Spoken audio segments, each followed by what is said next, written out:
Hey guys, Mark Links here. Today we'll be getting all of the achievements in this classic game, Sherlock Holmes versus Jack the Ripper. There are a total of 40 achievements in the game worth 1,000 gamer score. As long as following this video, you'll finish this game within 6 hours. I have not cut out any of the load screens on purpose. You can simply play this video while playing your game and wrap it up with ease. I have put timelines with all achievements since there are no levels or chapters in the game. You can find all my timelines if you expand the description below the video by clicking on more. I won't be talking throughout the game. Wish you lots of joy. If you do find this video helpful, don't forget to like, subscribe, and share a comment. See you next time. How many lives will end tonight in London? How many crimes will be committed within the life of a single cigarette? Ah, the vanity of existence. It is but complaints and smoke, the meagre panache of its sickly soul. The tobacco is giving you very somber thoughts. I am certain that this inactivity will not last. Let's retire. You'll be in better humour tomorrow. Reason speaks. Let's to bed.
Come this way, my lovely. We'll have a right good time. Wait, let me help you. Oh, it's my hair that pleases you.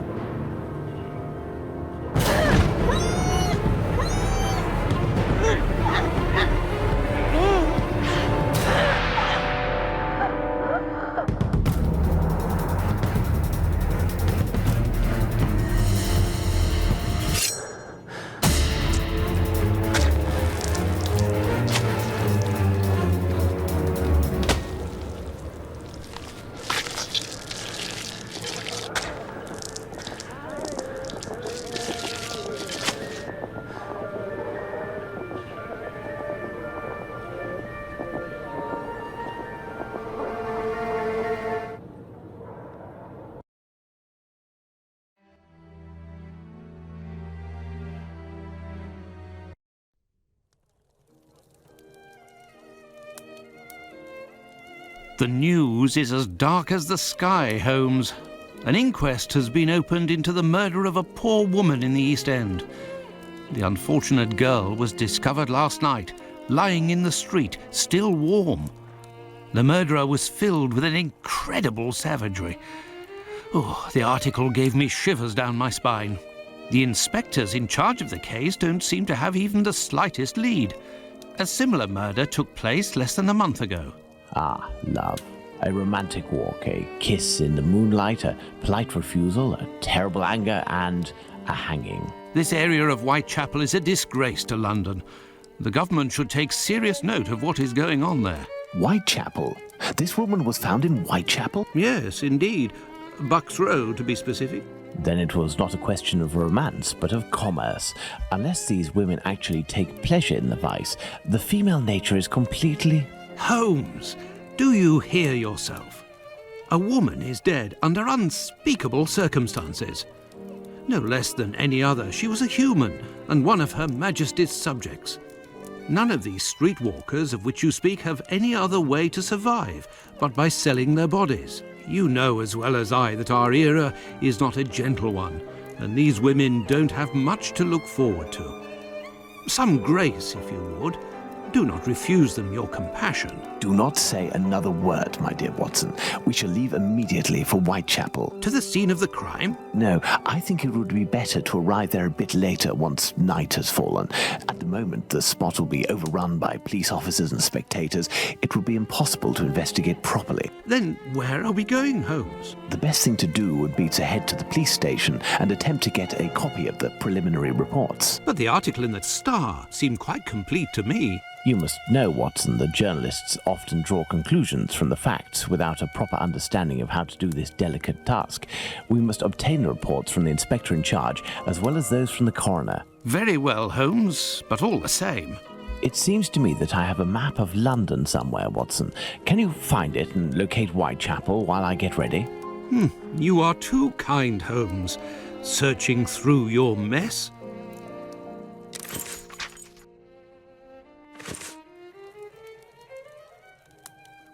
Well, well, Holmes has received some French champagne with a card, a gift from a young admirer, signed Raoul d'Andrecy.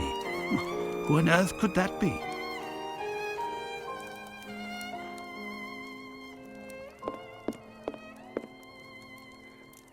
Holmes's experiment table.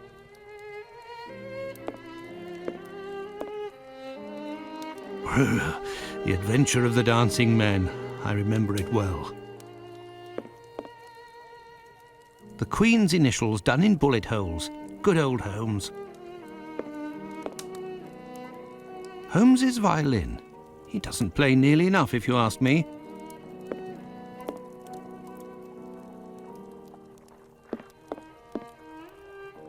Treaty on Cornish, the Celtic dialect of Cornwall. And here, medieval pottery. How can Holmes possibly read such things? Holmes uses this old Persian slipper to hold his pipe tobacco.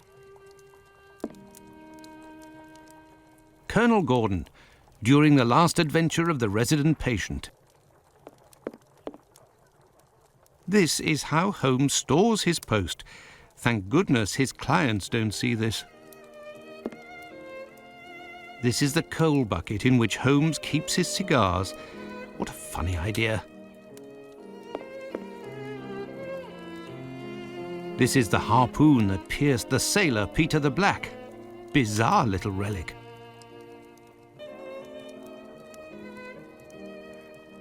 Switzerland, a charming country. Perhaps Holmes and I shall investigate one day.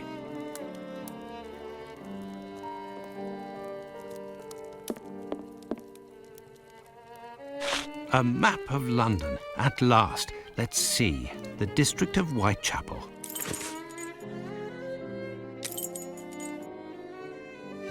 I found the map, Holmes, and I was able to locate the Whitechapel police station. Congratulations, Watson. Come, the game is afoot. You can read the article to me on the way.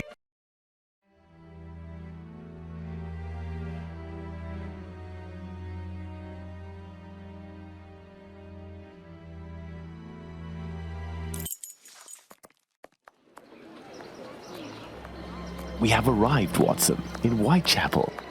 Not very bright, and what cold! Brr, a typical London morning. Come, Watson, let's find this police station.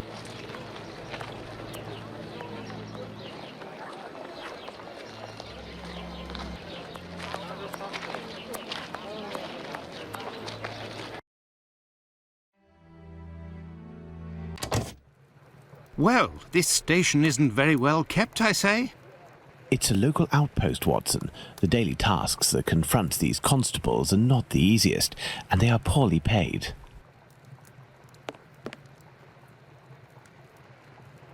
Gentlemen, welcome. Hello, I would like to speak with the Chief Inspector, if you please. Constable Humphreys here. I am the only one in at the moment. What do you want with the chief? My name is Sherlock Holmes. I am... Sherlock Holmes? The detective that I read about in the papers? Well, that's a treat, that is. You come about the Buck Road case, have you? Indeed, we... Not at all. We were just passing by chance. You say that there was a crime recently. You don't know?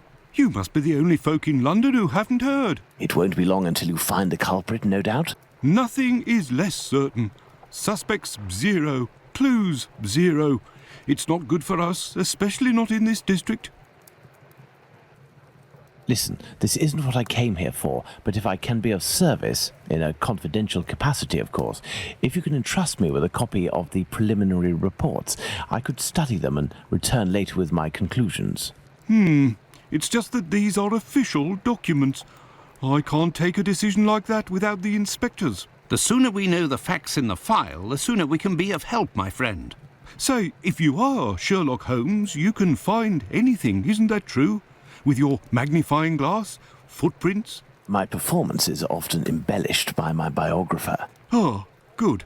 Good. I will give you the reports, but could you do me a small favour first? During my rounds, I dropped a leather folder containing some papers. Nothing of importance, but it's a big mistake. I would go looking for it myself, but I am stuck here on duty. I must have lost it near the seedy boarding house not far from here. Left when you leave the courtyard and left again in the lane. Perhaps you could go, ask around. We shall see what we can do.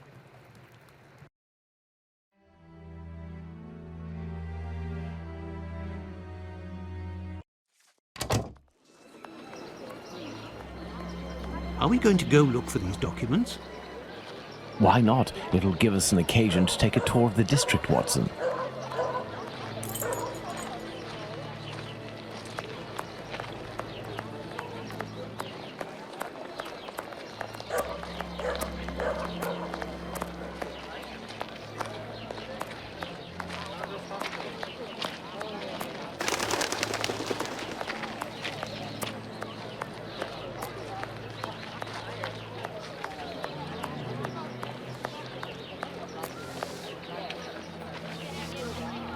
Good day, sir. You wouldn't happen to have seen a leather folder on the ground around here, would you? Good day, gentlemen. Finley, caretaker of this building. Here to serve. And yes, less than an hour ago. But some of the local urchins picked it up and God only knows where it might be now. That's unfortunate. This police bag contained documents that the local police will miss. You're inspectors. Not at all. I am Dr. Watson, and this is Sherlock Holmes, the detective. Sherlock Holmes, the great detective.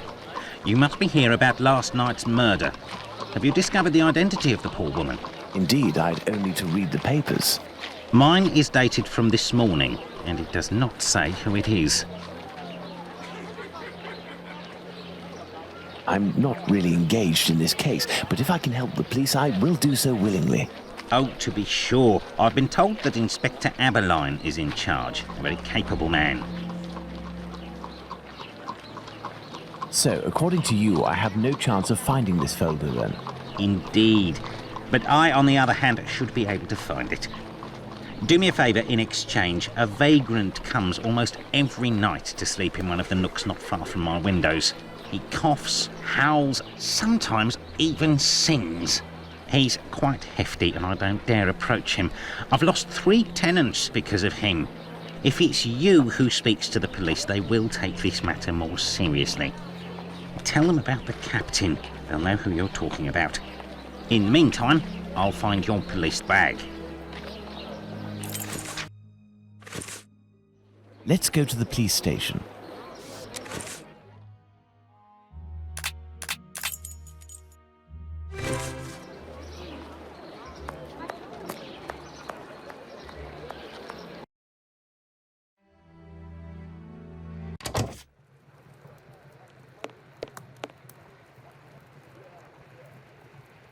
So, gentlemen, have you found my Police bag. Not quite yet. Do you know a vagrant who goes by the name of the Captain? captain? Yes, an old sailor, strong as a Turk and tattooed from head to toe. The drink has turned him into a derelict. He appears to be causing some problems for the caretaker of the building at the end of the street. What do you want us to do? Every night, stairwells, halls and porches become public dormitories, and people don't only come to sleep. I believe this man has a niece who puts him up sometimes. Her lodgings are in Commercial Street, right after the alley with the boarding house. You won't forget my folder, will you?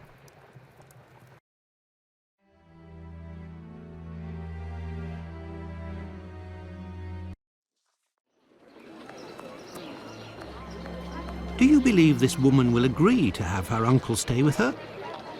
No idea. Oh well, let's go see her just the same.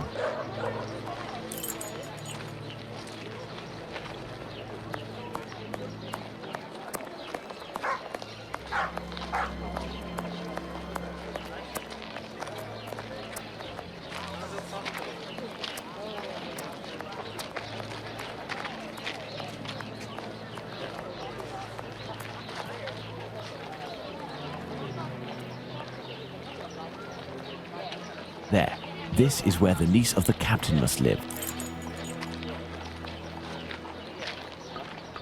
Good day, miss. Would you happen to be the niece of the man known as the Captain? Oh, yes, that would be me. What has he done this time? He isn't... Oh my God, I'm on my way.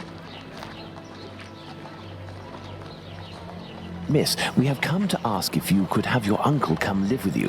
He sleeps under the windows of a boarding house, causes the caretaker no end of problems. I know. I've lodged him for a while, and he was the same here. My landlord made me kick him out. I'm ashamed, you know. I never should have, given the state of his health. He coughs day and night. There might be a way to calm his cough. I am a doctor. I could examine him. He went to see a doctor at the clinic. But the medicine costs too much. I can hardly pay my rent. We will see to it. Where might your uncle be found? I don't know. He must be in the vicinity, but I don't know exactly where.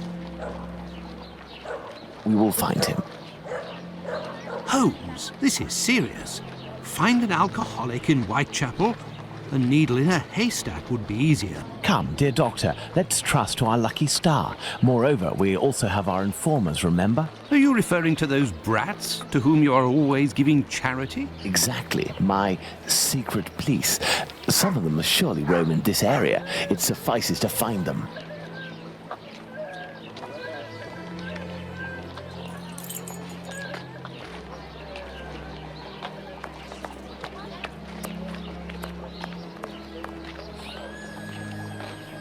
Hello, young man. How are you? I recognize him. It's the lad who sells newspapers, who is always calling outside our windows at Baker Street early in the morning. Hello, Mr. Holmes. It's a treat to see you again. What can I do? Would you happen to know an old sailor who goes by the name of the Captain?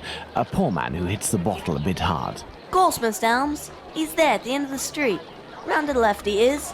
But be careful. He can be a tough customer, that one. Very good, my young man. The doctor will give you a little something. Watson? Huh? I say, Holmes? Is he always such a skinflint with you, Mr. Holmes? Well, thanks to you, Mr. Holmes. Anytime you need me.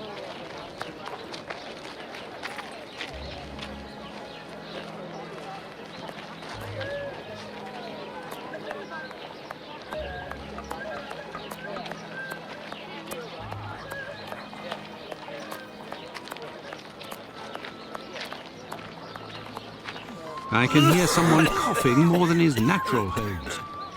Yes, Watson. The poor man cannot be too far away.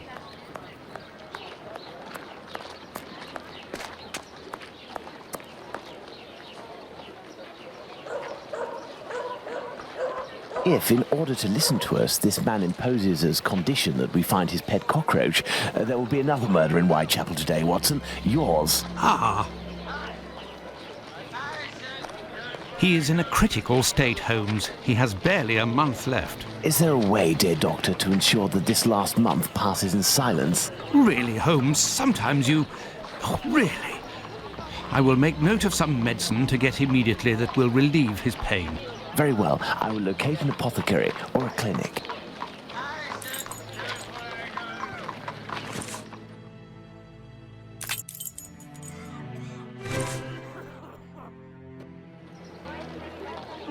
This building is a clinic.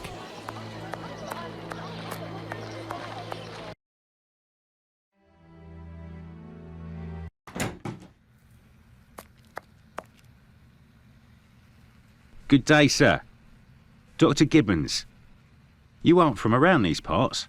Indeed, Doctor. It is for someone from your neighbourhood that I am here, though. His doctor asked that I acquire some medicine on his behalf. I have the note here. Dr. Watson? Not from round here neither. This medication is quite dear. Certain documents are necessary to obtain them for free. I don't have it. You'll have to accept my spare change. Will it be enough? Enough to relieve your patient for a month. Would you like me to make this prescription available after that time? According to Dr. Watson, that won't be necessary. The possibility of a recovery? A definitive one, yes. There, sir. Thank you. It's rather quiet here. An unusual chain of events. The majority of the people hereabouts went out last night to see the great fire at the warehouse. The patients that I was minding and my staff were no exception. The former were dramatically healed, and the latter ended up sick. And with the murder last night, most of the people who weren't working wandered over to the scene of the crime. Their little aches and pains will wait until tonight or tomorrow. A squalid murder, it would seem. Just like what this area has become. My thanks, Doctor. Not at all.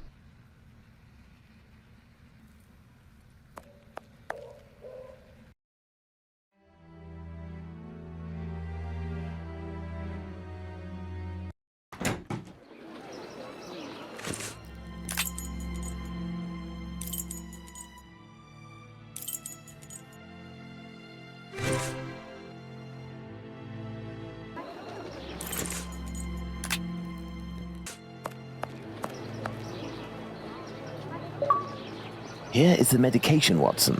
Is our man movable? He should be able to stand in a few minutes and will no longer be suffering from his cough before long. Consider the affair resolved. Accompany him to his niece's while I return to the boarding house, and then join me at the police station. Let's return to the boarding house.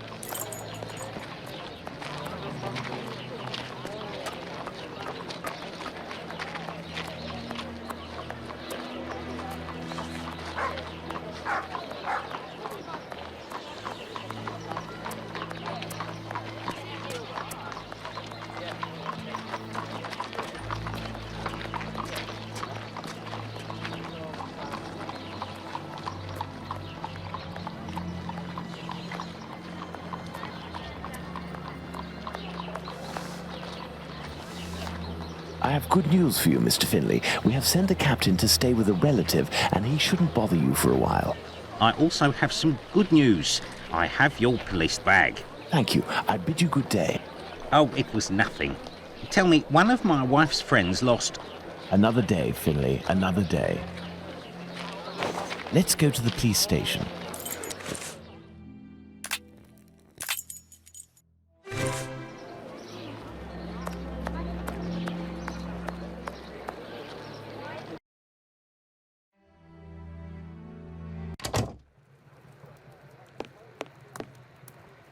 So, what news do you have, Mr. Holmes?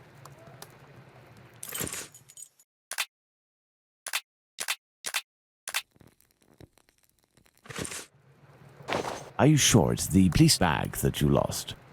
Yes, but someone attempted to force it open. They didn't succeed, but now the lock is stuck. Perhaps you could... Let's see.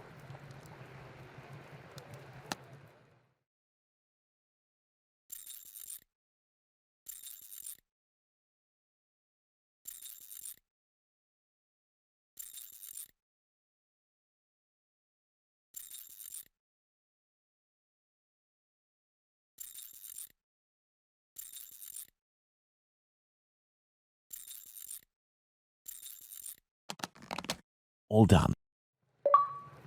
A big thank you, Mr. Holmes. Think nothing of it, my friend.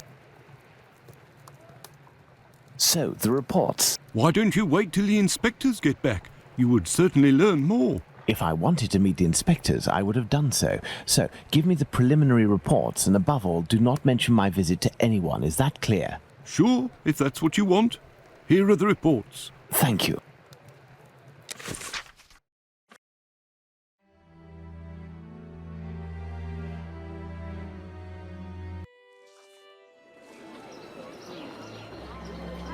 Have you obtained the preliminary reports? Yes, we'll read them on the go. Let's to the scene of the crime at Bucks Row, Watson.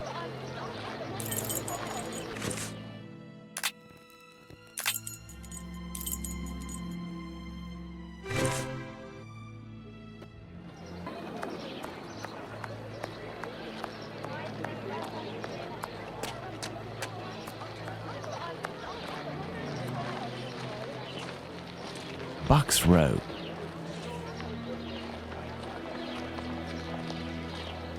Well, what are all these people doing here, Holmes? Apparently, they came to see the scene of the crime. What about us? Aren't we going to see it? We will return this evening, Watson. The circumstances should be ideal for carrying out our little experiments. Well, Watson, we are at the scene of the Polly Nichols murder. Imagine the victim lying at the spot where she was found and try to discern all of the clues we can. Watson, you are a writer. I am therefore entrusting you with our deduction board. It will help us to establish certain facts. Understood, Holmes.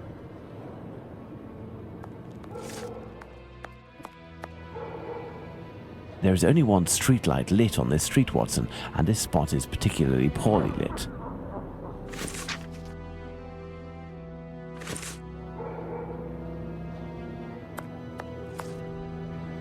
This spot is deserted, Holmes. The prostitutes only come here to exercise.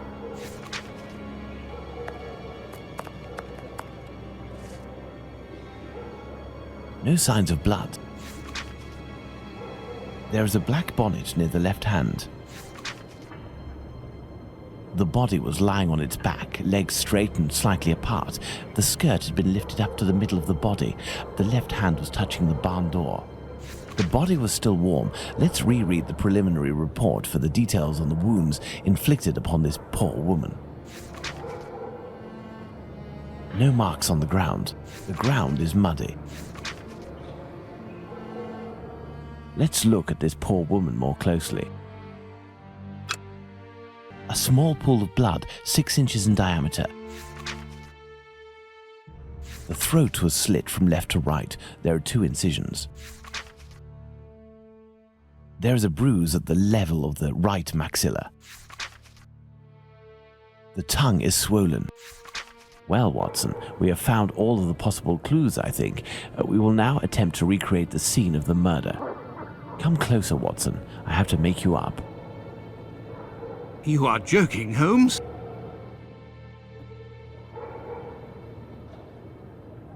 I feel ridiculous, Holmes. Now, Watson, come and stand here in front of me. You shall play the role of the poor woman and I shall play that of the murderer. Let's try to reconstruct the facts to ensure the final result corresponds indisputably to the way that Polly Nichols was killed.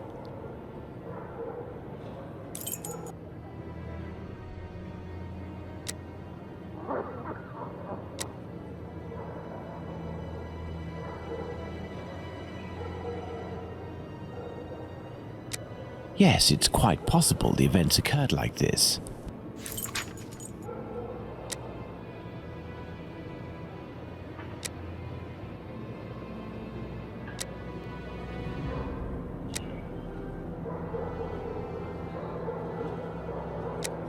The murderer had enough room to inflict the wounds to the neck, and these wounds suggest the left hand was used.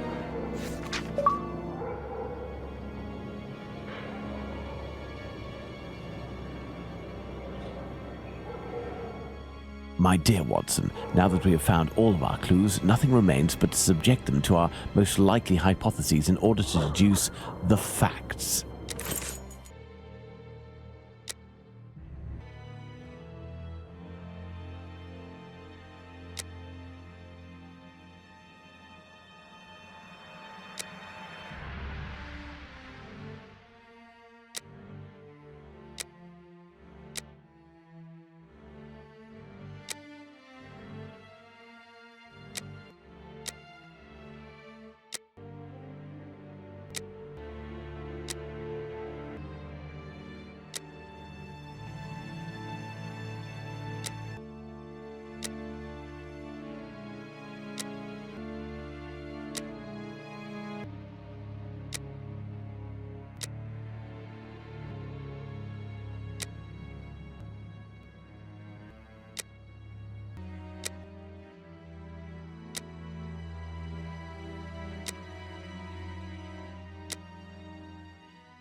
The victim was most probably dead before being laid down.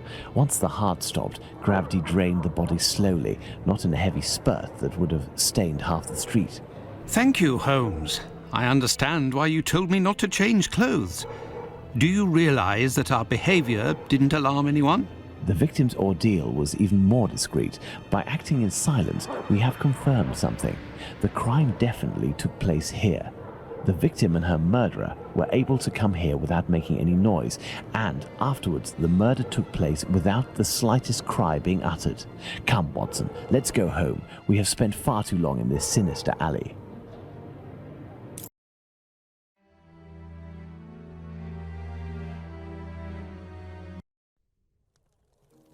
And so, my dear Watson, the day and night which we passed in Whitechapel were enlightening, weren't they? An adventure that I most certainly will never relate. To be in the skin of that poor woman. I prefer not to speak of it further. But have we really learned anything about the murderer? Obviously a man, given the necessary strength. We have little to go on, at least no more than the police. But in my opinion, Inspector Aberline has a trick or two up his sleeve. No, I want to talk about the facts and what we can draw from them. We know where the crime was committed and under what conditions. I would like to ask you about the possible motives for the crime. According to you, Watson, what could have pushed the murderer to act in such a way?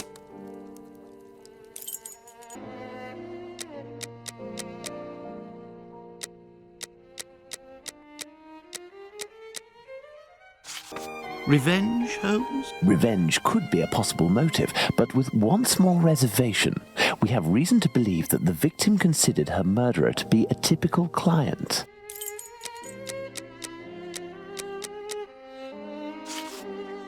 A personal drama? Love can certainly lead to many a drama, but we have to consider the fact that the victim didn't know her attacker.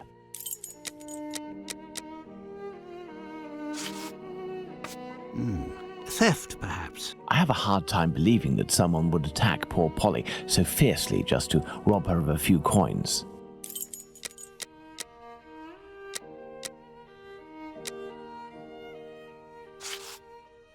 Homicidal insanity, Holmes. It is indubitable that the man who did this to Polly Nichols is not of his full senses.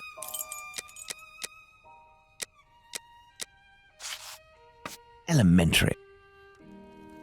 Very well, Watson. I think that we've exhausted the topic. Take a rest and we'll speak again later. Ah, it would seem that the investigation is advancing, Holmes. Yesterday's Star said that a suspect is in the hands of the police, a man with a rather sinister reputation. I was about to join you in your optimistic outlook until you informed me that the good news came from the press, Watson. But surely they wouldn't invent the fact that the police are holding a suspect, or the acts that are attributed to him. You will have an exact answer to these two questions in less than 50 seconds, Watson. Pardon? Enter, Inspector. Good day. Dear Watson, allow me to introduce Inspector Aberline, Inspector Dr. Watson. Inspector? To what do we owe the honour of your presence, Inspector? I heard that the two of you made your way to Whitechapel a few days ago. Your arrival, you are aware, coincides with a very serious affair which our police service is going to great lengths to solve and which is creating strong tensions in the area. Pardon me, but haven't you arrested someone? A certain Leather Apron? Absolutely not. The man who hides behind this name is indeed being actively searched for by the force. Besides, nothing at the moment suggests that he is the Bucks Row murderer. There, you've been enlightened, Watson. Now it is our turn to answer Inspector Aberline's questions. Indeed. I will be brief and precise. Do you intend to investigate this case, or have you already started? It is to be of service to a friend that I went to Whitechapel. We did, out of curiosity, familiarise ourselves with the preliminary reports, and we made our way to the scene of the crime. Our conclusions are slim, as are the clues. Having not been officially appointed by a client, I believe that my intervention in this business will end there. Very well. To be frank, you take the weight off my shoulders by distancing yourself from the case. Our image isn't very good, to say nothing of what the press puts us through. Thus, if overnight they found out that you were on the case, people would turn against us. And they would pester me, overwhelm me, and finally make me out to be responsible for the inevitable failure such a scenario entails. Neither you nor I wish for this to happen. I know that your time is precious, Inspector. I will send you a note regarding my conclusions shortly. With pleasure. Gentlemen? Do you think that he will find the murderer? The chances are slim to non-existent. It is 7 days now, short of a confession from the murderer himself. And you will not go further? You heard the Inspector, Watson. My presence in Whitechapel would hinder, which doesn't mean that we will drop the case. How is that? The Inspector spoke of me, but not of us. It is you, Watson, who will lead the investigation tonight. It is you who will bring to the police station the little note that I will write regarding our conclusions. Despite the late hour, there is nothing to stop you from making inquiries about this famous leather apron while you are there.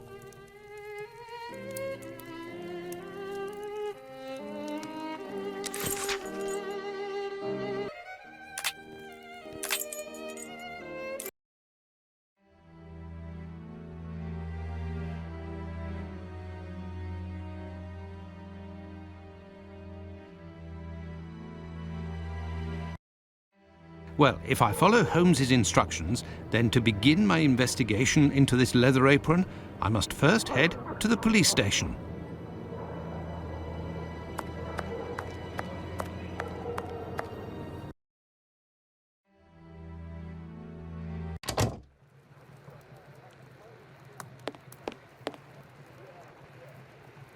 Good evening, sir. What do you...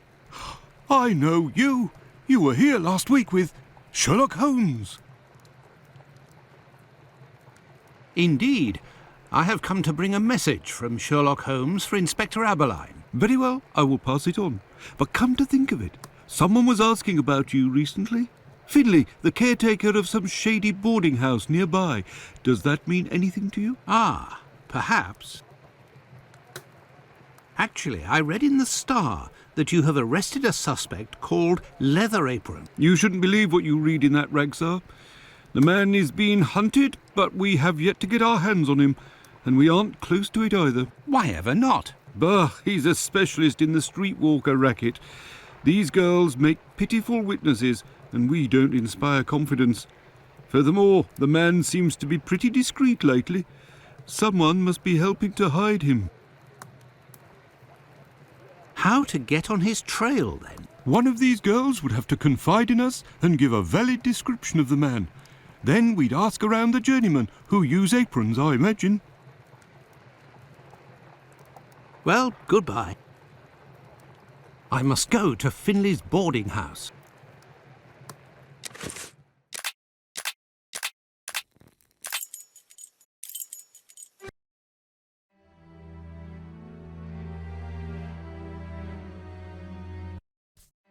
I must go to Finley's boarding house. Good evening, Finley. Oh, good evening, sir. Aren't you the gentleman who was with the great detective the other time? That is indeed me, Dr. Watson. Tell me, Finley, I was told that you were looking for us at the police station. Indeed, I wanted to thank you for last time, you know. That vagrant has never set foot round mine again. I even found a tenant, one who pays his rent, I mean. You don't seem very happy, but you were lucky to have found a good tenant so quickly. It's just that this man is very strange. He paid several days in advance and I gave him a key to the place. Since then, he goes out every night and returns at ungodly hours. I'm sure he goes to visit the ladies, but still, every night. And when he moved in, something must have broken in his case and stank up the stairs in his room for 2 days. I think it was a jar. It must be over there. Tell me, have you heard talk of Leather Apron? By the papers, that's all. This man seems very sinister. Do you know any journeymen who use this type of apron? The slaughterhouse butchers, I believe, but definitely the cobblers. I know one, old Isaac Solomonovich. His workshop is on a small street in the Jewish community, across from the hospital. He's a good man. He can help you. But you know, the people there are very close and don't share much with non-Jews. Thank you, Finley. At your service, sir.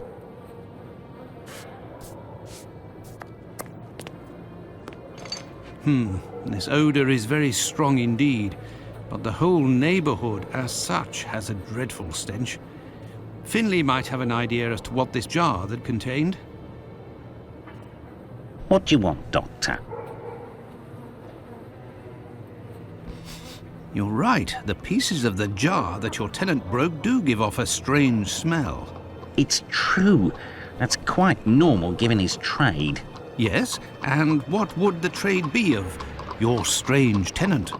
A doctor, like yourself, I believe. Dr. Tumblety, a foreigner. Canadian, perhaps. Dr. Tumblety. It might be interesting to know more about him. Thank you, Finley. At your service, sir.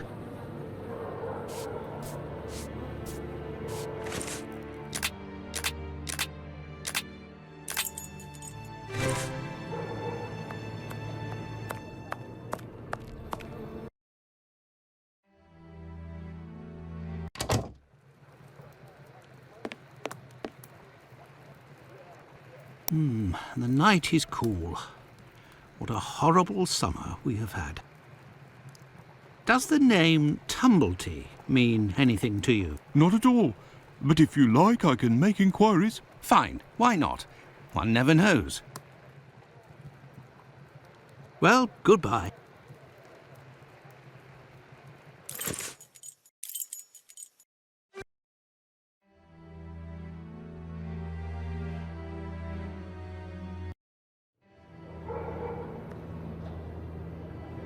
Oh, it's you. I'm coming. Dr. Watson, how are you? Well, and yourself? And how's your uncle? Oh, he sleeps a lot, but he doesn't seem to be suffering. Your medicine has worked wonders. Thank you again. It was the least I could do. I have come to see you about a certain leather apron. Have you heard of him? Oh, yes, of course. Terrible things are said about that man. Have you ever come across him? Goodness gracious, no. But I know that he has threatened and taken many girls in my situation. I don't know what more I can say, but Bella would be able to tell you some. Who is Bella? Bella Pullman. She's the landlady of the place where I could take you there if you like. Please do. It's me. It's Lucy. This gentleman would like to speak to Bella. It's the doctor who helped me. I must leave to return to my uncle. Thanks again.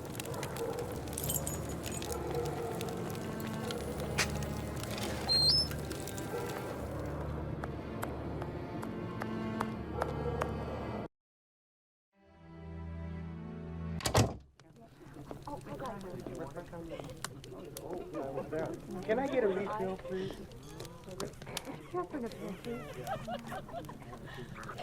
If you'd be patient, Madam Bella will arrive in a moment. Good evening. I am Dr. Watson. It is young Lucy who told me to come see you. Ah, so you're the Good Samaritan who saved her uncle without asking for anything in return. And now you've come to see me, no doubt, to explain that the poor little thing doesn't belong here, and you will see to her future. Well, if you expect me to let her leave with you... It's not that, ma'am. You should know I am a married man. And why should that matter? I believe there has been a misunderstanding.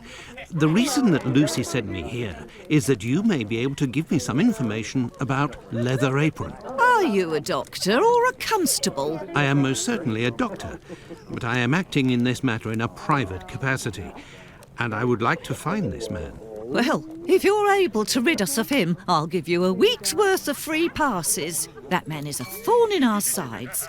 He spies on the girls in the streets and watches them inside the houses, spying through the windows. And as soon as they're finished with a client, he jumps on them without any warning and forces them to give him their money. I've never seen him, but one of my girls was attacked by this man, and she said that he wore a leather apron and carried a knife. And his face, oh, he has a horrible head, with rat's eyes and a deformed mouth. She even said that she knew his name, Pizer or Pizer, I think. But I don't know where she can be found. Margie, Nutcracker, the girl I'm talking about, could tell you more, but I had to let her go last week. Why did you let Margie go? The poor girl caught a shameful sickness, and the symptoms have attacked her face, if you know what I mean. So I gave her notice, and a little bit to help her along. I don't know where she is now, but she'll certainly be getting treatment at the clinic if she's still in the neighbourhood. Did you speak to the police? What would they do? Who cares about the girls in the streets? Would you have received a visit from another doctor, a stranger by the name of Tumbleton? I'm just like you, Doctor. Sworn to secrecy in my profession. But as I've taken a fancy to you, I can tell you that this name is not unknown to me. And if you do me a little favour, it is possible I might remember something about him. What kind of favour must I do for you? You see that man over there? He's a rich artist, a painter, a regular client round here. Well, yesterday, he came and left his cane in the umbrella stand in the hall before going into one of the rooms. Well, when he returned to this room, the cane had disappeared. It's a cane with a massive silver knob. It must be worth a fortune. He threatened to call the police unless he got free services in my establishment for a year.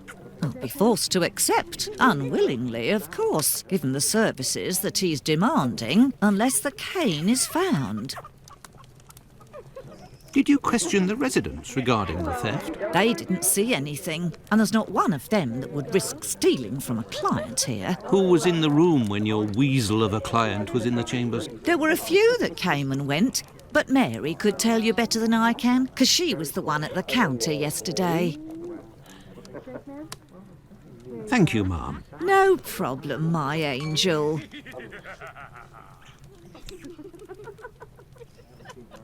These paintings are suggestive, at the very least. Can I get a refill, please? These paintings are suggestive, at the very least. These paintings are suggestive, at the very least. These paintings are suggestive, at the very least. These paintings are suggestive, at the very least. These paintings are suggestive, at the very least.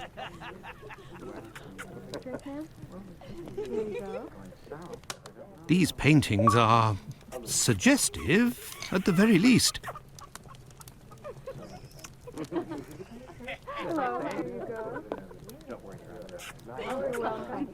Good evening, sir. Good evening, my dear man. I was led to believe that you're a doctor. None of the residents of this establishment are among my patients, sir. Oh, you're not here as a doctor, but as a man, then. I understand. This is my kind of place, too. It's in these houses in Whitechapel that you find the girls that are the most natural and definitely the most docile. Your way of speaking about these women is not that of a gentleman, sir. I heard that you were the victim of a robbery here. Oh, I'm not complaining. The loss of that walking stick will certainly bring me a very pleasant compensation. What does your cane look like? The stick is ebony, about 35 inches long. The round knob is made from chiseled silver with a ring around the middle of the same workmanship, just like the tip, for that matter. If you find it, don't tell a soul. Keep it for yourself. Got it? Well, goodbye, sir. Goodbye. Or until next time. And good evening.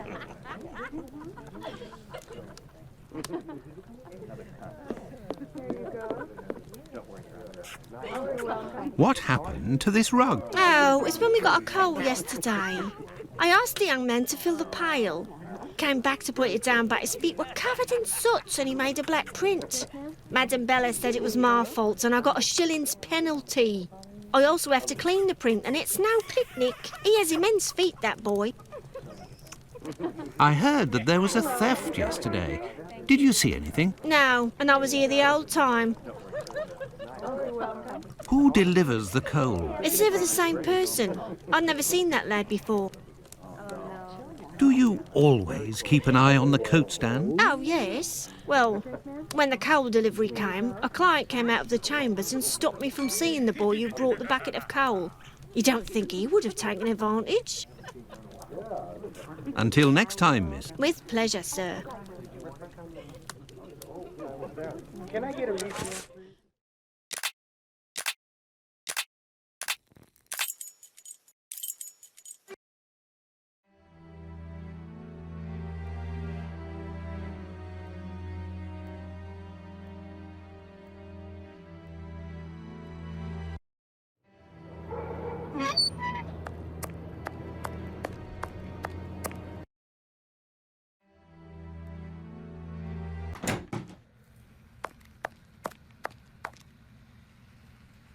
Good evening, Doctor. My name is Dr. Watson. Pleased to meet you. Good evening. I am Dr. Gibbons. Likewise. I have come to see you about one of your patients. Margie goes by the nickname Nutcracker, who gets her prescription from the clinic. She's a lady of the night and is afflicted with a venereal disease. I know who you're talking about. Indeed, Margie has syphilis and is being treated with mercury. Do you have her address? No. And for your information, she left London for good 3 days ago. She felt threatened. Margie felt threatened? But by whom? I believe that Margie was particularly scared of a terrifying man who attacked her once. Did she say the name Pizer or Pyther? Unfortunately, she didn't give a name, but she described a man with shifty, rat-like eyes and a mouth twisted in a sinister grimace. Did Margie have any idea where this man who terrified her so much might be found? No, but she told me that another girl who'd been attacked like her had told her that this man worked in a cobbler's run by an old Israeli. Also, she saw him again last week, the night of the big fire. She told of going to see the fire like most everyone else in the area. While there, she recognised her attacker in the crowds gathered at the warehouses. There was no mistaking a face like that, she said. She kept an eye on the man the whole time the firemen were working in order to avoid him. Goodbye, Dr. Gibbons. Until we meet again, my dear colleague.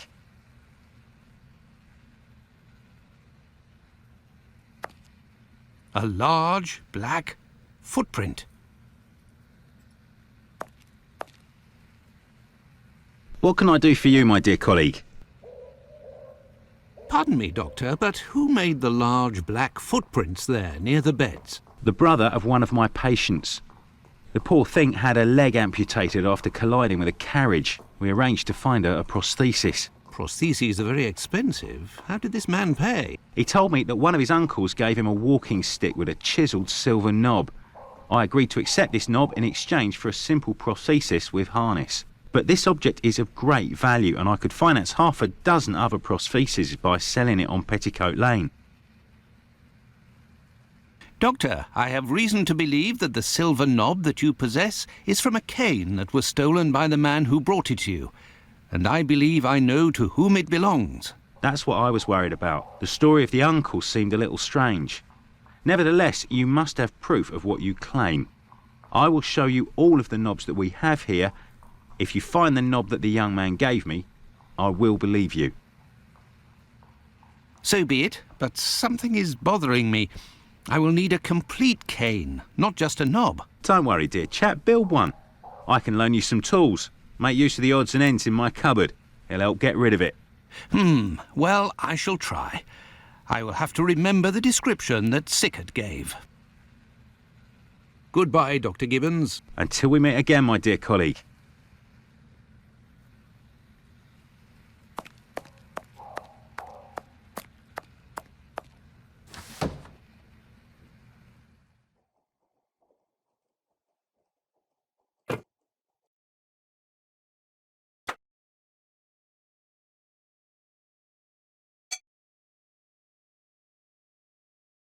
There, all done. Holmes couldn't have done better himself. What can I do for you, my dear colleague? I believe I found the knob from the stolen cane, which I succeeded in putting back together. That's the one. And yet I cannot give it to you, Doctor. I will only return it to the police, and only if there is an official complaint against me. Would there be a way to convince you to give me the cane? Find me a dozen solid adjustable harnesses for wooden leg prostheses, and it's yours, Doctor. Goodbye, Dr. Gibbons. Until we meet again, my dear colleague.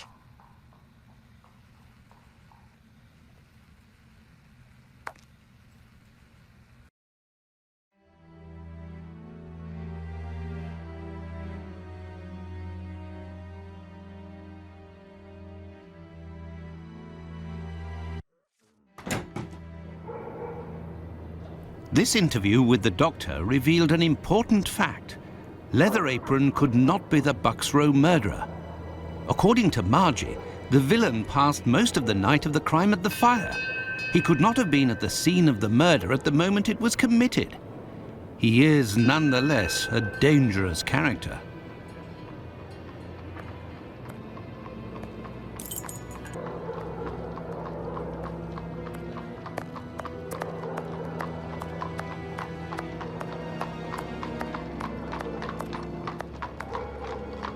A cobbler's shop.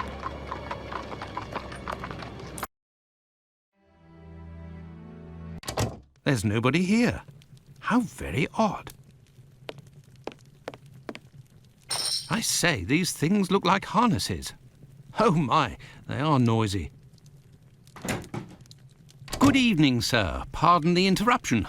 The door was open. I didn't think that I would find anyone working at this hour. Good evening, sir.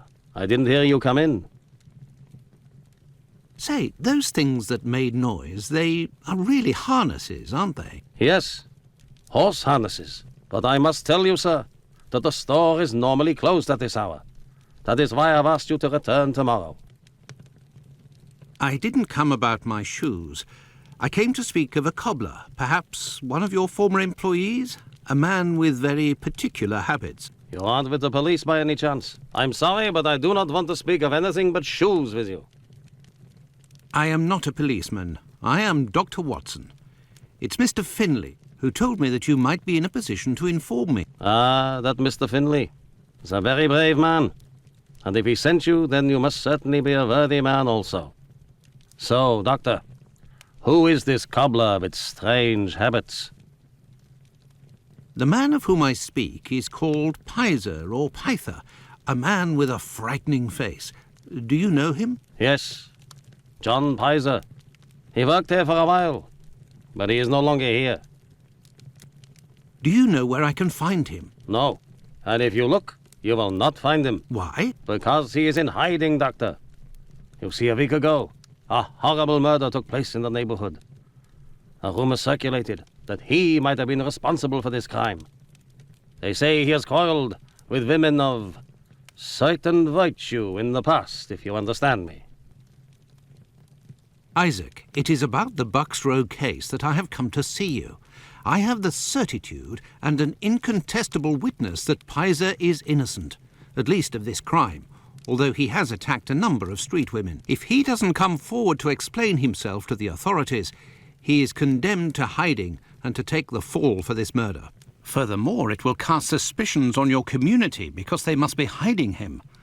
And while the whole police force is hunting for him, they cannot concentrate on the real assassin who roams the streets and, one never knows, may take any one of you any day. If what you say is true, your visit is a godsend to our community, Doctor. I tell you something. I know Sergeant Thick, an honest policeman who lives in the area. I'll tell John's family that he must go there to explain himself. But if you could please go as soon as possible to the police to give them this report that you say is incontestable. I will go as soon as I take leave of you. Thank you. If I can ever be of service in any way, do not hesitate to ask. Could we transform your horse harnesses into harnesses for wooden legs? Adjustable harnesses? A good craftsman can do anything, Doctor.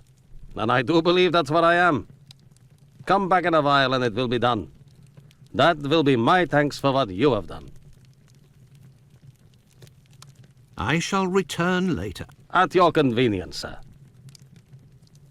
I am spent. I would like to return home, but I promised to go to the police as soon as I could. Now then, let's go to the police station.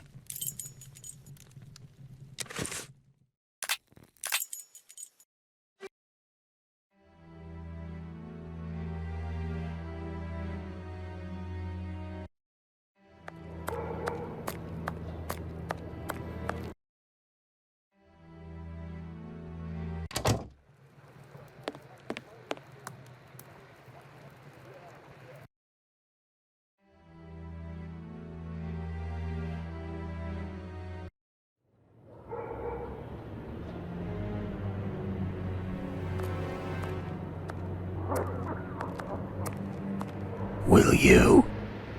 Yes.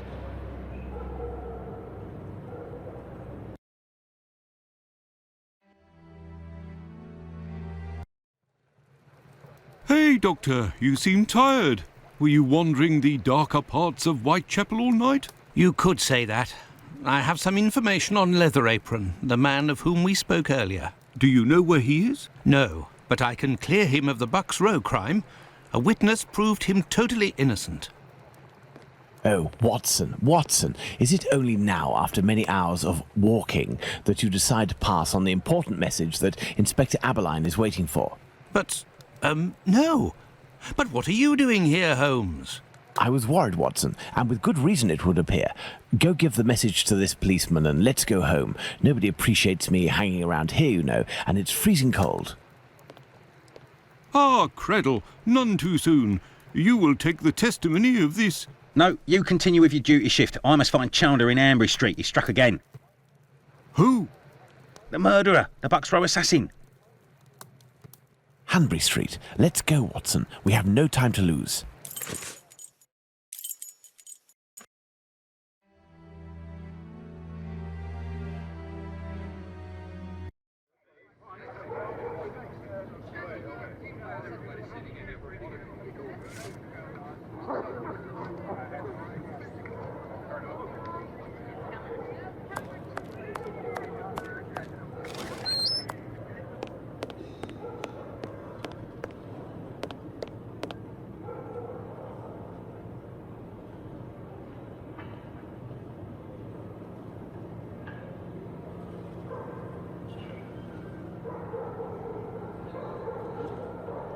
It was very good of PC Chandler to let us pass. He said no one has touched the corpse.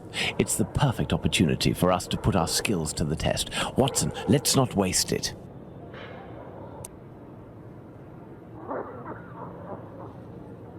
So, Doctor, shall we examine our victim? I'm tired, Holmes. I'm not sure if I am in a state to do this work. Come, Watson, there is little time. Show me what you're made of.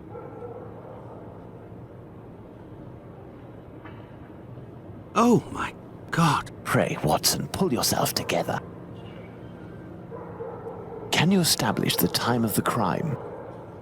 The extremities of the corpse are cold and rigor mortis is beginning to set in. I would say that the murder was committed over 2 hours ago, before 4:30 a.m.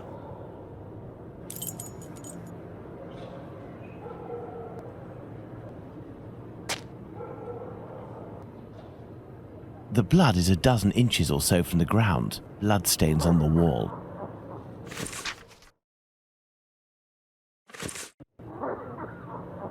Two combs, curiously arranged. A piece of coarse muslin. There are no trails on the ground. There's no sign of a struggle.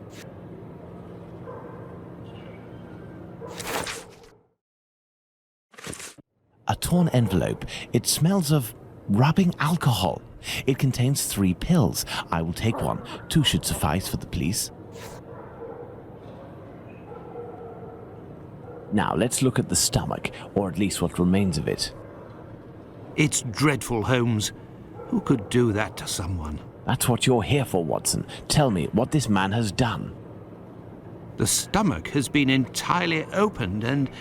Oh, my God! A number of organs have been removed. So you're telling me that the organs were removed, Watson? They weren't ripped out?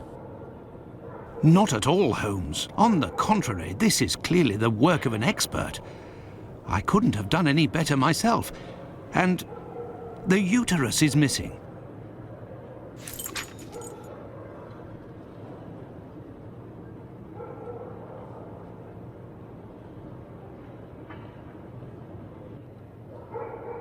Looky here. It would seem he has a mark on his left hand.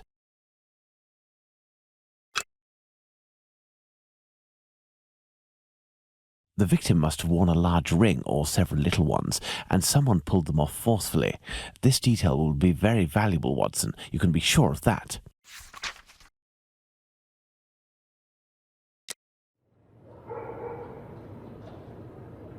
Let's look at this poor woman more closely. Look at her neck. What can you tell me? There are 2 incisions. A bruise. The tongue is swollen. The victim's face appears to have bruising, wouldn't you say? Under the maxilla and cheek. There is less on the right side. My dear Watson, now that we have found all of our clues, nothing remains but to subject them to our most likely hypotheses in order to deduce the facts.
I hear a noise coming from the street, Watson. The authorities are arriving. It's time for us to go.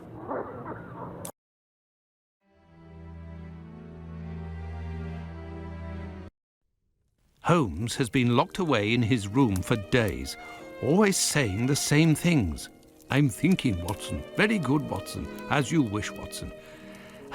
But I am thinking too, so much so that I can't sleep. Annie Chapman. Good Lord.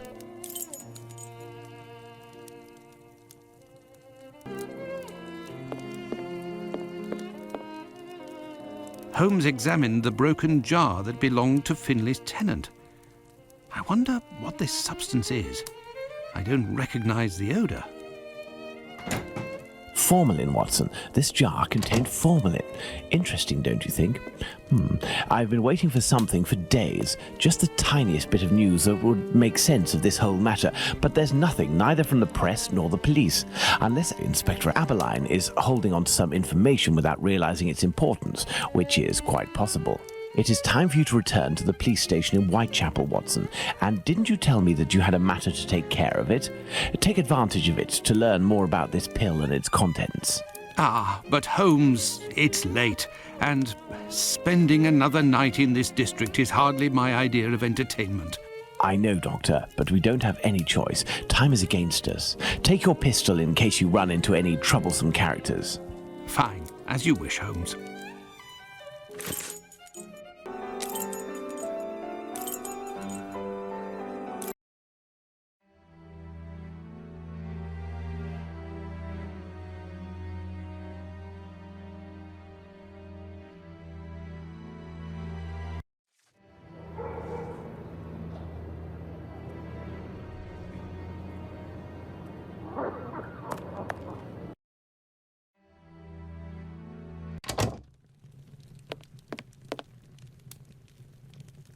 Good evening, Mr. Solomonovich. Good evening, Doctor. What a pleasure to see you again.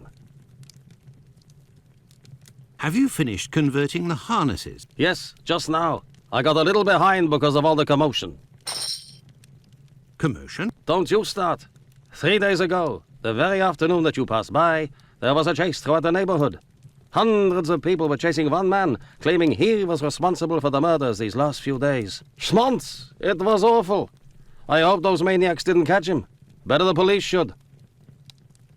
Tell me, did John Pizer turn himself in to the police? Things unfolded as they should. Look in the newspaper, the Daily News from today. Farewell, Isaac. Goodbye, Doctor.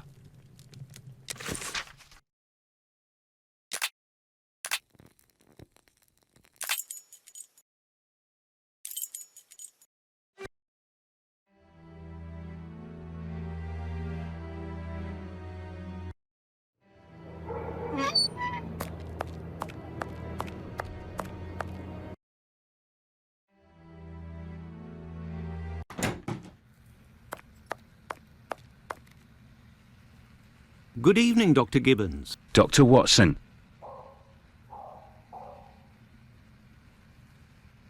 Did you keep the cane we spoke of last time? I was going to sell it tomorrow, would you believe, having not heard word. Do you have any formalin here? No, definitely not. They have it in university hospitals to conserve anatomical specimens in jars. But in a little clinic like mine, we don't keep anything but bad memories. Well, farewell, Doctor. Goodbye, Dr. Watson. I must retrieve Sickert's cane at all costs.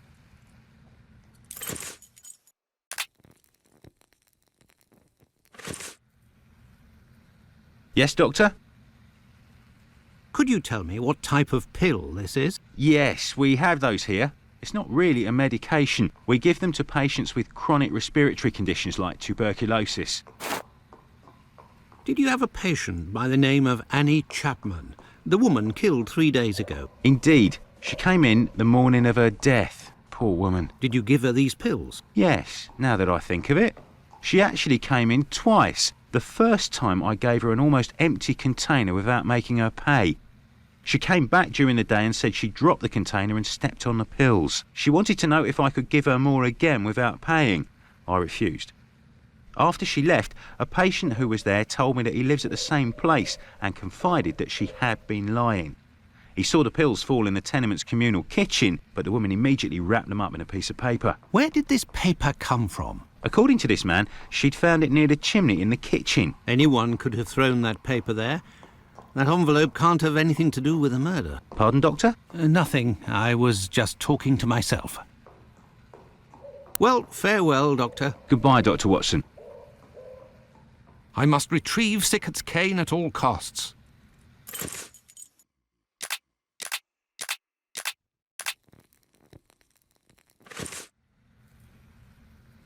Yes, Doctor?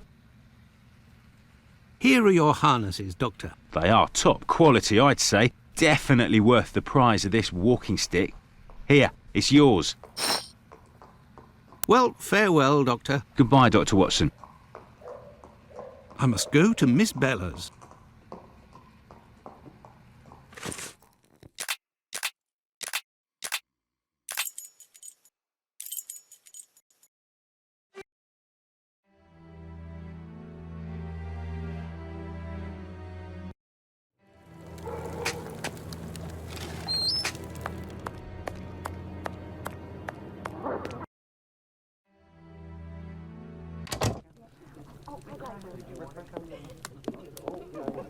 Can I get a refill, please? Good evening, ma'am. Your door was open. Isn't that a little dangerous? Hello, Doctor. Don't worry, if the looks of anyone who enters doesn't please me, me and my pistol know how to convince them to leave. Do you happen to know Annie Chapman, the poor woman who was killed 3 days ago? Dark Annie? Like all the drifters in the area, I've seen her once or twice. With respect to the dead, Annie really was the bottom of the barrel. What do you mean? Well, in our profession, the pretty young ones go out when night has barely fallen and don't have a problem finding takers. But poor girls like Annie or Polly Nichols, who aren't as tender and are often sick, sometimes trudge around for a whole night in the cold and the rain before landing a client. And that doesn't help their appearances either. They don't have much choice about paying for a bed for a few hours, a glass of gin or a hot meal. How terribly sad. That's the price of survival in Whitechapel, my angel. One of my girls knew Annie for some time. They bought some jewellery on the black market, I think. Jewellery?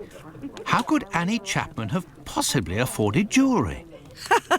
Luxuries for a woman are always relative to her condition, Doctor. As a matter of fact, it was real cheap junk. Annie got 3 assorted brass rings, I think. It's been said I have a memory for jewellery. How is Lucy keeping? She's doing well, Doctor, but believe me, it won't last. Rare are the girls who can build a future in our profession. Very well, I shall let you get back to work, Ma. See you soon, my love. Very cool.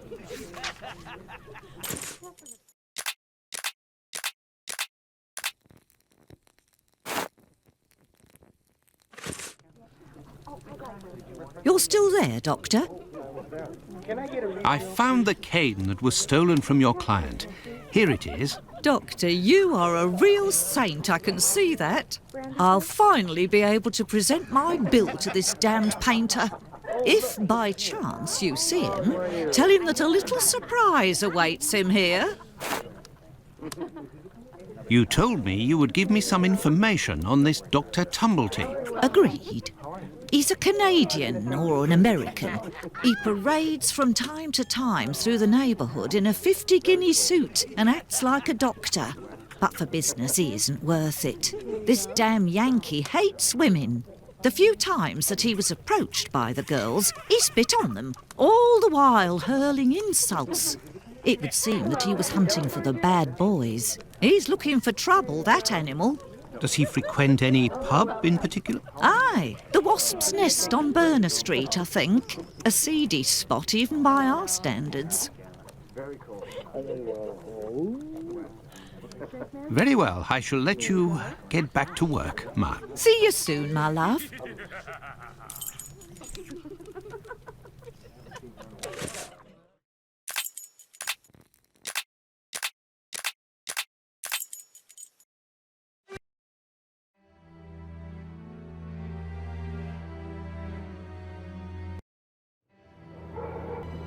The Wasp's Nest. This pub looks even more disreputable than the Golden Lion in Baker Street.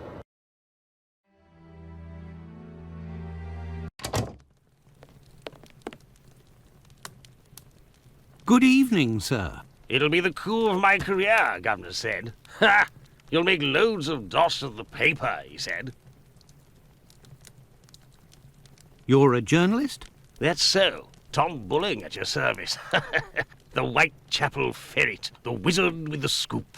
You don't appear to be in a state to write anything, my friend. You're mistaken. Whiskey passes through the blood and turns into ink. Simple. You see, mugs and inkwells are all the same. Don't you think you should settle your tab and go home? My red ink? Where's my red ink? I won't even pay half a halfpenny if they don't return my red ink. It's my blood, you hear?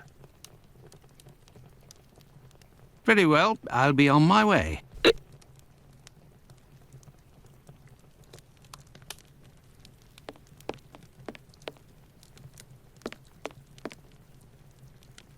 Hey, you can't go in there. It's private. Got it?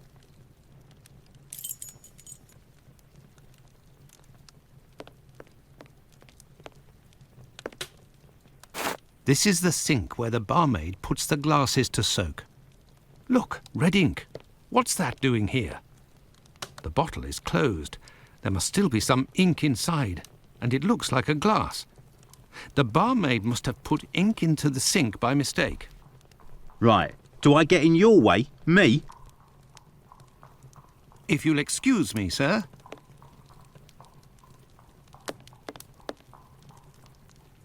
Greetings, my good man. Could I have a pint?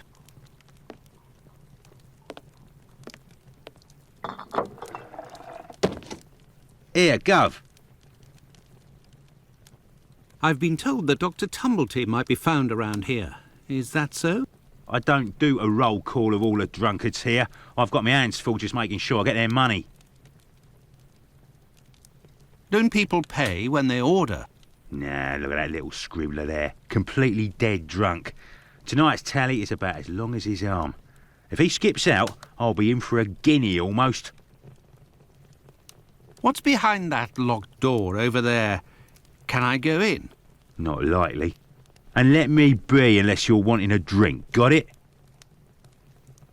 Goodbye, my friend. Oi, that's it.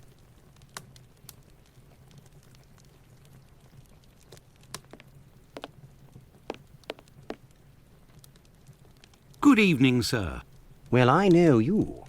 Why, we met at Miss Poolman's the other day. So you've come to slum it in Whitechapel, eh? Do you know Dr. Tumblety, a Canadian or American chap? Quite an extravagant dresser. Frequents this pub now and then. Are you intimate? No. What do you mean by that? Oh, nothing. Nothing at all. I just wanted to prove my discretion concerning this man, insomuch and so far as I know him. You wouldn't like it if one day the tables were turned and everyone was talking about why you were in the borough. Isn't that so? As it happens, I saw Miss Poolman recently. She told me that she couldn't wait to see you again. She said something about a surprise that is waiting for you at her establishment. Why, that is some of the best news I've heard, my friend. As thanks, I would like to let you in on a secret. The man that you were talking about, and whom I happen to know by sight, passed by and went through that little door that you see over there. Another man let him in. They weren't together for more than a few minutes, to be sure, eh? Well, I will continue my search. Ah, love. But what is this person trying to imply? This matter is beyond me.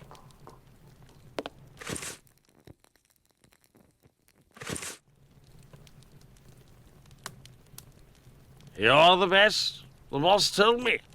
My red ink. Where's she be?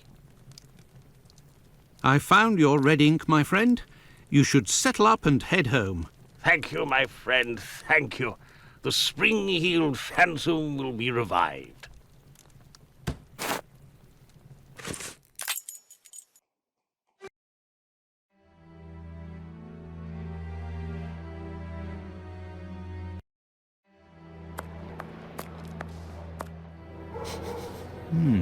There is a strong smell of gas.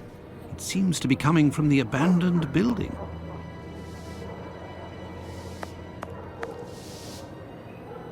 Good evening, Finlay. How are you? Oh, good evening, Doctor. So. And you? It smells of gas here. You might say, Doctor. Without wanting to speak ill of the force, I have to wonder if the police are up to something. What do you mean? Well, I was outside yesterday evening when the light went out at my place, and a gas smell came from the abandoned building across from my place. And a minute later, the police arrived and were snooping all around like it was them who hid the gas before arriving. Have things sorted themselves out with your strange tenant? Don't talk about it, Doctor. That man is truly bizarre. He goes to the most sordid locations once night falls. 3 days ago, my wife told me she saw him come in with blood-stained clothes and a fearsome look. Interesting. What does he look like, and how old is he? Oh, he's my age, give or take, so the other side of 50. He's always dressed in a striking manner, with an American hat. He's big, close to 5'11", I'd say. He has a strange voice, not just his accent, see, his voice. Very well. Goodbye for now, Finley. Goodbye, Doctor. Now then, let's go to the police station.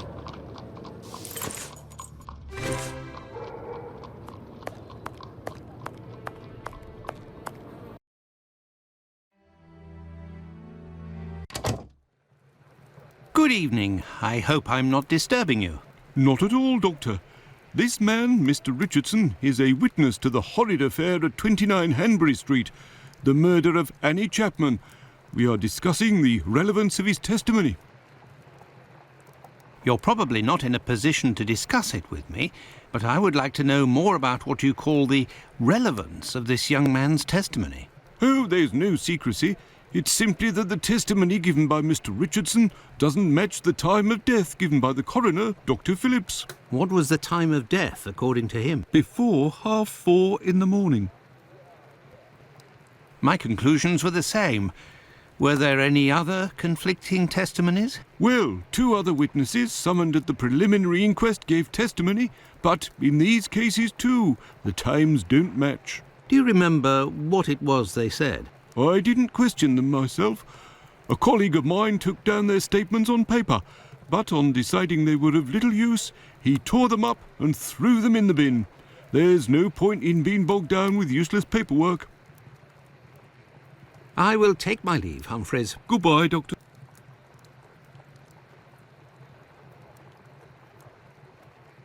May I introduce myself? I'm Dr. Watson. I am... You wouldn't be the chap what writes the detective stories in that there paper? Well, yes, indeed, my stories have been published in the Strand. Go blimey, wanna tell me old mum? It would seem your testimony is the subject of some debate. Could you tell me what it was about? They'll be telling I'm a bit befuddled about the times that I told them. But it can't be so. I knows what I sees and what I don't sees that morning. What did you see, or what didn't you see? And at what time, would you say? I'll tell you this for nothing. It's me old mum who lives at the house where the body was found out back in the garden. She has her shop at the bottom to the right of the stairs. Her door was broken down not too far back because it's a real zoo it is. Right, the morning it happened, I head that way to see if me old mum has finally had the place broken into. It was 4:45 when I got there. That I'll swear on me dear old mum's life. I had a look round to see if the cellar had been taken. No. I had a little sit down on the stairs by the courtyard because me shoes were causing me no end of pain and I had a cut and all. I didn't see a single thing below the steps, Doctor, not one single thing. If there was some bird all covered in blood, tain't no how I could have missed that, even if it were night time. Right, 5 minutes after getting to number 29, I had to clip off. And now they tells me that either I can't tell time no more, or I was fixing me loafer next to a stiff that was still steaming. All right then. Evening, gents.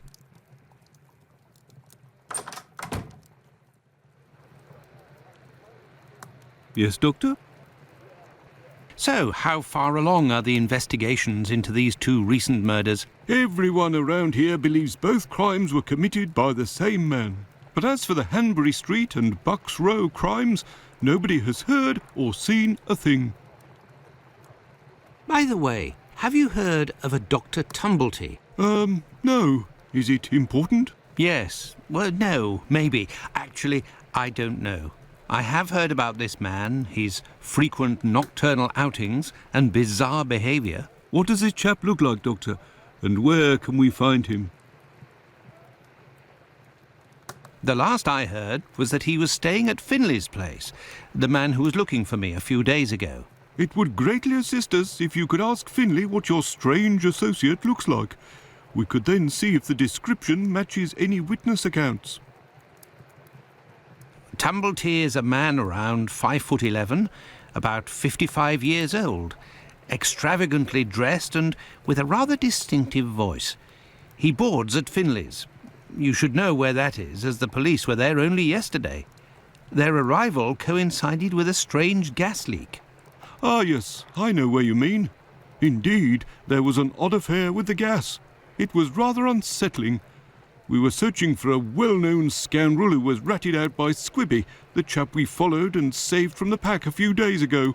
This thug, no pity Bluto, must have been in the abandoned building in question.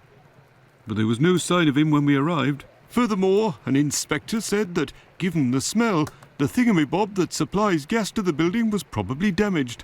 So we took no risks and were called away somewhere else. I will take my leave, Humphreys. Goodbye, Doctor.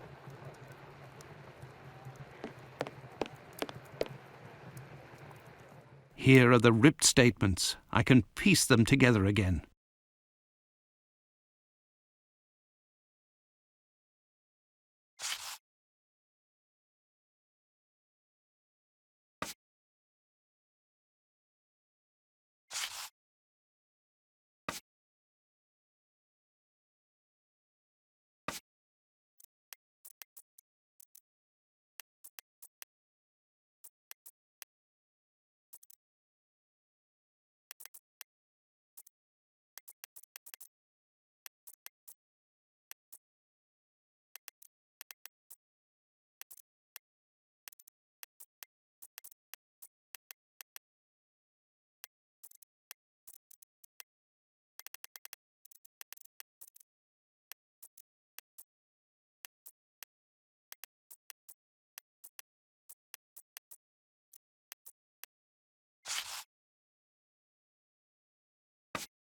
There, all done.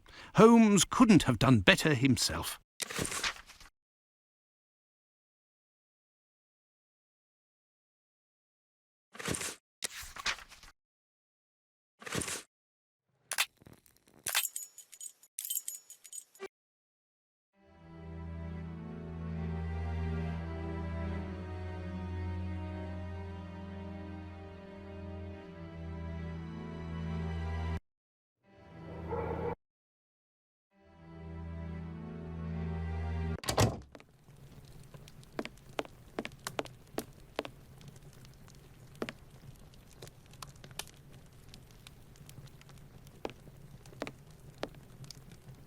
Gov?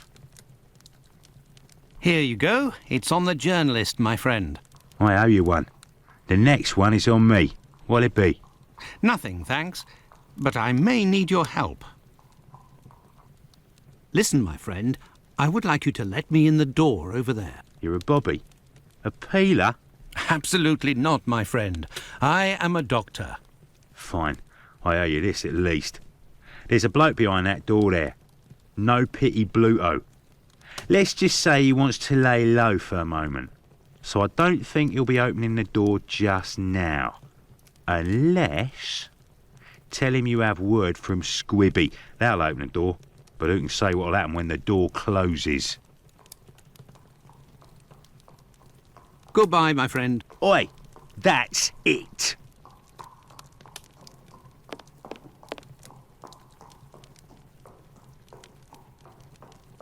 Let me in. I have news from Squibby. But stay calm. And who are you? Where's Squibby? He's out. To be honest, I don't actually know this Squibby chap. I was actually wondering if you knew Dr. Tumblety, a Canadian or American fellow. He came in... Sure we know him. Excellent. Can you... You know about gas? I'm afraid not. I am a doctor. Then I ain't interested. You can be leaving now. But if I find out who snitched to the peelers, I'll find you. Got it? But I can pay you for... Keep your coins for the paupers, or one of the gas boys who ain't afraid of nothing and knows how to hold his tongue. You bring him to me. I'll meet with you. Well, it would seem that I have all the information I need for my investigation. Anyway, this fellow Bluto at the Wasp's Nest is rather shady and doesn't look like he'll want to cooperate. I'd be better off returning to Baker Street. Holmes will certainly know what to do. And besides, I am worn out.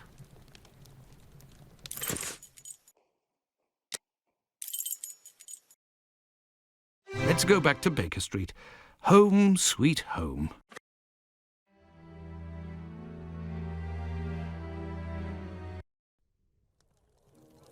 There we are, Holmes. I've told you in great detail everything that happened last night. Excellent work, Watson. We shall now be prepared to answer a few questions about the horrible murder in Hanbury Street. Do you think we are now in a position to find out the identity of the murderer of these two women? No, I don't think so. It's outside of our scope and not our responsibility. As much as you've done for Leather Apron and the affair with the pills, our mission is to help the police by ensuring that they don't get caught up following false leads and to point them in the right direction. Let us start from what we know with some certitude. As you have just said, it is almost certain that the same person killed the Bucks Row and Hanbury Street victims. The reason to assume as much are numerous, and I shan't elaborate here. What do these two victims have in common? Apparently nothing, Holmes. Are you feeling all right, Watson? Come on, are you quite sure these two women had nothing in common?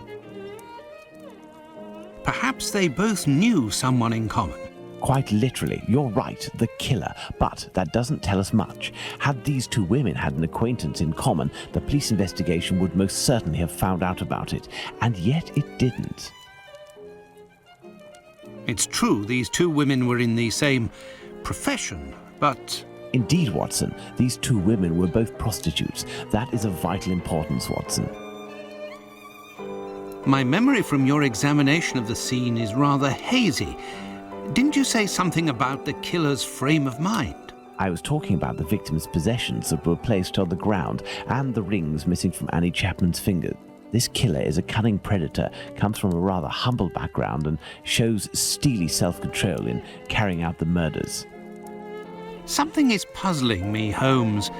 Richardson's testimony contradicts the time of death given by Dr. Phillips, which also matches my own, 4:30 a.m. And yes, we shall confirm that, Watson, and attempt to determine the precise time of death. In order to do that, we will need to place everyone involved on a timeline. Only after that will we be able to place the knife symbolizing our killer. Let's look at our timeline, Watson.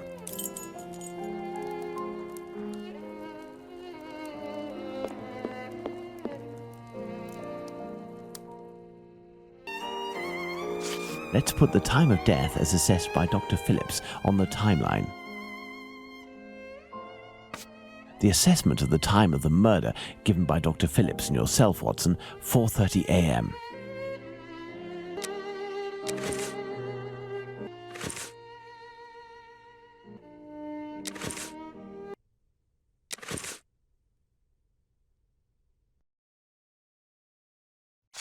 Now, for the most important part, the testimony of Miss Long. She claims to have seen a woman speaking to a man near 29 Hanbury Street sometime around...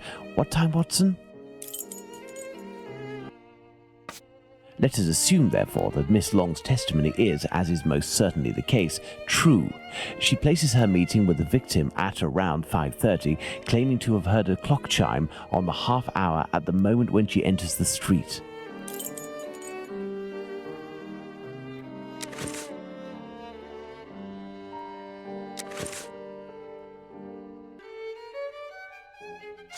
Now, let's put the Richardsons' arrival and departure times on the timeline.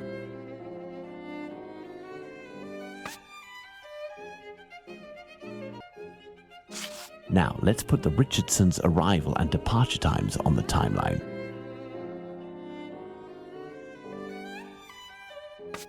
Despite the great respect I have for Dr. Phillips and the value I place on our friendship, my deepest conviction is that both of you are mistaken and that Richardson is in the right and that these two testimonies put down in writing have real worth.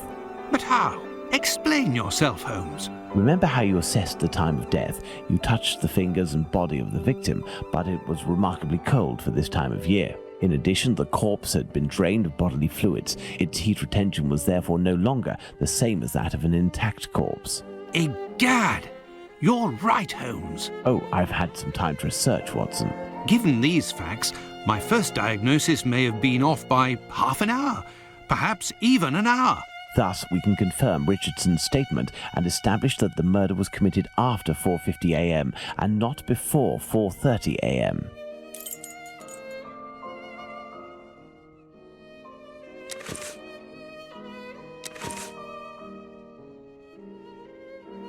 Our next witness is Albert Kadosh. Albert Kadosh goes down into his garden at approximately 5:20, and on re-entering his home, hears voices in number 29's garden. Let's place this symbol that represents Kadosh on the timeline.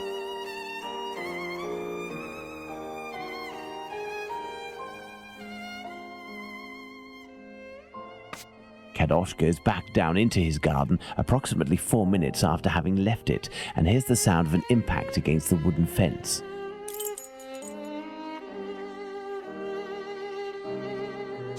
Let's place this symbol that represents Kadosh on the timeline. Kadosh leaves the garden, enters his house, then leaves for work, seeing the clock on the Spitalfields church showing 5:32.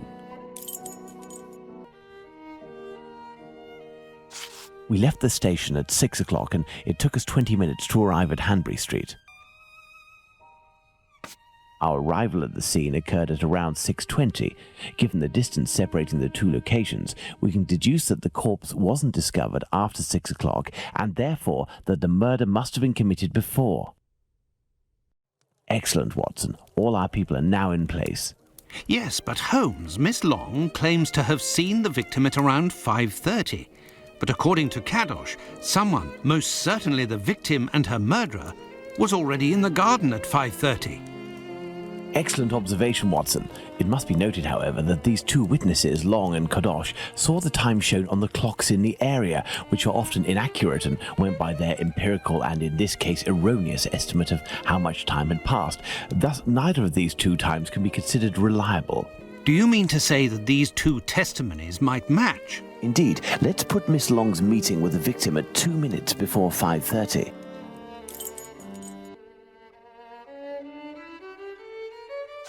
Let's add Miss Long's meeting with the victim at 2 minutes before 5:30 a.m. Mr. Kadosh claims to have passed by the Spitalfields church at 5:32, which, given the distance from 27 Hanbury Street, would mean he was still at home at 5:31. Let's therefore put the end of his testimony at 5:31.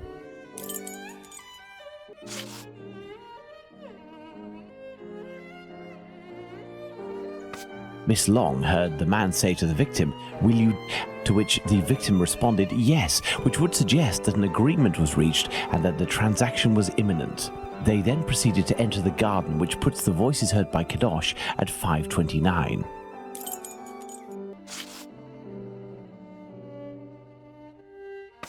We had thought that Kadosh had left 27 Hanbury Street at 5:31 after having heard an impact against the fence. Thus, 2 minutes passed between the moment when Kadosh entered the house after having been in the garden the first time and the moment when he returns to go out again and leave for work. How long did he estimate this interval to be? 3 to 4 minutes. In light of all this, Watson, we can finally establish the time of Chapman's murder. Now, place the knife at the exact time.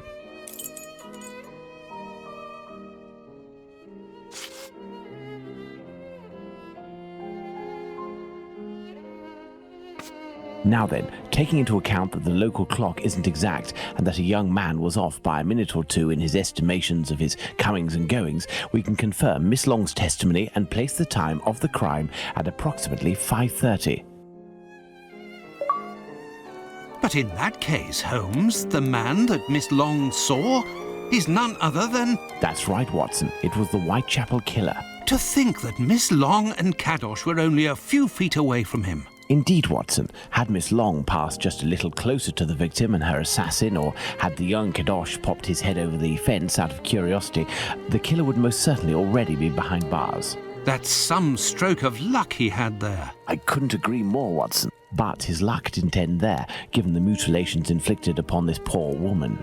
What must be considered above all is the killer's obvious wish to remove one and only one specific organ.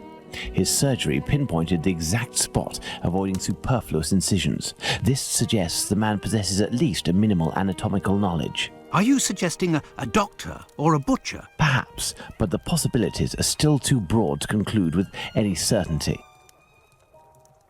Now for the motive. Despite my almost complete lack of practical experience on the subject, I have a rather precise idea of the usefulness of a uterus and a vagina. Nonetheless, once they are separated from their usual envelope, I am more circumspect as to the uses one can make of them. What do you think, Watson? We need a board, Watson.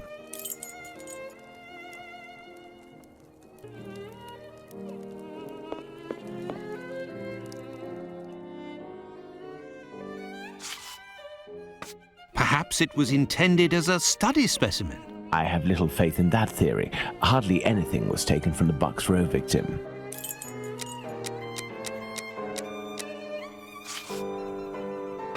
Black magic? Watson, this line of investigation is far too vague. We don't have a single clue in support of such a motive. We can eliminate this hypothesis.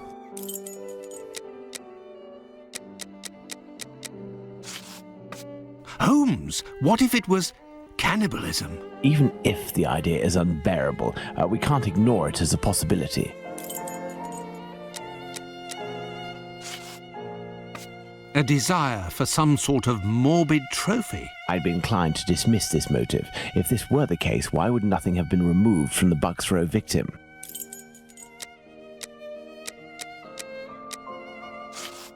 Elementary. What emerges from these possible motives for having removed the uterus from the second victim is that they implied that the killer could have carried out the same thing on the Bucks Row victim, yet didn't. This brings us to a terrible conclusion. Our killer has evolved in the space of only a few days, and if that's the case, had he already struck before the first murder to which we attribute him? And if the killer strikes again, what atrocity awaits his next victim? We have to stop him, Holmes. We shall do our best. This recent business of jar filled with formalin and of the American doctor might be a lead. Watson, inquire among medical circles to ascertain if there is a black market for human organs. The chances are slim, but this must be pursued. Very well. What about you, Holmes? I will send word to Inspector Aberline regarding our recent conclusions. I should also like to become a gas man and pay a visit to Bluto at the Wasp's Nest. Understood, Holmes. I think one of my old university colleagues who works at the London hospital will be able to help me. I shall write him a note at once. He should be able to see me during the day. Afterwards, shall we meet here? Yes, Watson. See you later, and good luck. I must get to the London hospital, where my old university colleague works.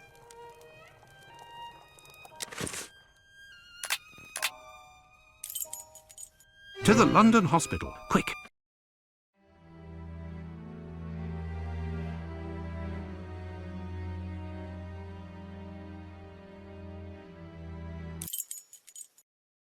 My colleague agreed to meet me here in one of the London hospital rooms reserved for students.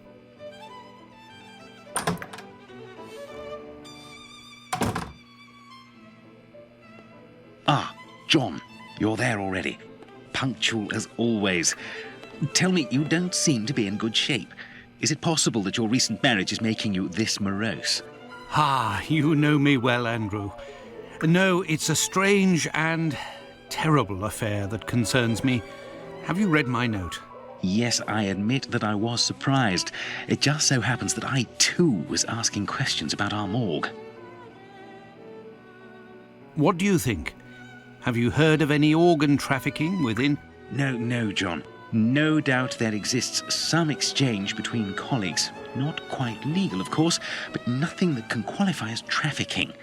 Since the Anatomy Act of 1832, which permitted the use of unclaimed corpses for science, the black market trade was definitely halted. There are sufficient subjects available for all practitioners and students. Of this I can confirm. Well, organ trafficking as a lucrative trade is out of the question. Then what is troubling you with the morgue? You are talking about trafficking organs, but I suspect there is trade in whole bodies. What do you mean to say? Whole bodies are disappearing? Well, it's confidential, but I know of your discretion and your friendship with the famous Sherlock Holmes. I can tell you that a few corpses have recently disappeared from the hospital morgue. Cadavers that were intended for dissection. That is to say, not claimed, poor unknown people. If a single corpse had disappeared, it might have been a bad joke. There are many students who pass through here. It's even a meeting spot. For the majority, they are here to work. A few come here in secret to practice. It also happens that instruments or organs go missing. Nothing alarming, but so many corpses. It's very troubling. But the hospital doctors aren't doing anything? No. That is to say, they would prefer not to call the police at this point. An investigation would no doubt result in the suspension of authorizations for the use of unclaimed corpses. Do you think that you could intercede on our behalf with Sherlock Holmes to clear up this situation? Which corpses are missing? I don't know exactly, but I can make an exact list if you would like to wait here for a few minutes. Feel free to look around the room while you wait. It'll bring back memories. Thank you, Andrew.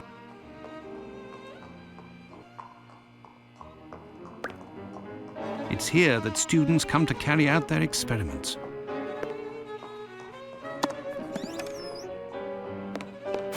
This surgical instrument resembles a screwdriver. How amusing. It might come in handy. I will return it later. It's here that students come to carry out their experiments. These wheeled trolleys are very handy for laying out surgical instruments. This wheel won't roll despite all of the added grease. Curious, as Holmes would say.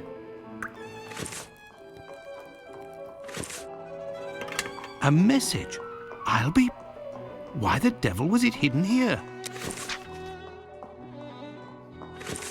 An old prescription. Poor child, so young yet terminally ill.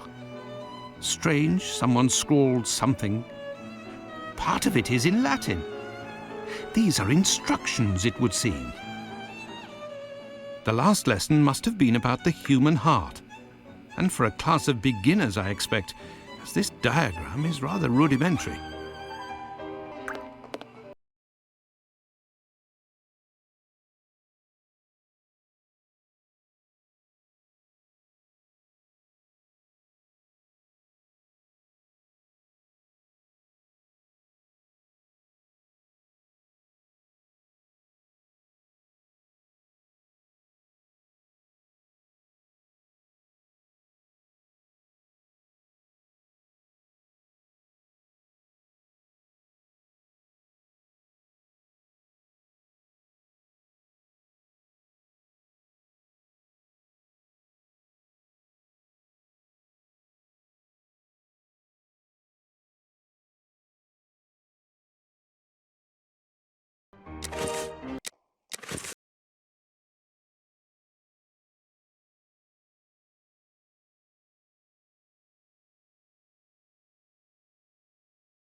Incredible! There is a magnet with a hook behind this pane of glass. I am in need of something.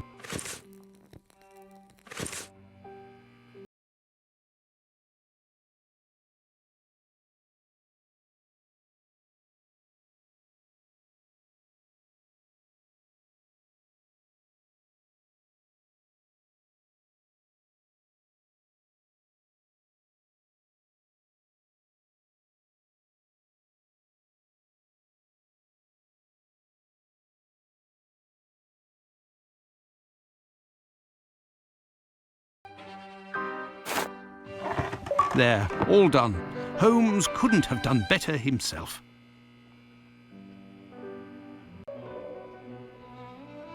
A hole! I can make out something inside, but how to get it out? I will need a hook.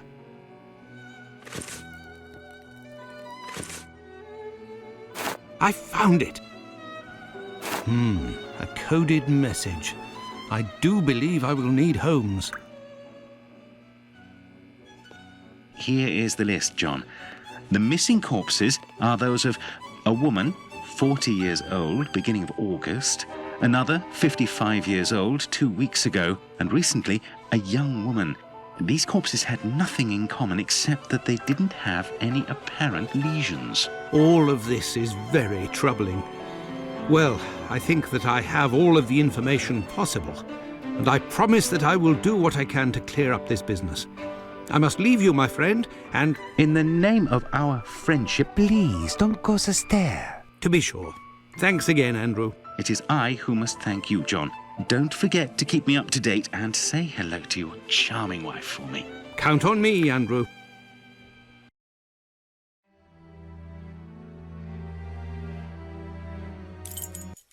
I must go to the wasp's nest to find this rogue that Watson dubbed Bluto.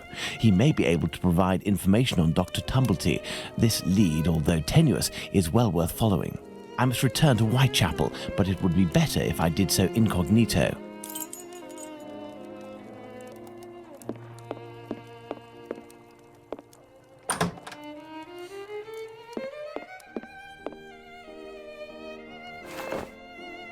This should do the trick.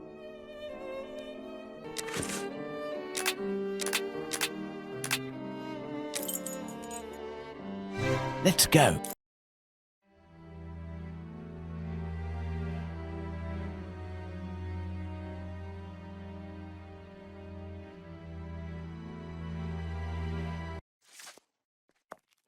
Let's go to the wasp's nest.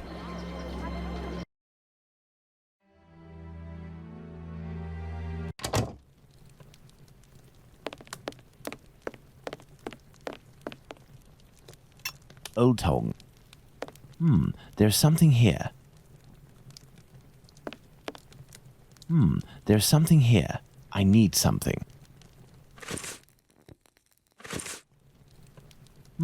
There's something here.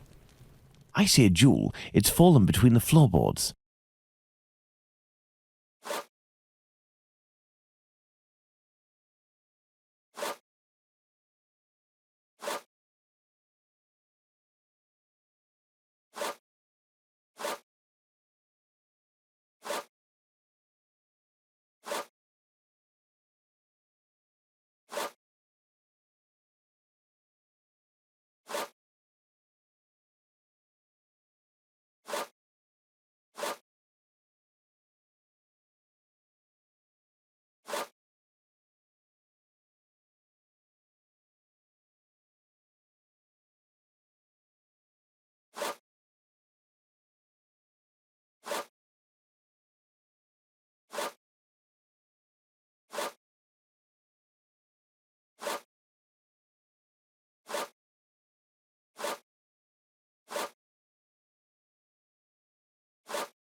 A Hebrew inscription.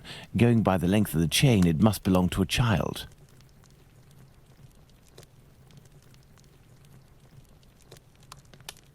Hello there. You looking for a gas man?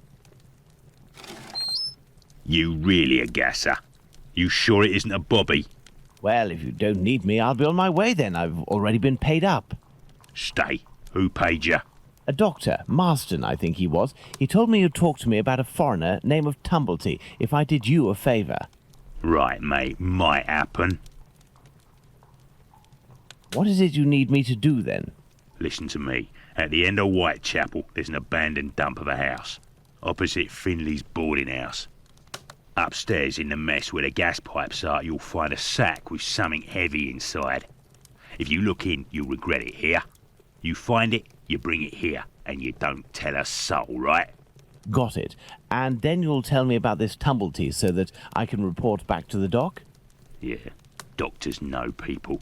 And since you is here, it's because he'll move mountains for his American. Me, I don't know much. But you can tell him that he'll have to talk to Squibby. He seems to know lots about plenty. When you come back with a sack, I'll tell you what he needs to tell Squibby so that he snitches on the yank to him. Believe me, mate, it's as explosive as 10 miles worth of gas in your damn pipes. Right then, I'm off. Go. Give me some air. I could arrange for the police to come down here and arrest this thug, but he seems pretty tough and would probably be a lot less cooperative than if I play along. It's best I handle this myself, including meeting the mysterious Squibby.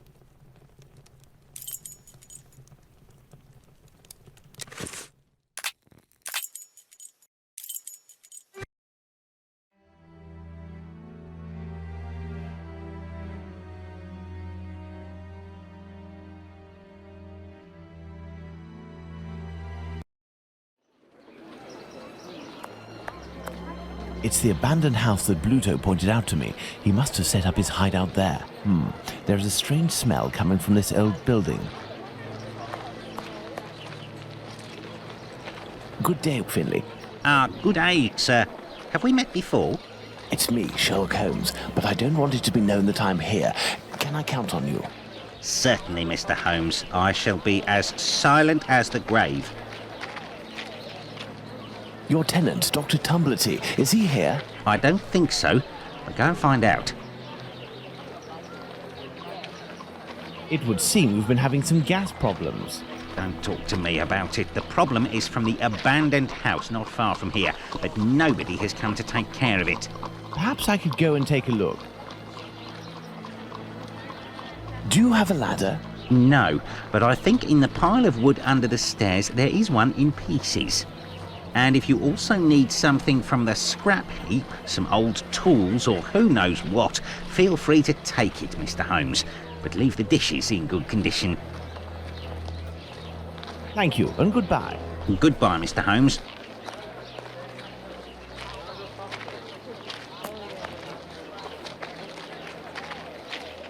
Part of a perfume atomizer.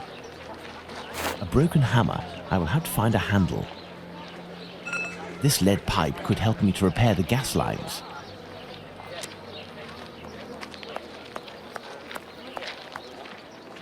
This old cloth could be used as a mask. I must moisten my makeshift mask.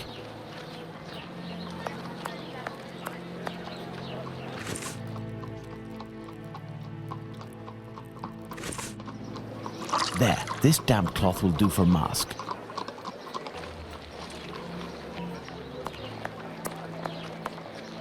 Some old nails, they may come in handy.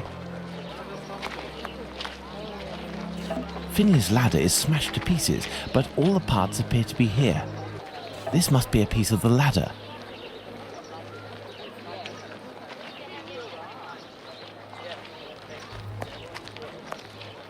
This lead pipe could help me to repair the gas lines.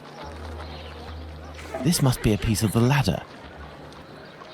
Part of a perfume atomizer. A heap of rusted iron crockery. This lead pipe could help me to repair the gas lines.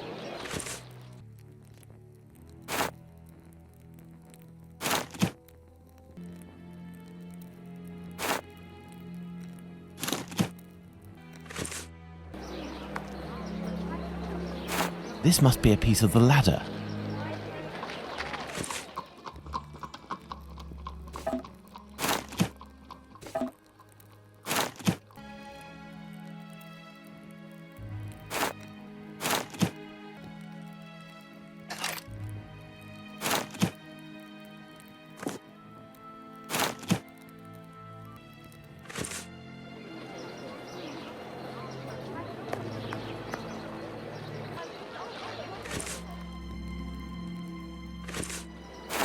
hope this ladder will support my weight.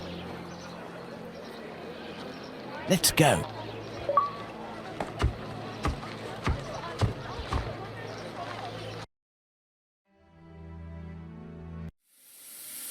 My cloth mask won't make much difference, but I'll be able to inspect the room for a few seconds. A small torch, a useful tool for opening safes, I would assume, but the gas bottle is empty.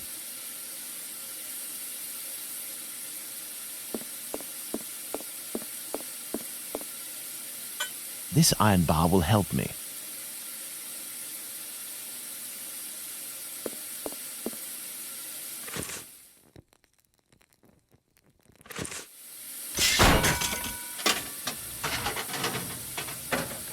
The leak is coming from here. The satchel is behind these pipes. This explains why the thug wanted someone who knew about gas. He must have hidden it there in great haste and broke the pipes in the process. The satchel seems to be quite stuck. I don't think I can get it out without passing out for good. I need a more suitable mask. The kind used by tanners would do nicely.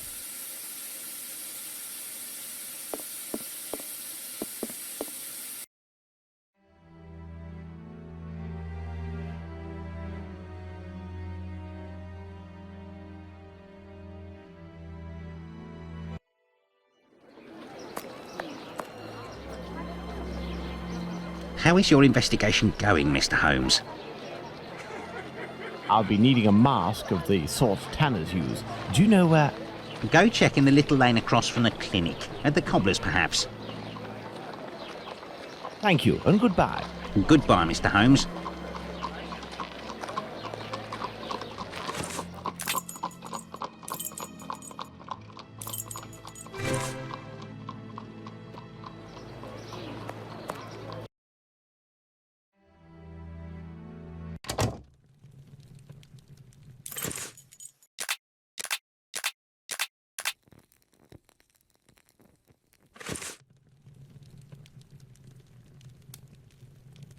How do, sir? Hello. I'm sorry to say, but I'm closing. I am here because I found this. Abraham's beard. The son of one of my neighbors was beaten in the street a few weeks ago and it was stolen from him. If you would give it to me, I promise to return it to him and get you a reward. Money doesn't interest me. Who are you, sir? And what do you want from me? I'm a friend of Dr. Watson's. You know him, don't you? In that case, welcome. Dr. Watson is a great man, and I would be pleased to help one of his friends. You work the leather and perhaps even tan it yourself. I believe tanners wear special masks to protect themselves from the toxic emissions given off by the vats used to soak the leather. I have a gas leak to fix, and I won't survive without something effective to protect myself with. Go see my cousin Abraham, who has a pet shop a little further down the road. Tell him that Isaac sent you. That's me. I'll be off now. My regards to Dr. Watson.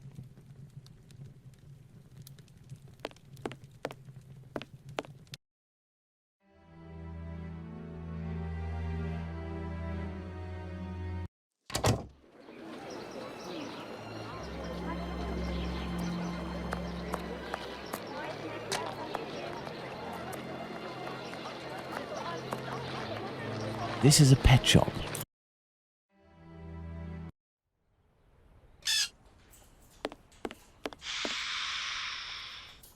Hello, sir. Hello. You must be Abraham Solomovich. I came on behalf of your cousin, Isaac. He said that you might be able to help me. I need a good mask to protect me from gas emissions so I can repair a leak. Yes, it should help you. But I let it drop into the big snake cage, and they are very dangerous beasts. I don't know how to retrieve it. But you must be equipped to deal with these creatures safely, surely? Of course, but I broke my hook. It should be over there. If you succeed in getting that beast from its cage, you will be doing me a great favor.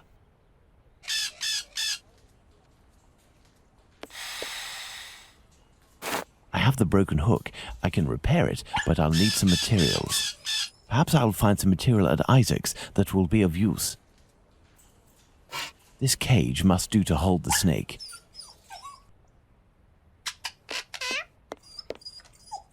This cage must do to hold the snake. This cage must do to hold the snake.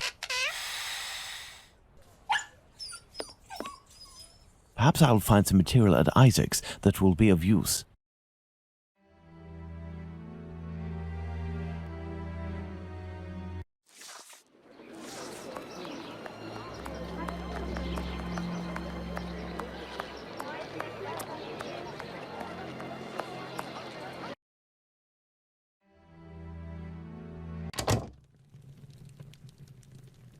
I need a few items for your cousin Abraham. May I borrow them for you? Of course. You're welcome. This should do the trick. This should do the trick. This may come in handy.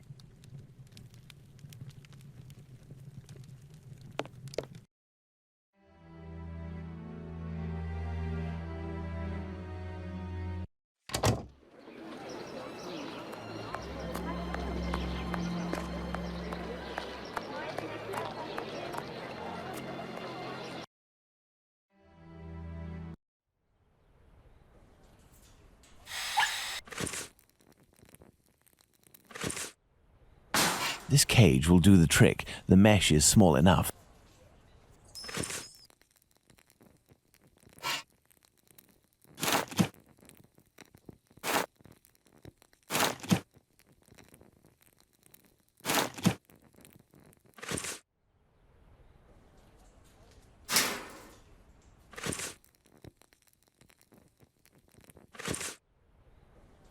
There we are. Magnificent.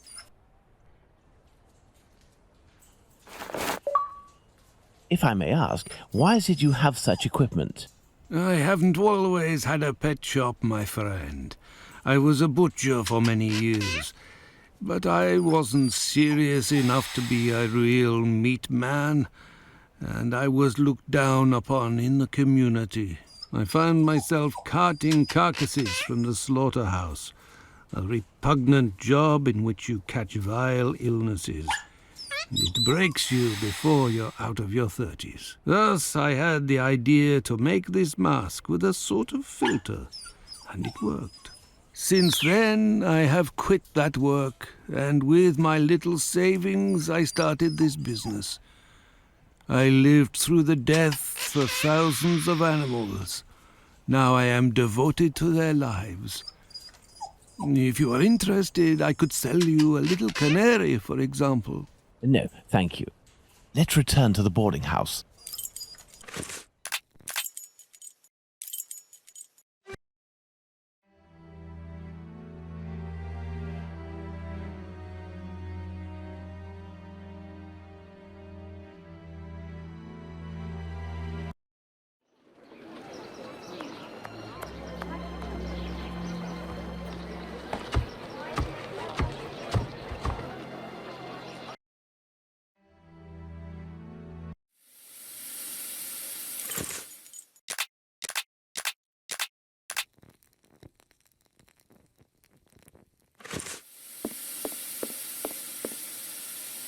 The satchel, rather heavy and firmly wedged.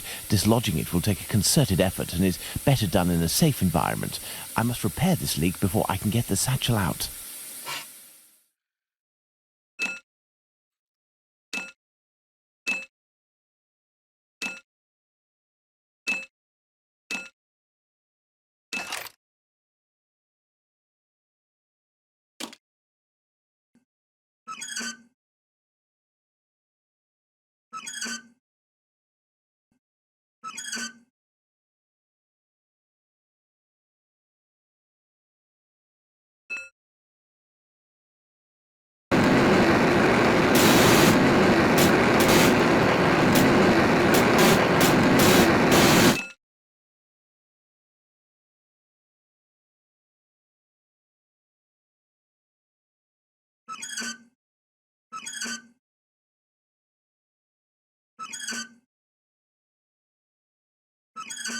Elementary.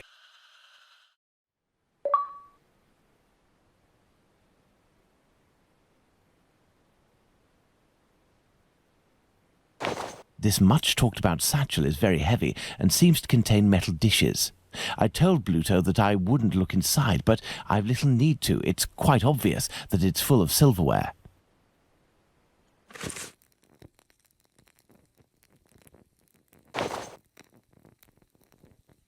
Full of crockery, the satchel makes the same noise and weighs about the same as if it were filled with silverware.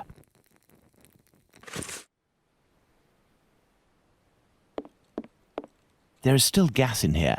Looking at the state of this cat, it won't survive much longer if it stays here. Let's go to the wasp's nest.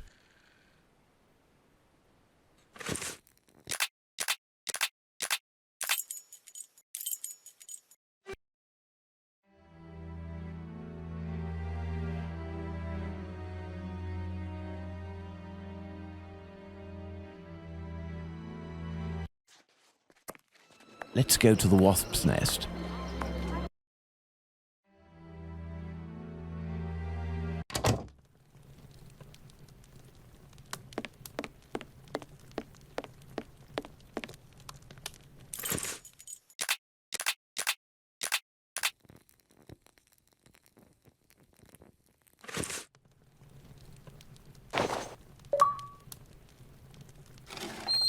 Pass the sack to me.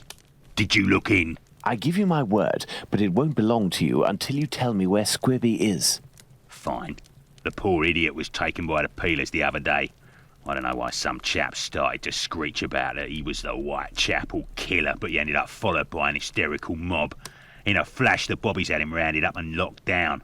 Do you mean at the local police station? Might not.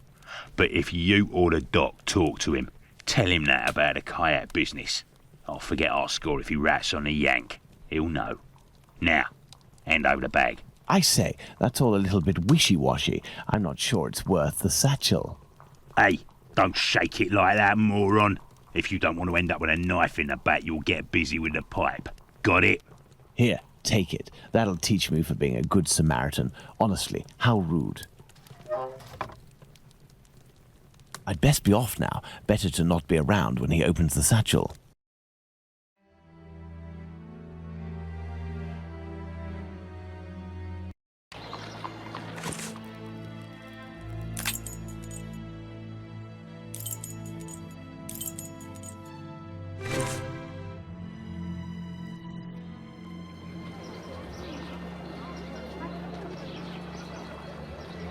Hey, look! It's Mr. Detective. It's... Shh, I'm undercover on a special mission. Don't blow my cover. Aye, aye, Captain. We won't let it slip. Now, what are you doing in this area at such an hour? You're far from home, aren't you? We've come to give Pounce a hand. About his cat, you know. Downstairs round is a nasty old lady Big Danny lives. She threatens to kill Pounce's cat, 'cause she's allergic. Or so she says. And it makes it cough and vomit just by seeing one. Allergic? Oh, that's it. She stoned Pounce and his cat yesterday, and the poor thing took off and hasn't been seen again. We've been looking for it, but nothing. Does that cat there belong to Pounce? Bert! That's my Bertie! Be careful, he is injured. Let's take him to the pet shop. We might be able to take care of him. Let's go to the pet shop, children. If you all go in at once, you'll scare the animals. Pounce, come with me. Everyone else, stay here.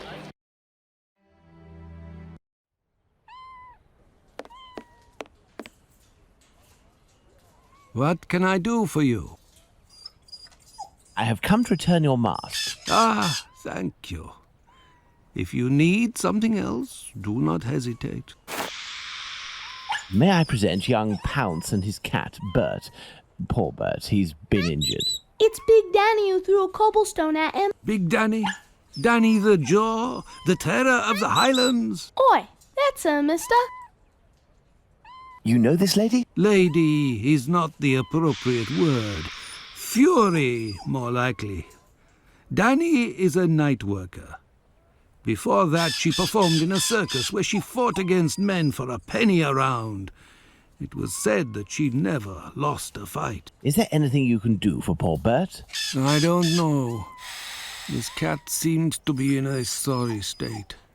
I have a book on cats over there. Can you find it while I look at its wound? Yes.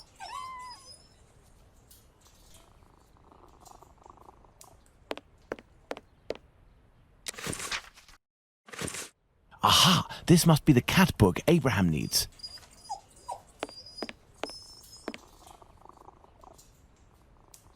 What can I do for you? Here is the book on cats. Thank you, my man. I will see what I can do for this cat. Goodbye. Goodbye, sir.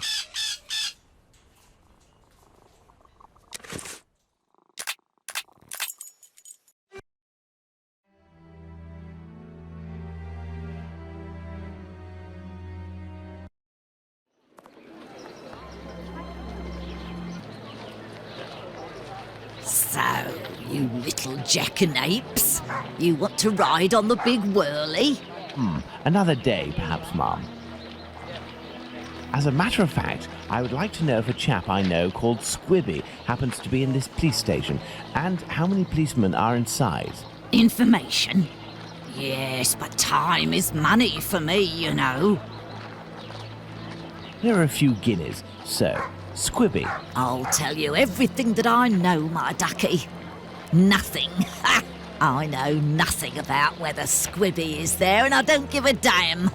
The bobbies don't whisper sweet nothings to me, like the girls in the nice places. And now get lost before I get all worked up. Hey, if you have something to offer to a lady, I could tell you a little bit more, maybe. I'll be back. You do that. The girls from the nice houses. That monster. Oh. Danny must have been referring to establishments like Miss Bella's that Watson told me about.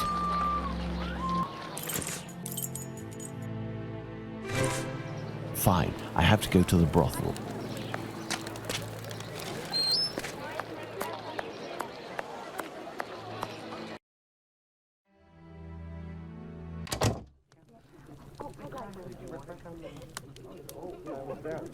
Good evening, Lucy. Do you remember me? Mr. Holmes, come in. You're strangely dressed. What have you come to do in the area? I've come to ask if any of your colleagues, or perhaps even yourself, associate with any of the policemen from the local station. Certain girls go with police officers, it's true. But Bella would be able to tell you more than me. Very well. I'll be on my way.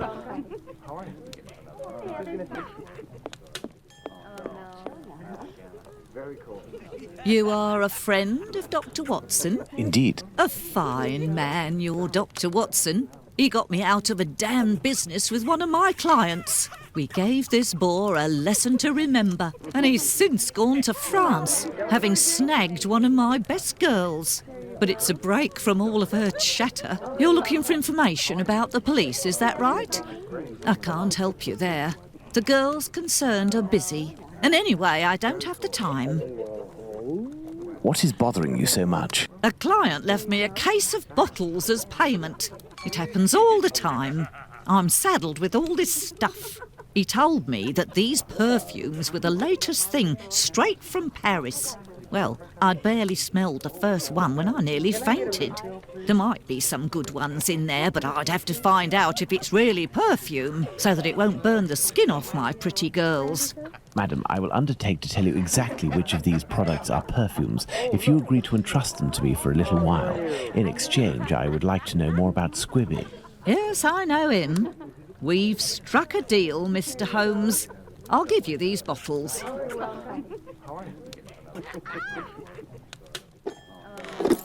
I will need a book to help me identify Miss Bella's perfume. I believe the bookshop on Glenworth Street, not far from Baker Street, has just reopened. Let's go and take a look.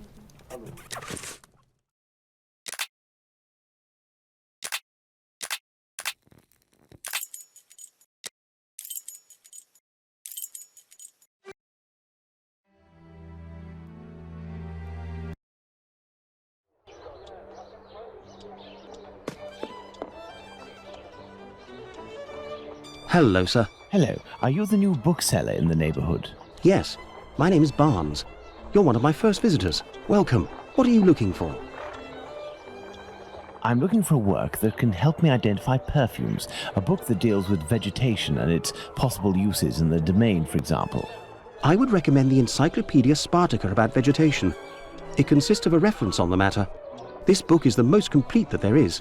Fine, I will take it. But it's just that, I have no idea where it is. Would you believe that my predecessor classified works by their acquisition date? Nowadays, we advocate a thematic classification. However, I am getting down to the task.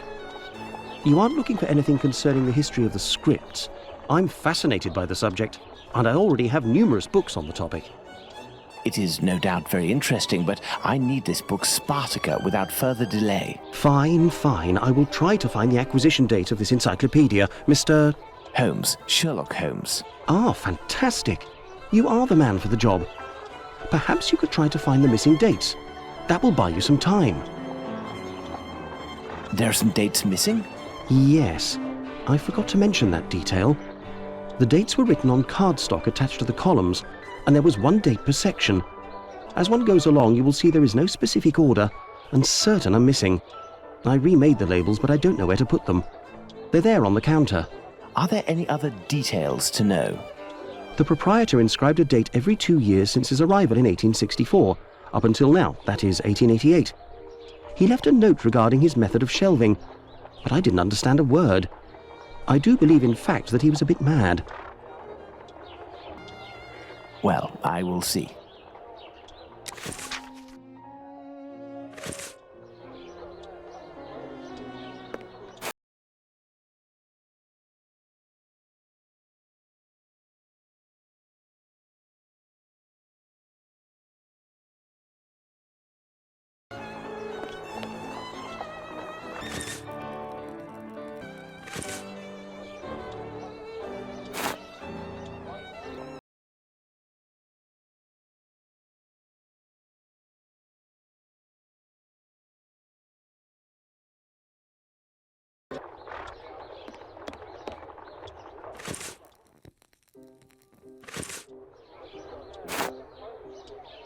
There, Mr. Barnes, the labels are in their correct places. That should facilitate your classification. Have you found my book? Yes, what luck it was to meet you. It was acquired in 1882. I will look for it. Thank you very much.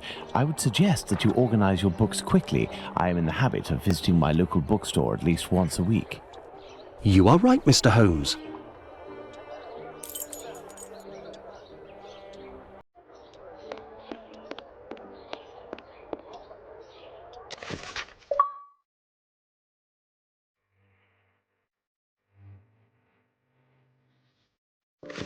This encyclopedia on plants and spices is just what I need to analyze these so-called perfumes. Let's return to Baker Street.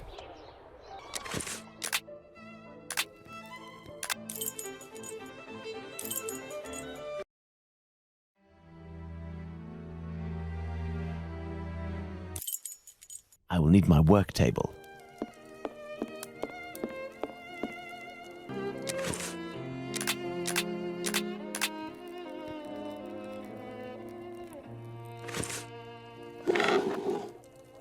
Let's get to work. I must analyze these perfumes.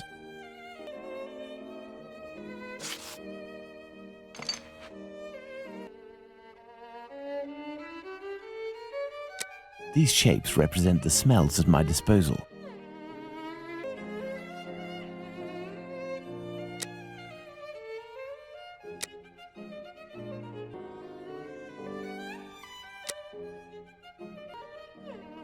This perfume is ghastly.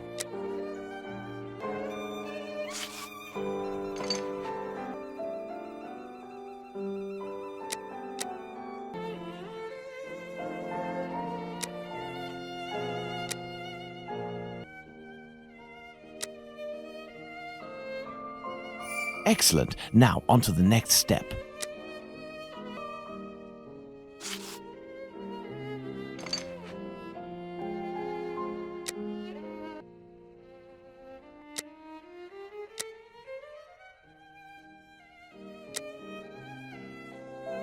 Elementary.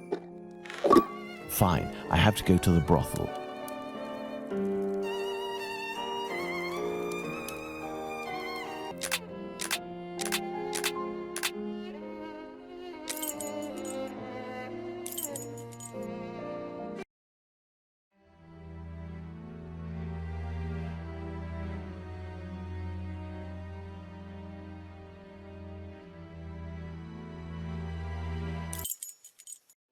Fine, I have to go to the brothel.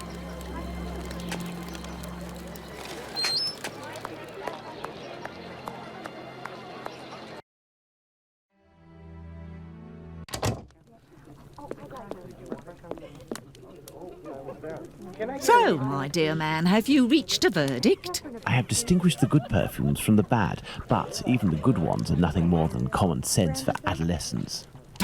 Who cares? It'll freshen up a few of my girls. Wait, there's a perfume here called Valerian. What is it? It's not really a perfume, technically speaking, unless you like cats. It's more of a kind of medicine. It smells strange. I don't really like it. Here, I can give it to you. And I have some information. Squibby is most assuredly locked up at the police station hereabouts. It would also seem that he's the one who doesn't want to come out. Do you know someone by the name of Danny? Danny? Big Danny, Nutcracker? Ha! The one who hates cats? That's the one. You're interested in that kind of bird? Oh, be like dipping your biscuit in a pig's trough. She's dangerous, a real cyclone, so beware. And her appearance, she claims to adore perfumes. She'd need this whole box to smell sweet. I doubt it'll take much to make Danny cooperate, perhaps by offering her a little gift. Let's go to the police station.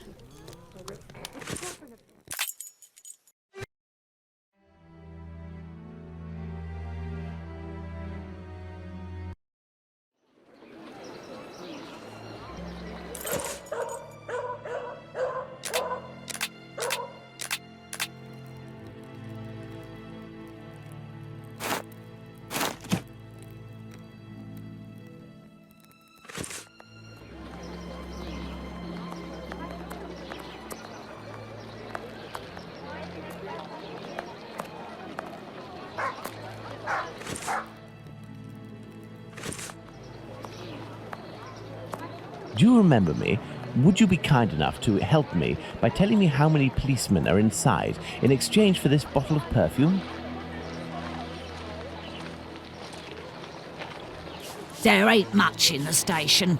It was pretty busy, but now there's only one constable, dearie. There we are. Now Danny has been sprayed with valerian, a scent that's irresistible to cats. I must create a diversion in the street to make the policemen come out, but I need some cats. Lots of cats. To the pet shop. I must go to the pet shop.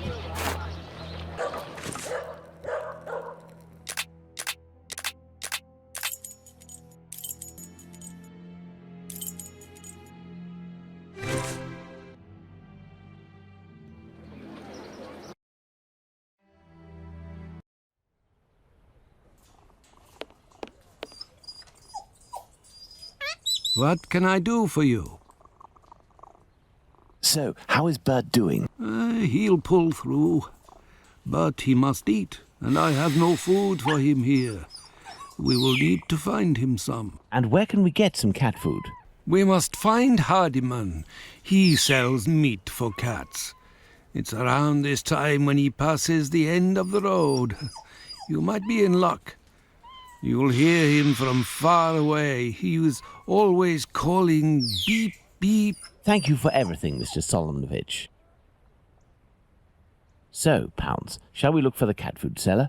Poor Bert has to be fed, and I might have some work for you and your friends.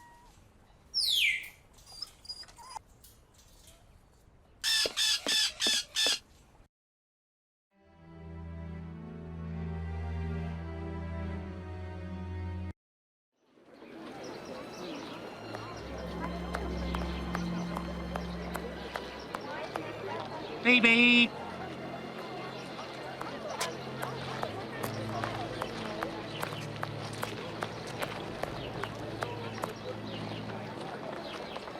Beep, beep. Good evening, sir. How do? A little kebab for the cat? These little brats can't possibly all be yours. Pardon? Oh, no, none of them. Ah, children, they're our pride and joy. And yet... Do cats really like kebabs? They adore them. How many would you like? I'll take the lot. I beg your pardon, sir? How much for the lot? For £2, they're all yours, my lord. It's a deal. Listen up, my little soldiers. You'll need to find all the cats in Whitechapel and lead them towards the police station. You'll be armed with delicious kebabs to entice them. Go, as quick as you can now. If my calculations are correct, the cats will be seduced by Danny's odour and will throw themselves on her. That should cause enough of a commotion to get the policeman to come out onto the street.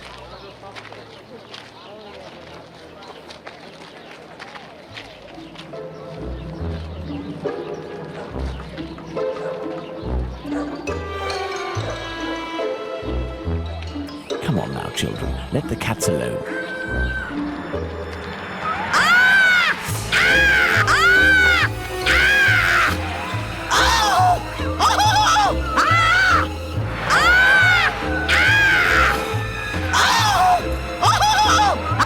What's all this racket?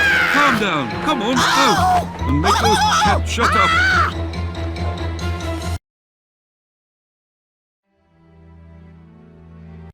Well now, let's see what I can do about Squibby.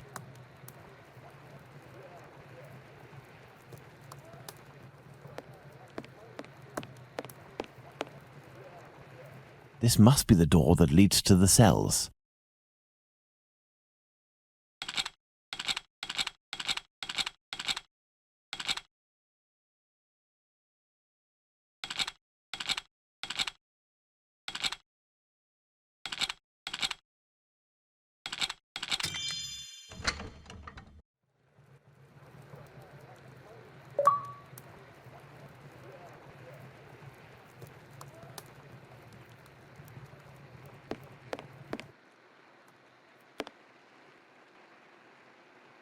And who are you? I've come to talk to you about Tumblety. So you're here to kill me, are you?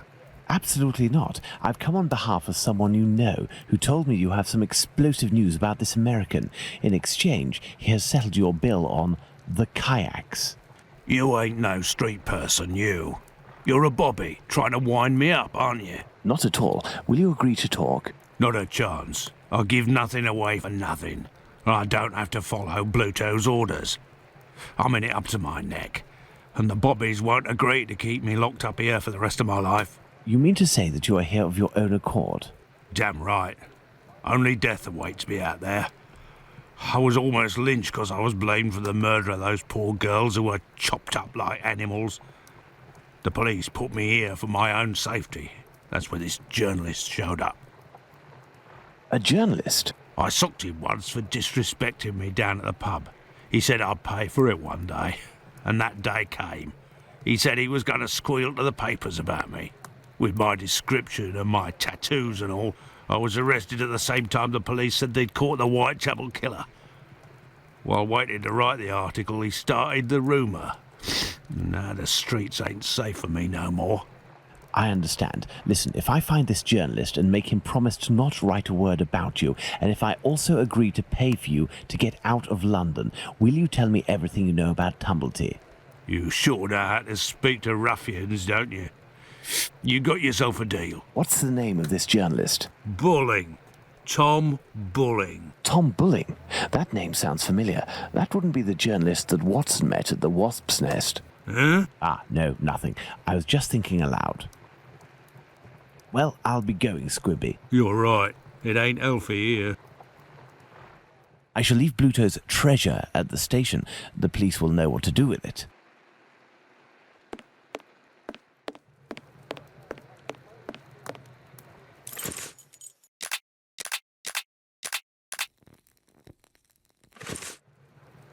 I shall leave Bluto's treasure at the station. The police will know what to do with it. Hey, but what are you up to here, you? Off with you, and make it quick before I take you in.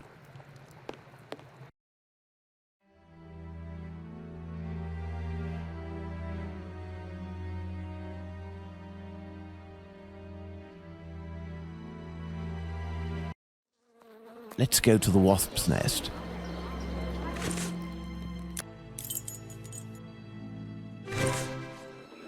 Let's go to the wasp's nest. No, if Bluto sees me, it could prove to be quite dangerous. Let's return to Baker Street to change.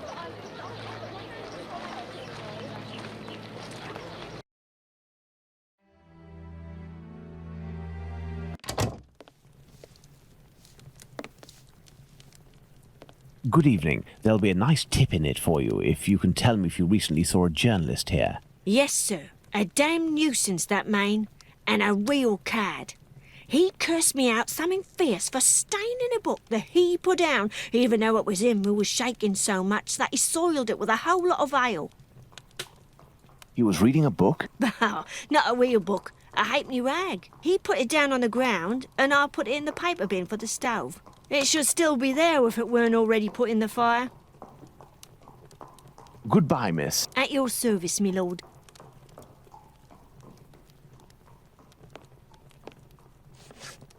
Some paper, ink stains. This must be the table where Bulling writes his copy.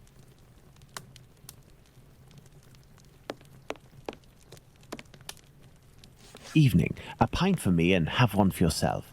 I'm looking for a journalist, a good client of yours. Goes by the name of Bulling. Ring any bells? Haven't seen him for a day or two. He must be sleeping it off somewhere.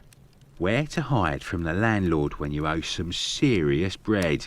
What paper does he work for? I don't know, but I can't believe that he works at his rag, because he's always round the pub scribbling his useless papers.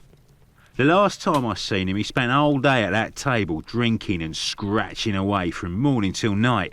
He finished by celebrating, and without the help of a rich chap, he would have fleeced me of a guinea. Thank you, my friend. That's nothing.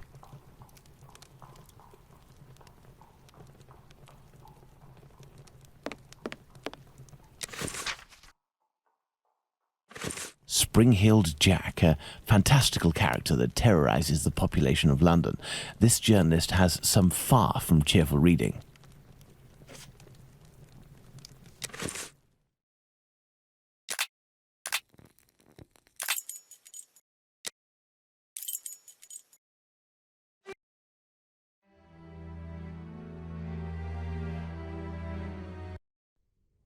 Up at last, Holmes. Were you able to get anything from that crook at the wasp's nest yesterday? Not yet, but I am working on it. And yourself, Watson, what were you able to find out from your colleague about the sale of second-hand female parts? Holmes? Well, actually... Let it be, Watson. It was tiring, no doubt. Well, as soon as I mentioned the possible existence of a black market dealing in human parts, everyone in the hospital became very tense. This silence, therefore, tells us more than anything else at this point. However, I have trouble believing that such a peculiar dealing as that involving Annie Chapman's uterus could have gone unnoticed in the medical community, if that is indeed what happened. That's my opinion, as well as that of my old university colleague. He maintains that any form of organ trafficking would be impossible, not to mention unnecessary. However, he did tell me something rather troubling. The unexplained disappearance of several corpses from the hospital morgue.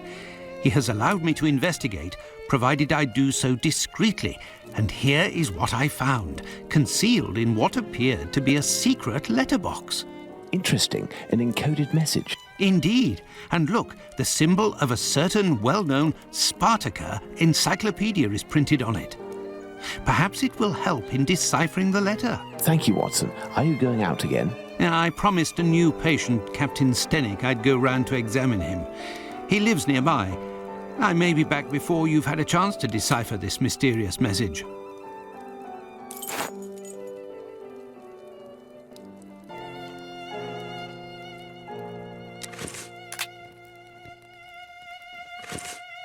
Good. Let's decipher the encoded words in the message that Watson found at the London hospital.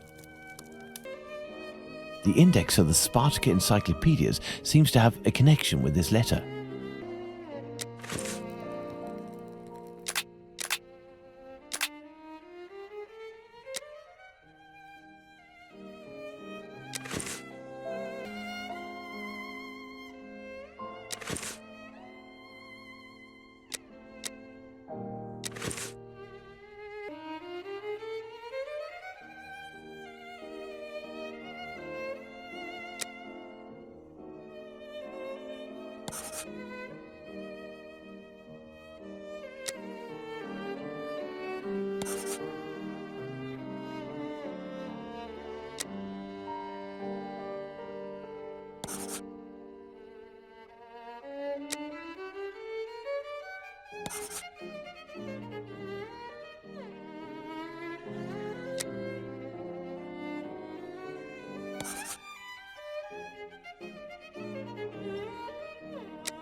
Elementary.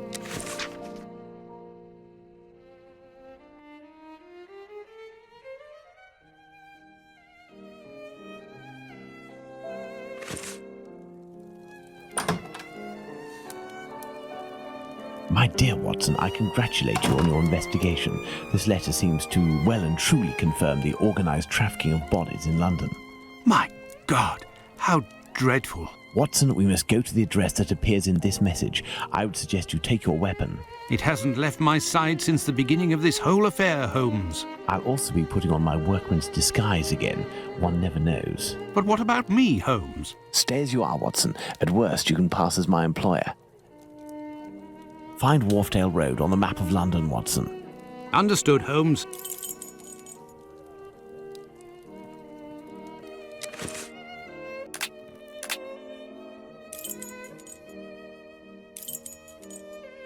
Yes, I have, Holmes.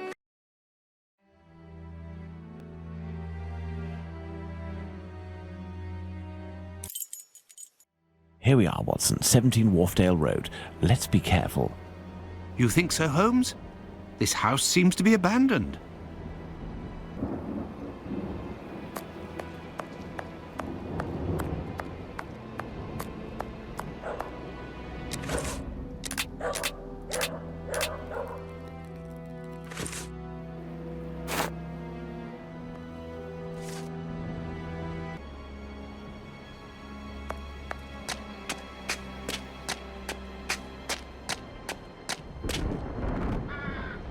Hard cover.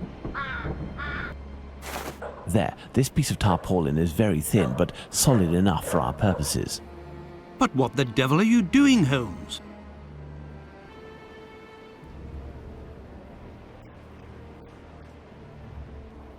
Look, if we lift a board from this window, we should be able to pass through. But first we have to get ourselves up there. You are joking, Holmes?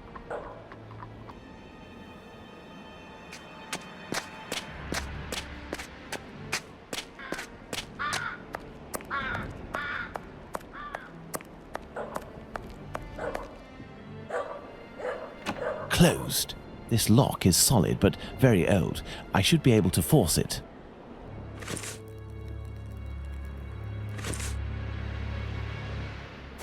There, by sliding this piece of tarred tarpaulin, I was able to quite simply force the lock. Let's go in. Incredible!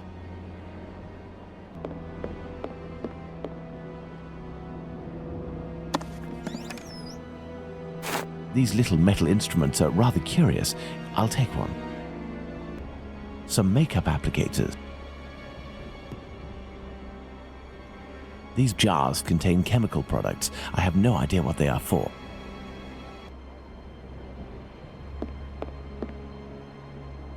There's something here.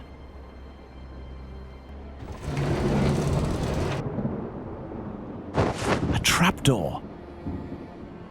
We must find a way to get down through it, Watson. Incredible!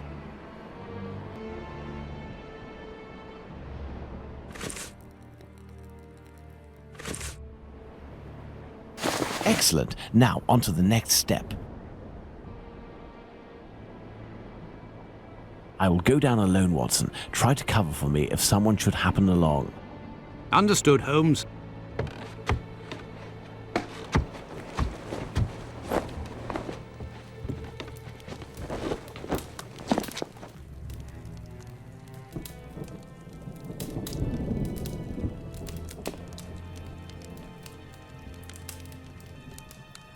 A hammer. I'll take it.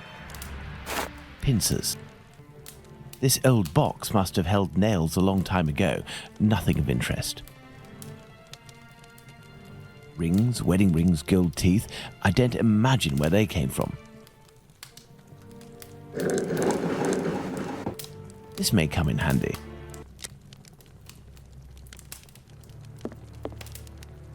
A pointed poker. This is sure to come in handy. Clothing that appears to be destined to be incinerated.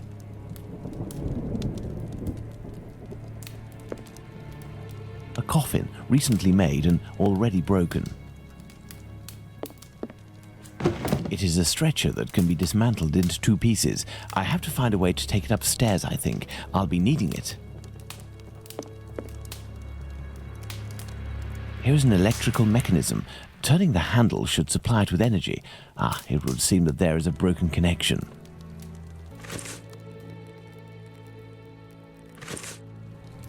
Excellent. Now, on to the next step. This box is broken. The wires must be reconnected. Pray, think.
Elementary.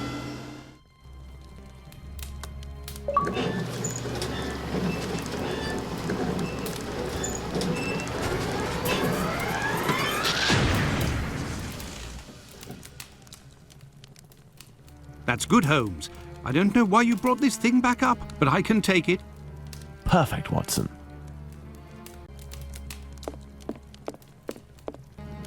This bent key just needs a little repair job to make it usable.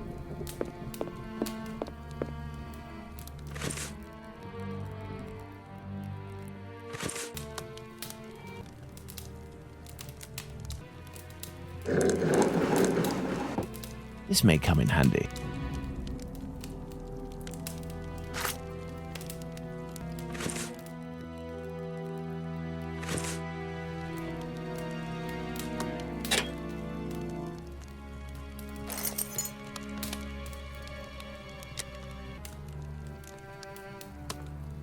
The fuse box is burned.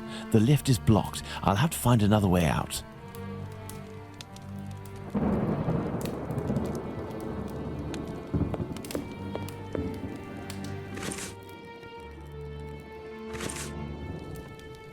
Let's hope that it really is the key to this door.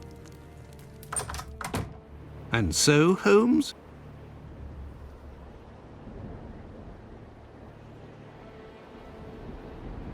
Numerous footsteps. Apparently this passage is used frequently.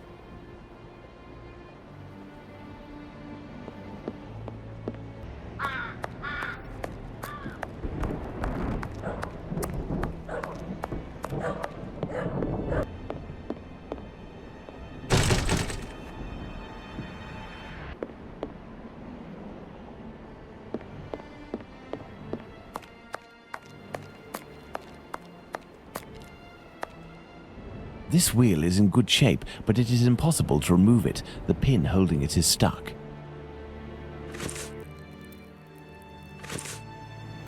This little instrument will serve perfectly as a pin punch. But what the devil are you doing, Holmes?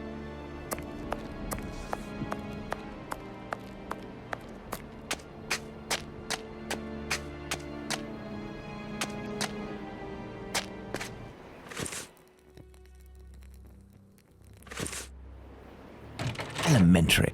But what the devil are you doing, Holmes? This stone was blocking the wheel.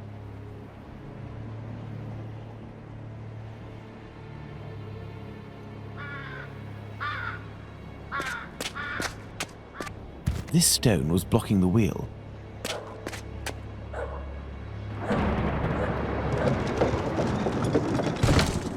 Excellent. Now on to the next step.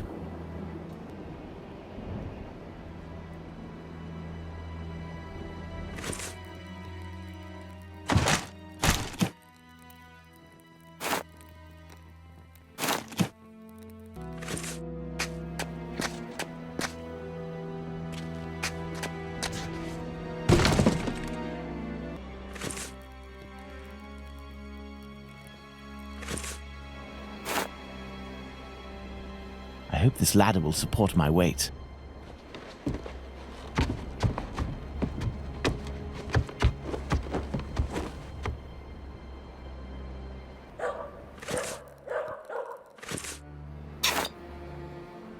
Let's go.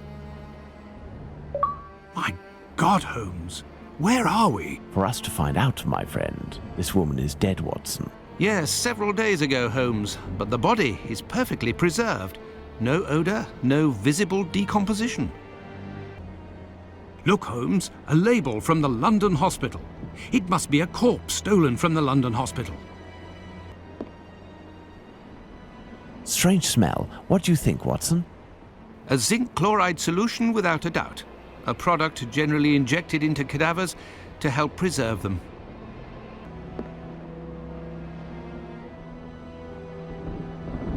Some makeup applicators. Someone made up this corpse. The lips have been colored and the rings around the eyes carefully camouflaged.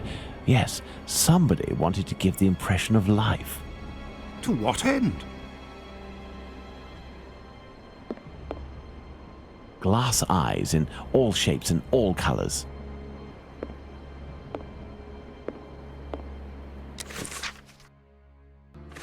This old photo shows a young man dressed after the fashion of an employee in front of a shop.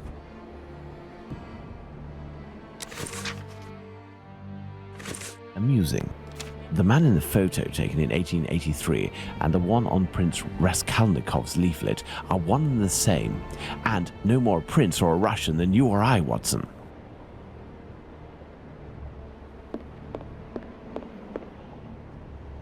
Look at this photo. It is inscribed Ethel Broome Street, 1851 to 1878. This young woman who died 10 years ago looks like the one stretched out on this table. This may come in handy. These clothes are new, just like the deceased's dress. I imagine her clothes were changed. Watson, this corpse was embalmed and made up and dressed to look like a woman who had died 10 years earlier. All is clear, Watson. A charlatan passing himself as a prince, making the dead come back by using corpses as puppets. Which explains the disappearance of corpses at the London hospital. It was to fuel this sordid entertainment. This door was recently reinforced. Impossible to open it.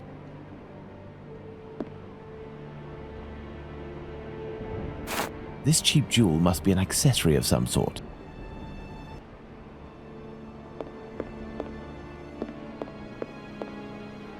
It's a puzzle box. Let's see if I can open it.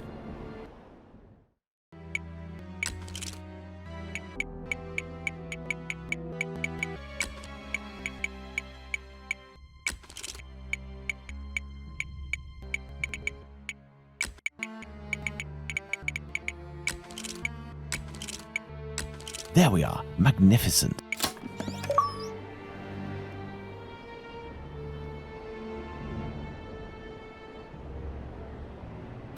This square object is very unusual. This letter speaks of a sign of recognition. Interesting.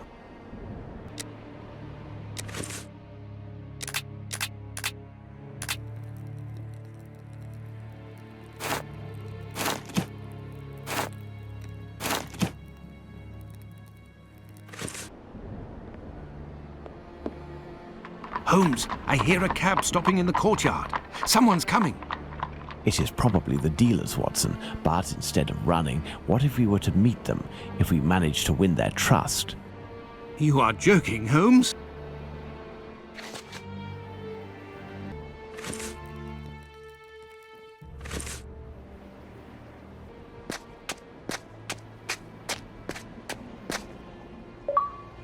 Oi, what you doing there, you? It's private in here. Calm down, we aren't here as tourists.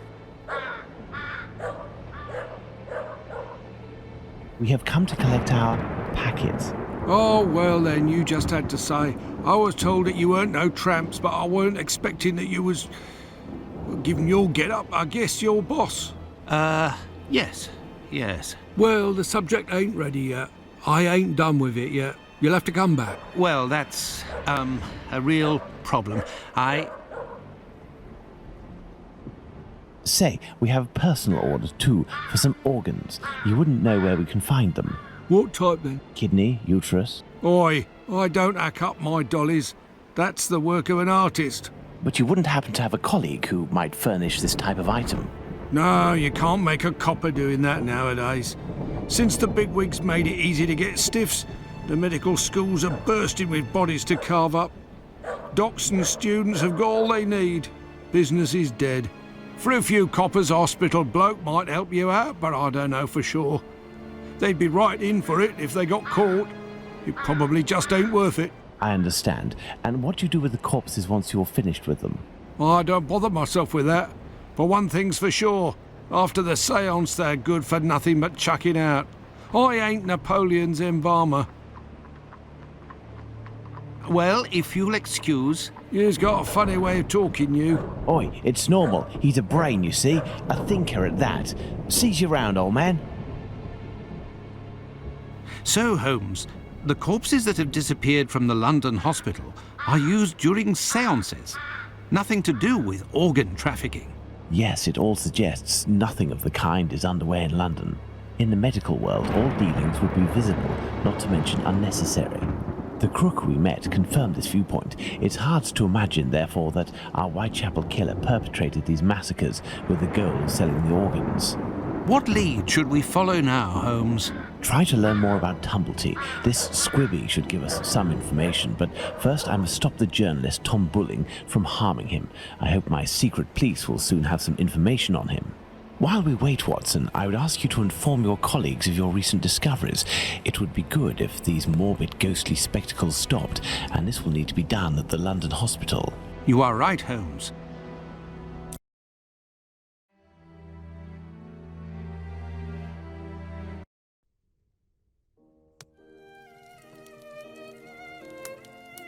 Another false lead followed by the police, Holmes? Yesterday's Times says that a John Fitzgerald, who had claimed responsibility for the murder of Annie Chapman, has finally been released.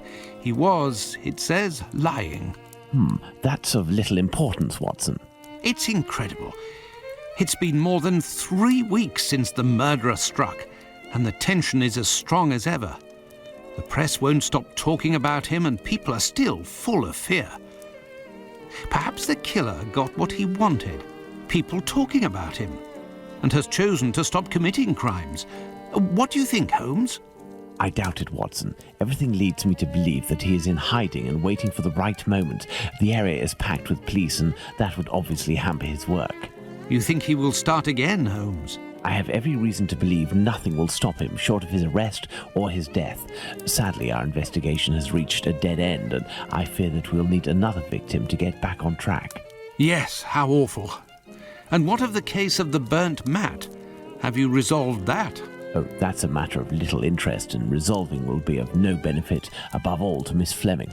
Ha! I hear the footsteps of my faithful Wiggins on the stairs. The game is afoot again, Watson.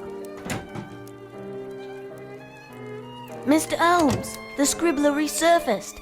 At last word, Pounce saw him racing to Central News Agency where he works. Excellent, Wiggins. And still nothing on the doctor? Sorry, Mr. Holmes. He's one sleek yank, but we'll find him. Good work. Here's something for you.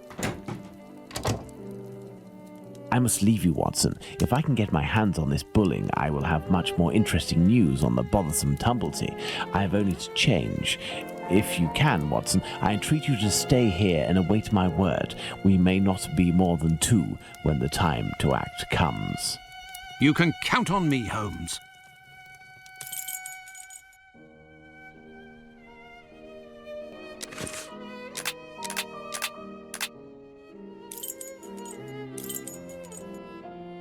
I must go to the Central News Agency.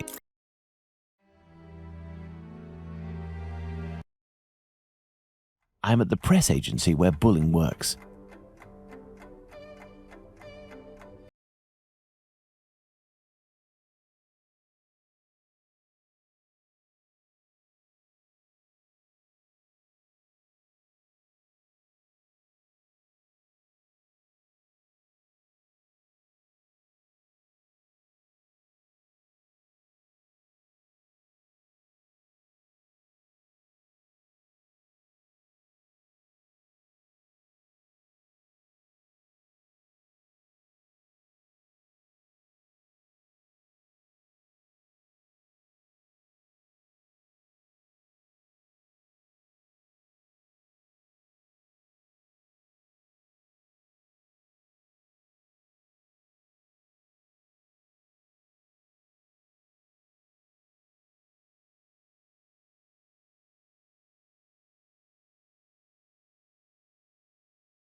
This is Bulling's desk, the one closest to the stove.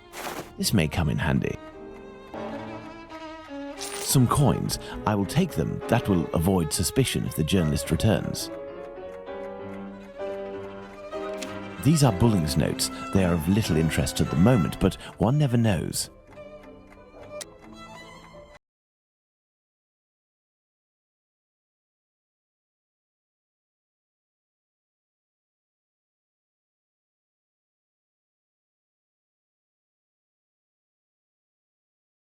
Curious, it looks like someone wanted to destroy this piece of blotting paper that had red ink on it. I can make out a few more letters, but backwards. I need something to help me.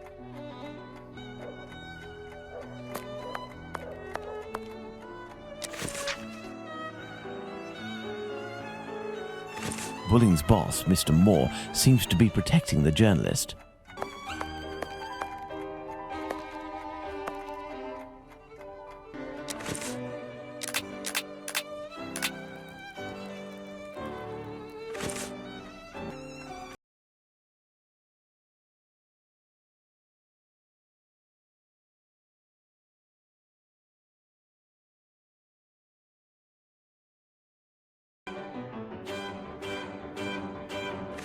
Apparently, our journalist gets his information by telephone too. Sadly, the name's almost erased.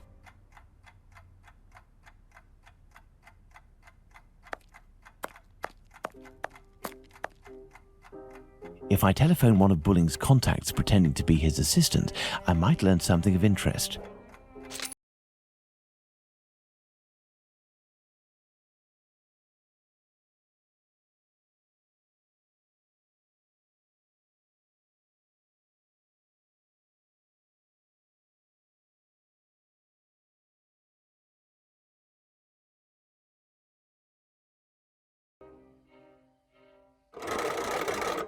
Walesby 1875, an ingenious way to save his contact. Central, Walesby 1875, if you will.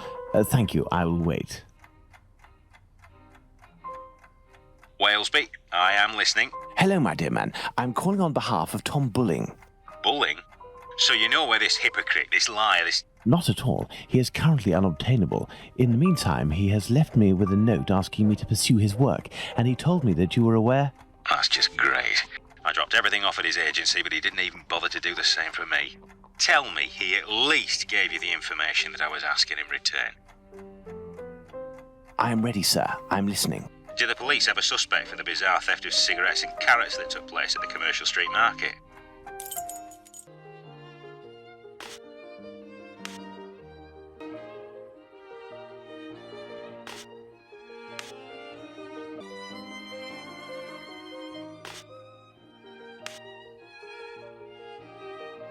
I think, according to Bulling, that Inspector Lestrade's team is looking for a rabbit with a bad cough.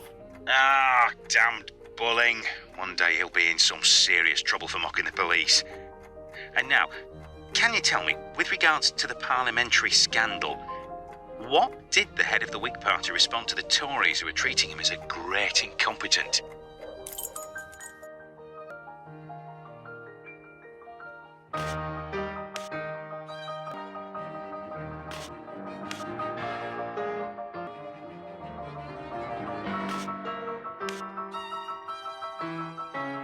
According to Bulling, the head of the Whigs said, "Vote for me, I will be your best representative." Good. That'll make for a good paper. There is one last question. According to a government social study, civil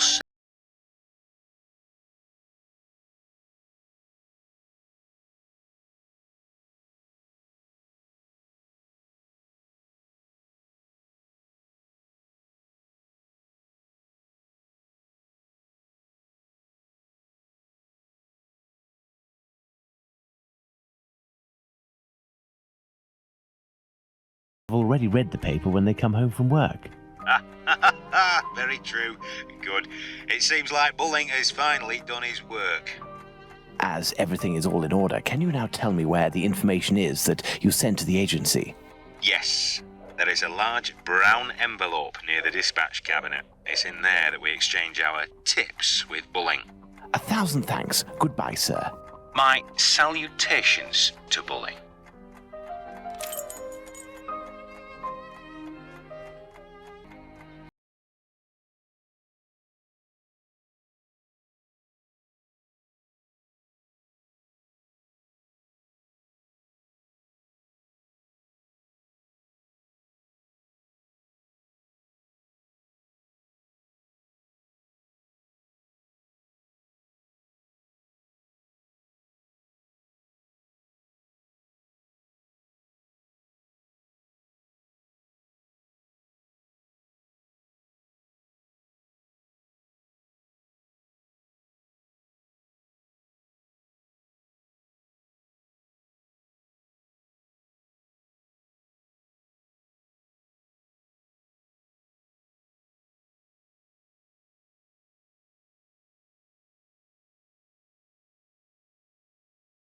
I've inspected everything, but there's no sign of Bulling. He must have dashed off to his HQ, the Wasp's Nest.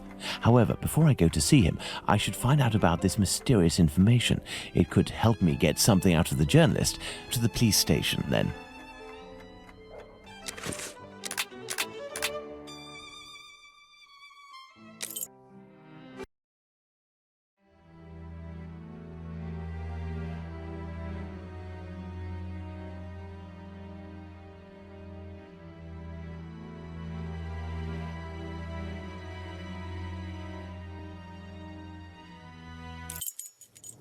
Let's go to the police station.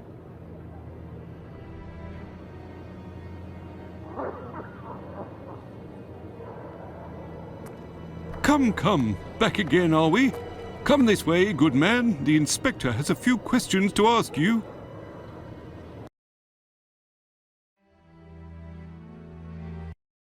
Here is the man, Inspector. Congratulations, Humphreys. So, my lad, one would say that you owe us a bit of an explanation for having left something with us. What is your full name and profession? Sherlock Holmes, consulting detective. Well, how about that? Mr. Holmes, can you explain this get-up? your presence in the neighbourhood despite my instructions, as well as this most opportune restitution of jewels? Firstly, I should tell you that not being under your command, I never understood what you said as an order, but rather as advice. I thought I would be wise to follow them to a certain extent. I intended to explain the stolen goods sooner or later. My presence here will allow me to fill you in on a few conclusions that... If it is in regard to the Whitechapel murders, it won't help us much. We have no doubt that we will be revealing the identity of the murderer to the people in the area in a day or two. I'm impressed, Inspector, and I offer you my sincerest congratulations. Nonetheless, you should investigate a certain doctor. Listen, Holmes, let us do our work. You've rid us of a great pain in the rear end by finding those jewels for us. It's weeks of work that you've saved us. But I think you're a little underqualified for a case like that of Jack the Ripper. Until it's over, I demand that you do not set foot in the area. Is that clear? I take note of your advice, Inspector. You mentioned Jack the Ripper. Pardon me, but you know the name of the murderer? Oh, it's from a letter that the Central News Agency sent our way. It was written by the killer. And even if it can't be proven, it must be recognised that the signature is striking. This information is confidential, and I would ask you to keep it to yourself, Holmes. Can I have a little look? Out of mere curiosity, Inspector. Then I shall disappear. In that case, I don't see any objection. Thank you so much.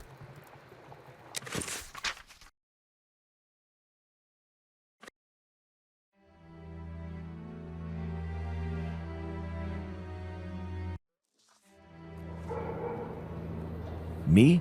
Not up to discovering who Jack the Ripper is? Well, we'll soon find out, won't we, Inspector Aberline? I know who wrote the Dear Boss letter signed Jack the Ripper that Inspector Aberline gave me, and, above all, I now know why.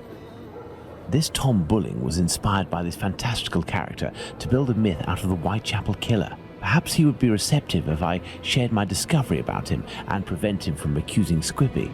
I must find him at once. My best bet will be to try my luck at the pub.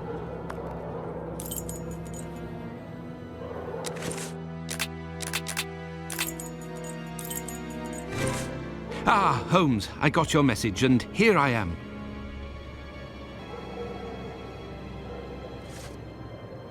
Perfect, Watson. That oaf Bluto is looking for us with evil intentions, and he may be hiding here. I will try to get more information inside. You, Watson, will be our lookout, and at the slightest suspicious sound, do not hesitate to call a constable on his rounds.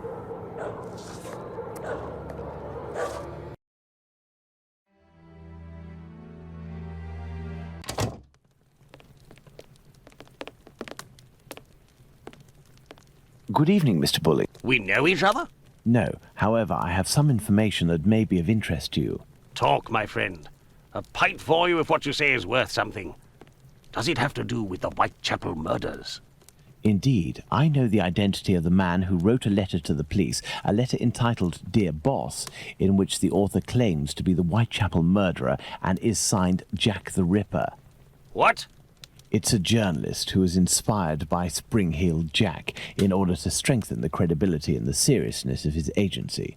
This new Jack will give him some first-hand information that he, in turn, will dole out sparingly to the authorities, as well as some carefully distilled indiscretions that the big papers will come to beg of him.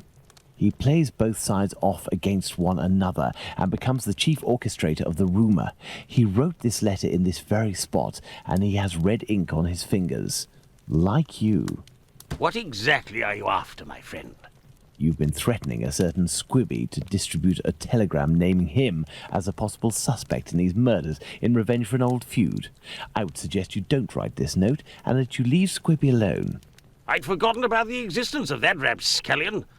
I threw that at him when I was visiting the station to get the dope. You should have seen his face. You must also stop sending these letters that waste the authorities' precious time. Right, well, I don't even know what you're talking about. I have a great relationship with the Bobbies. Just ask around. I don't have to answer to nobody. Now leave me alone. Farewell, sir. Good riddance.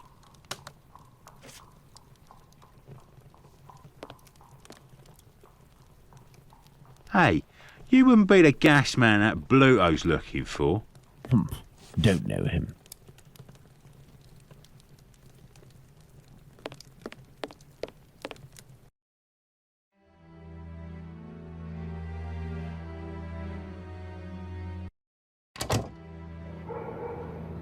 Let's hurry to the police station, Watson. We are close to our goal. Squibby will be able to reveal what he knows about Tumblety. Squibby, so that's it. You're a free man again. We were just coming to the station to find you. Shh. Yeah, the bobbies agreed to let me go and I came to see Bluto before ferreting you out. So, you've seen the newspaper man?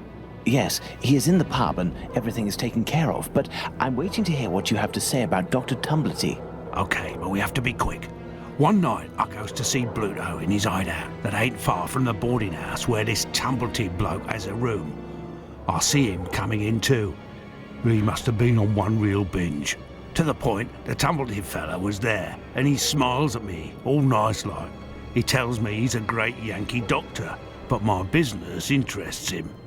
I'm interested, I tell him, but I'm not the type to just jump right in without getting to know a person, see? He invites me around to his room to talk business, just him and me. We empty a bottle or two, and all of a sudden, like, he wants to show me what he's got in this big trunk that he always carts around places. I just about vomited, see? In these jars, just like pickles, you know, there were pieces of meat. And he whispers that it's the lady bits of some old dames. He called them peckymins. I call them love killers, I would. Yuck! After that, he starts to go on about rich folk. They ain't nothing but dogs, and I won't tell you the worst of it. Then he comes all close to me and puts his sweaty hand on my leg. He was one of them types, not me.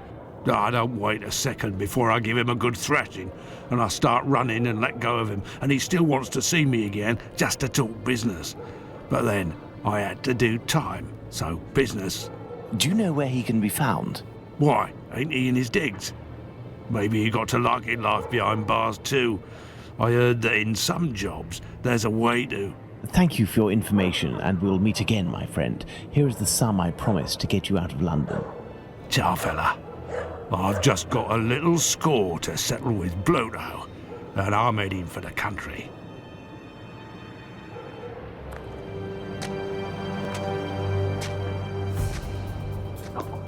Brass knuckles with from name. Takes out a different set. Get back here, Crossy. Go blimey. I'll kill you. Let's ride up to the soccer game. Let's riot! Lipski!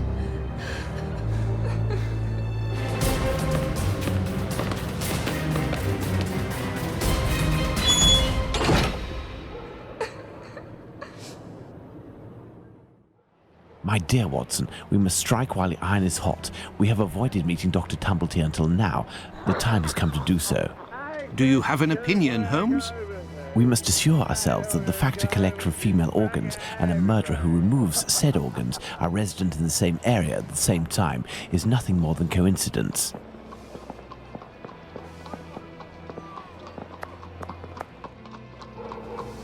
I thought that you wouldn't bring me back your keys. Oh, it's you, Mr. Holmes. Good evening, Dr. Watson. Indeed, it is I again. One of your tenants left without returning his keys? Yes, it's Dr. Tumblety whom we spoke about. Shortly after your last visit here, some constables came and asked me a few questions regarding him. Barely had they left than the doctor came barreling around a street corner and rushed up into his room upstairs. A little while afterwards, while I was tidying, I heard a thud in his room and a rush down the stairs. He left with most of his bags, but without returning his keys. You can go up and see if you wish. The door is still open.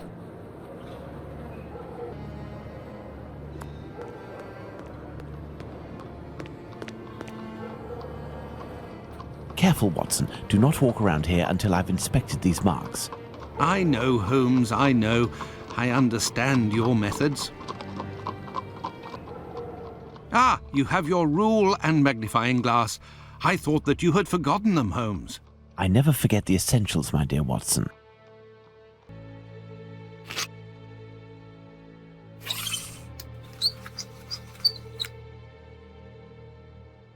Size 13.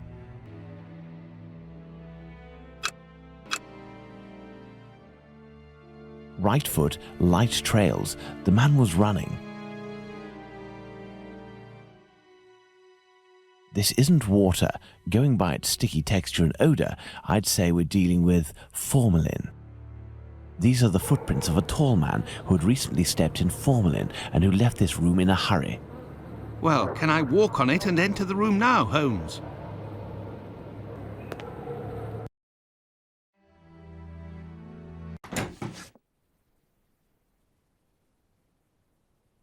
These footprints are the same as those found in front of the door.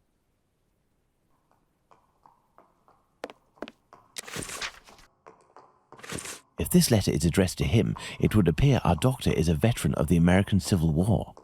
Vicksburg is the key. Now, that is interesting.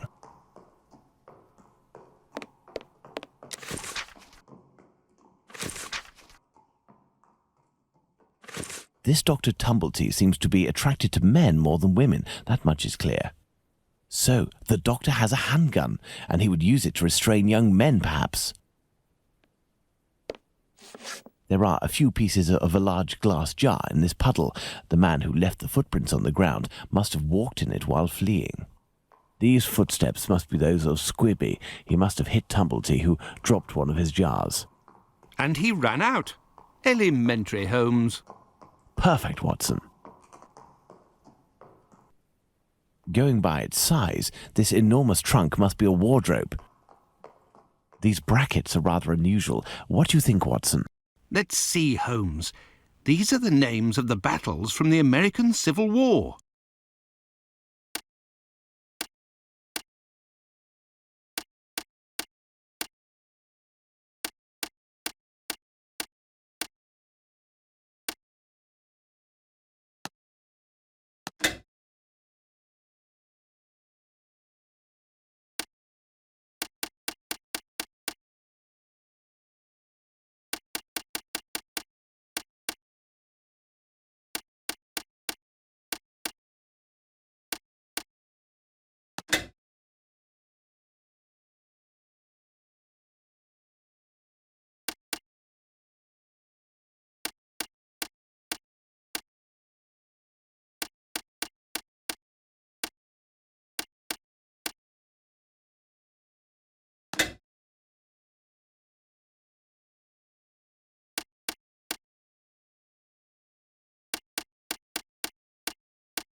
Elementary.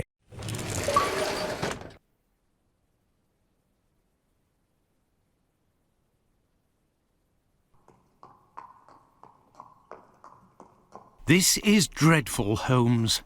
This trunk contains 4 jars in which organs are floating. Watson, can you tell me at a glance what these organs are? I would say that they are parts of female reproductive organs. Are these specimens fresh? No, and I am quite certain of it. From the colour and appearance, I'd say these organs have been in these jars for several months, if not years. Let's go to Baker Street.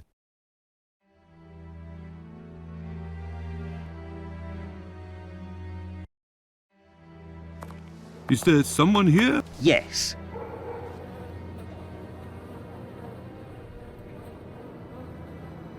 What's going on, Finlay? You seem to be in a panic. The 2 police officers wanted to know if someone suspicious had entered here.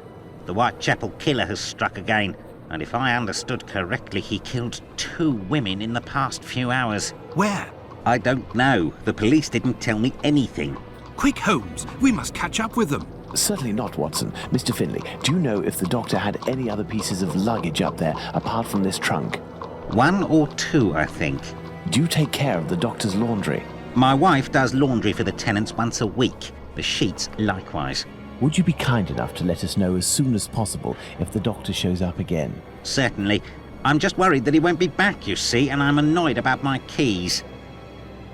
Holmes, I don't follow.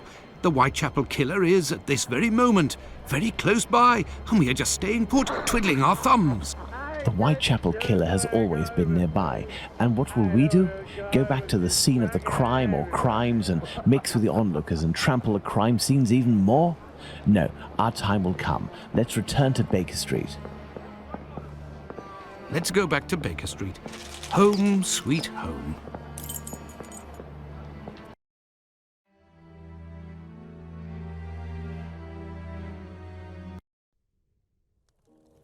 We were less than 200 feet away from the first victim a few minutes before she was murdered.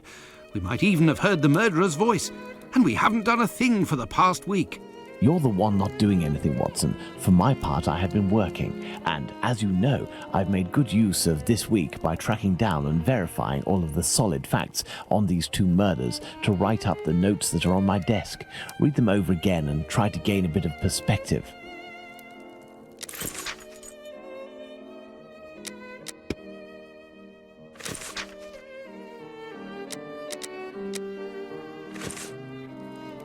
I have read and reread them, but give me something to do then. A task where I can get stuck in, because...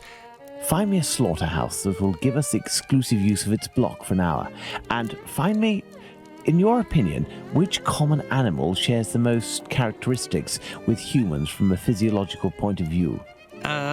Pig? I don't even know why I asked that question. Pray, find a dozen fresh pig's heads, Watson. Not big heads, I prefer small ones. Sows? That's it, Watson. As soon as you have done that, let me know. I request that you search in Whitechapel. Who knows, perhaps you will learn something about where Dr. Tumblety may be hiding. There is also no shortage of slaughterhouses and pig's heads in those parts.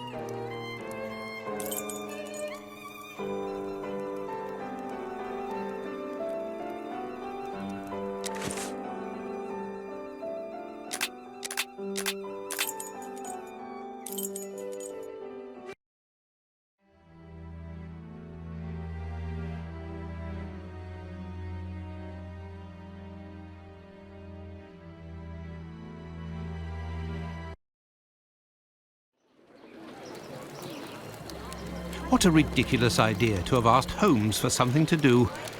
Where on earth am I going to find what he wants? Perhaps that kind Lucy will be able to help me.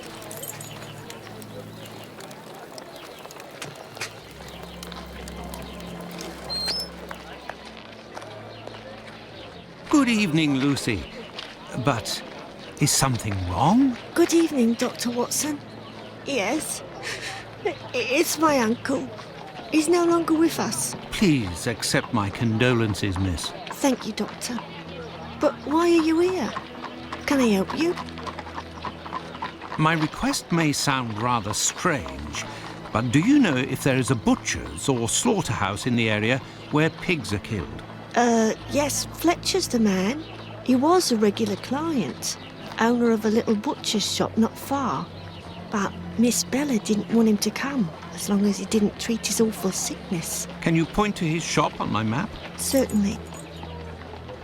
Do you know anything about the two latest murders? Oh, goodness me, no. All the girls in the neighbourhood are terrified. Who will be next? That's what everyone is asking. Goodbye, Lucy. Until next time, perhaps, Doctor.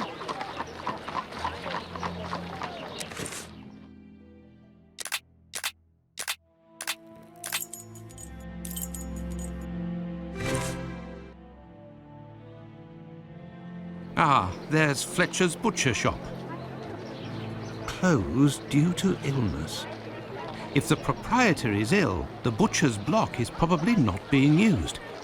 Perhaps I can use it. Now, where could a sick butcher have got to?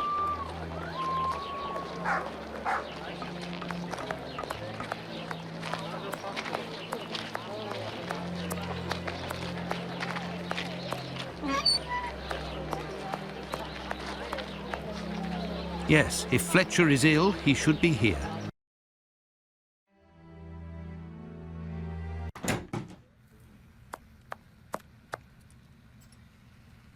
Good evening, Dr. Watson. Good evening, Dr. Gibbons. I have come to see you because I was wondering if, by any chance, you happen to have a patient by the name of Fletcher. a butcher who would have relinquished his shop due to illness. An illness caught during nocturnal encounters, if you catch my drift. Fletcher is one of the regulars at the clinic. Mercury treatment against syphilis. A night with Venus, a lifetime with Mercury. He left London a fortnight ago for the fresh country air. Why is he of interest to you? Oh, no reason. I'm more interested in using his shop, only for an hour or so. Would he have left his keys with family in the area? He has none left, but he must have left Hardyman, the cat's meat seller, to oversee his shop. They're in business. They're good friends. Do you know where he can be found? No, but wander around the neighbourhood and listen for his beep beeps. He often passes in front of the clinic. Besides...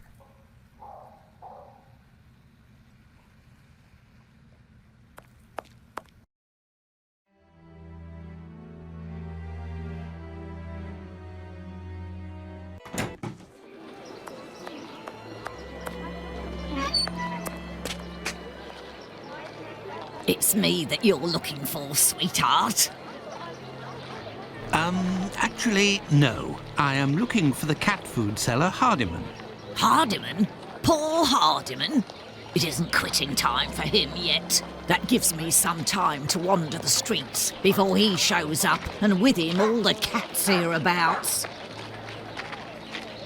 Do you know where he lives? Sure. And for a copper, I might even tell you. Here are a few coins. You're too kind, Governor.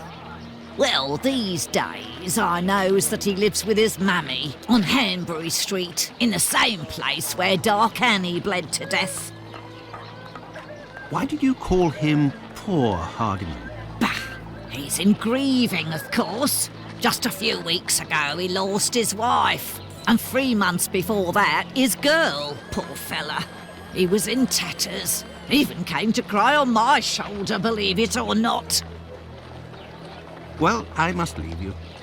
I must go to Hanbury Street.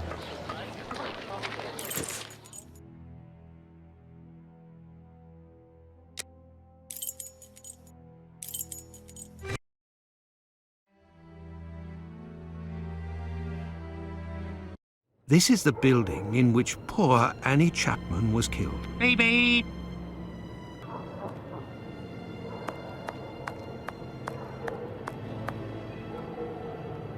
Beep beep.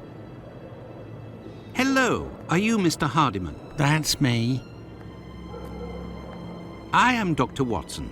I have come to see you about Fletcher's shop. I would like to use it for an hour or two, if you have the keys and your rates are reasonable. Do you want to operate on someone in the butcher's? Not at all. One of my friends needs it to prepare pig's heads. Well, why not? Fletcher certainly wouldn't mind, but there's a problem. A problem? How so? This morning, the neighbour above broke his key in the door. The old boy must have already had a drink. So? Well, I tried my best to unjam it with Fletcher's spare key, which is pretty thin, and bam, that one broke too. Hard luck. But if you have the end of the broken key, perhaps it can be fixed. It must still be upstairs. I didn't pick it up. Fletcher has a key too, so I didn't think it was a problem. Fancy, if I just had another key with a simpler blade, I could copy it. I'm great at odd jobs. Fine, I will try to find all of that. Well, see you later then. Goodbye, sir.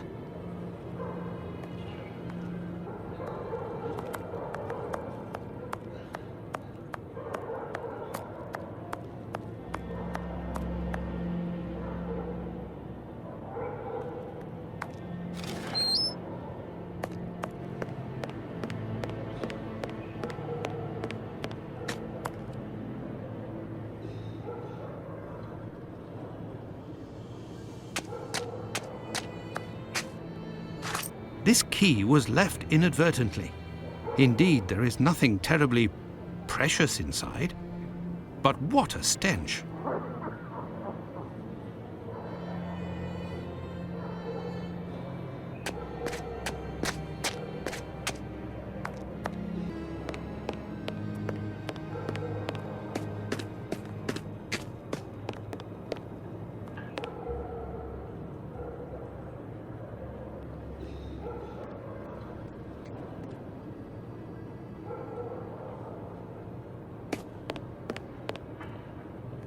Oh, no.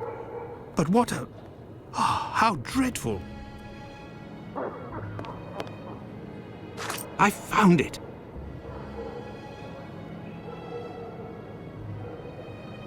Kebabs, the same as Handyman's. So he prepares his meat here. My word, these are innards. This bag contains butcher's equipment.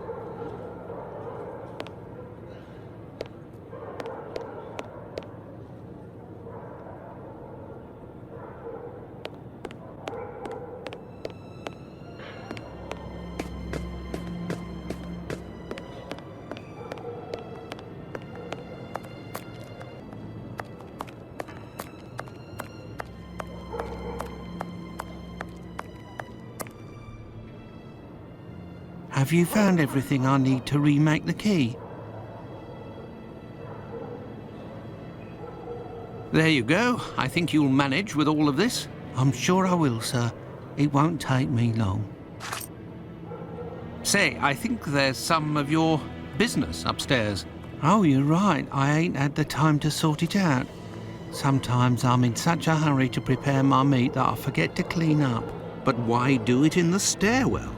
Offal bleeds bucket loads, they do, as you've seen. Now, why would I do that in my own lodgings? Ah, of course. But what about your poor neighbours? They owe it to me, all the times I've helped them out. And I don't have a shop either. Say, you sell animal meat, isn't that right? Would you know where I could find a dozen small pig's heads? The guy who gets me my offal should have some. I'll pay your day's wages if you meet me at Fletcher's butcher shop in 2 hours with the pig's heads. Here's a little advance. I'll do my best, Doctor. The caretaker of another building told us that the place where your mother lives has a reputation for facilitating prostitutes' activities. Is that true? Sure, the doors are never closed. They come through here like it's Paddington Station. By the way, I heard about your loss. My condolences. Ta, sir. I saw them die slow deaths. My little girl, her face was eaten by the disease. Thank you, my friend, and please forgive me for bringing up such painful memories. Go, I must do my rounds, and I will look for what you've asked for. As for me, I will go and find Holmes, and we will go to the butcher's together. Let's return to Fletcher's butcher shop.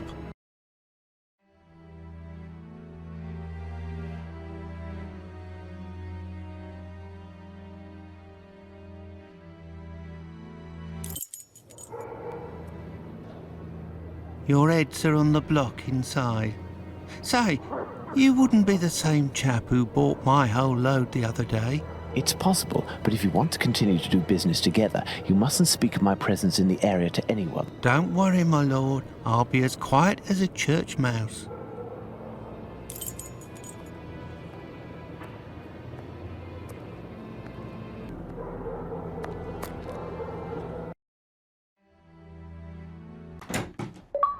Holmes, will you explain the reason and rhyme behind this masquerade?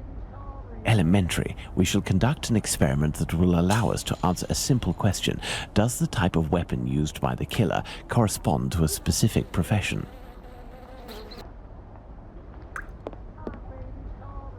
And here are our sow's heads. Congratulations, Watson. You're welcome, Holmes, but what do you really want to do? Take up a collection?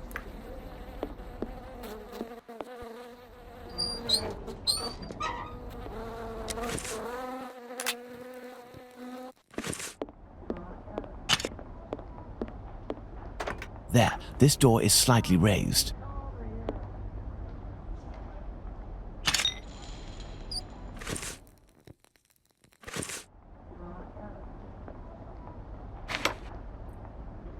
Elementary. While I prepare our experiment, could you find me 2 knives? A small one, somewhat larger than a pocket knife, with a large, sharp blade. We'll need it to separate the bones and to cut through the thick skins. Then find me a long knife that's at least 13 inches long, no shorter, that's sharp and has a thick blade. Fine, Holmes, but I'd like to tell you about Handyman. Do you know that he prepares his kebabs himself, and...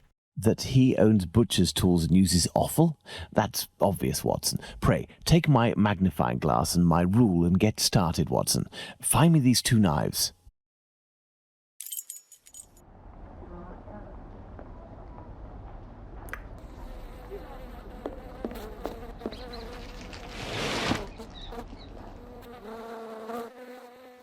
Thanks to the magnifying glass, I can find a small knife that matches Holmes's description. Fragments of cartilage. Large size.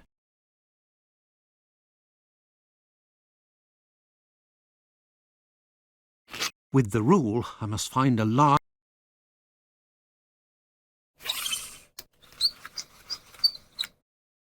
Size, 13 inches.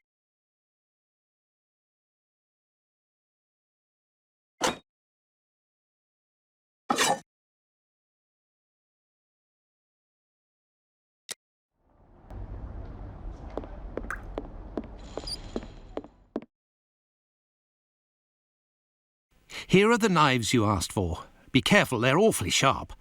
Holmes, I must say that this experiment is making me rather uneasy, comparing animal heads to these poor women.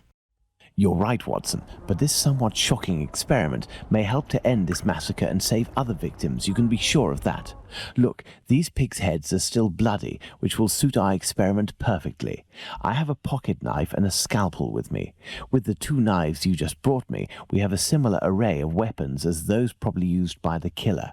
We saw 3 types of throat wounds on the deceased attributed to this man, those intended to slit the throat, those intended to decapitate, and the more superficial yet mortal wound that led to the death of the unfortunate victim in Dutfield's yard, Miss Stride.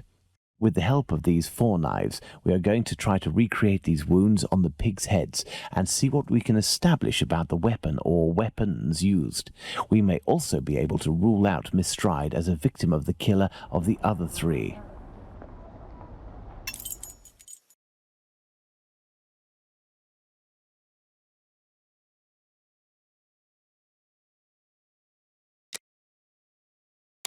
Let's try to use these weapons on this head to obtain a large deep wound to the throat, like those that were noted on 3 of the 4 victims.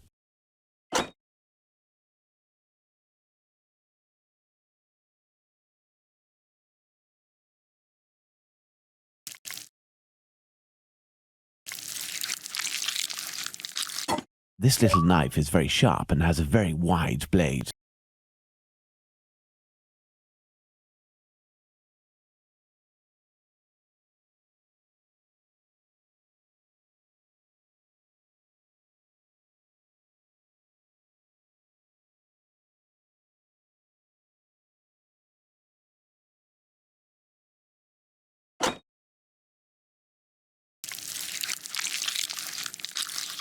This pocket knife is very sharp, but its blade is too thin.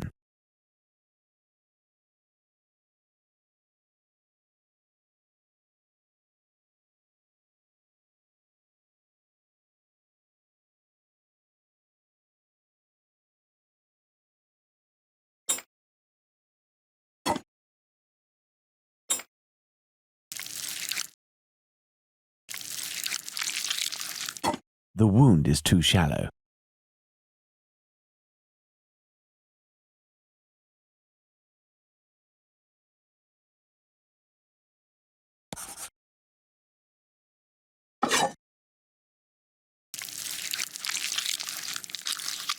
Look, Watson, this knife easily penetrates the flesh.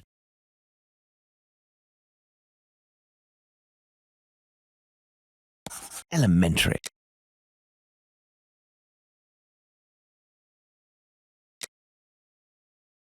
Let's try to decapitate our victim with these tools, knowing that the killer didn't quite manage to do it.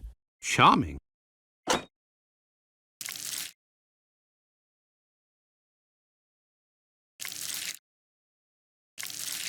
Look, Watson, this little knife with a wide base can easily slice the vertebrae of our porcine friend.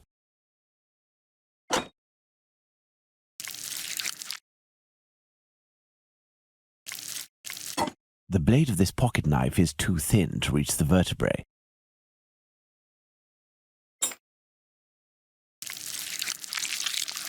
With a scalpel, the wound is too shallow.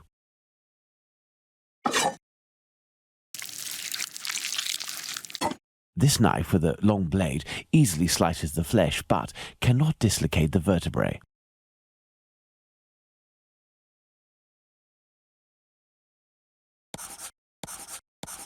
Elementary.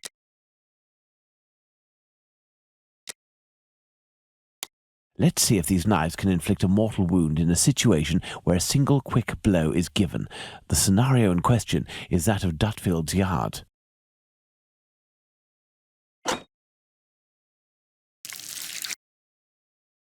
Look, Watson, the blade sinks easily into the flesh. In using the cutting edge of this pocket knife's blade, I can scrape the skin.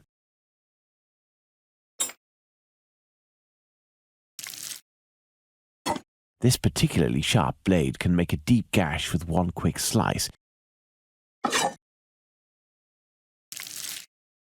It cuts through the flesh easily as the blade is so sharp.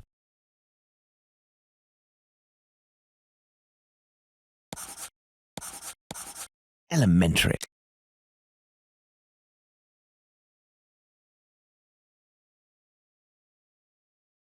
That's it, Watson, the big knife. With respect to the opinion of the medical examiners who noted that a butcher's knife with a long blade would have caused the eviscerations on some of the victims, we can assume, Watson, that he only used this type of weapon as it is capable of inflicting all of the wounds displayed. Furthermore, the Dutfield's Yard murder remains attributable, for the moment, to the Whitechapel killer, if we are able to explain why the murderer used his knife in a different manner. Why not go there now? We will try to reenact the killer's actions that night. Our first objective will be to clarify, one way or another, the statements of Constable Smith, as well as this Hungarian by the name of Schwartz. We must also try to find out more about the International Working Men's Educational Club, underneath which the murder took place, perhaps at the Wasp's Nest. Yes, let's go to Dutfield's Yard or wherever, but quickly. I am in urgent need of fresh air. Let's go to the Wasp's Nest.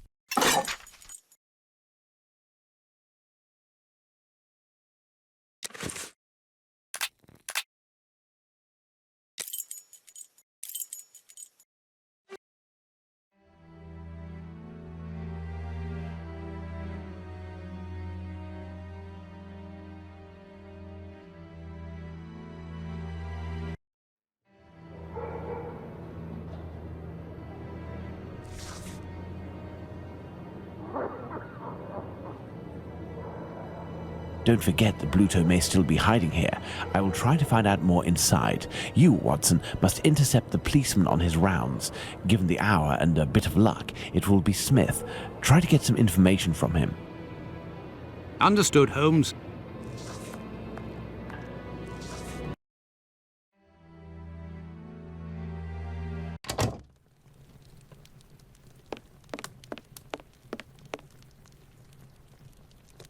A draft, my good man.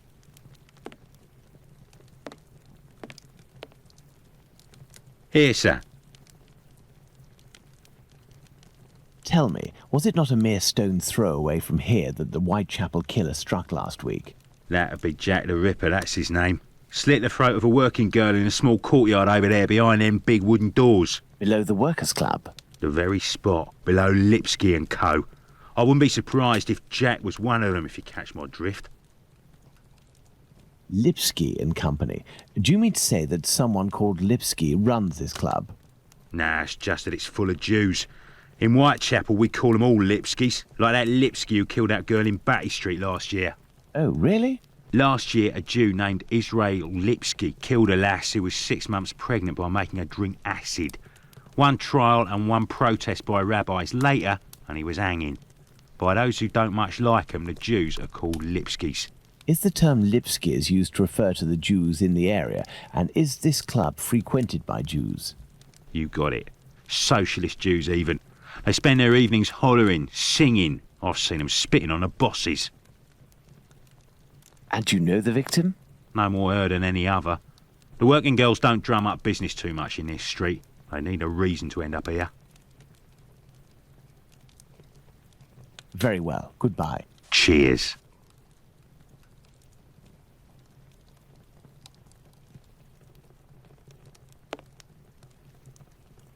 Hello.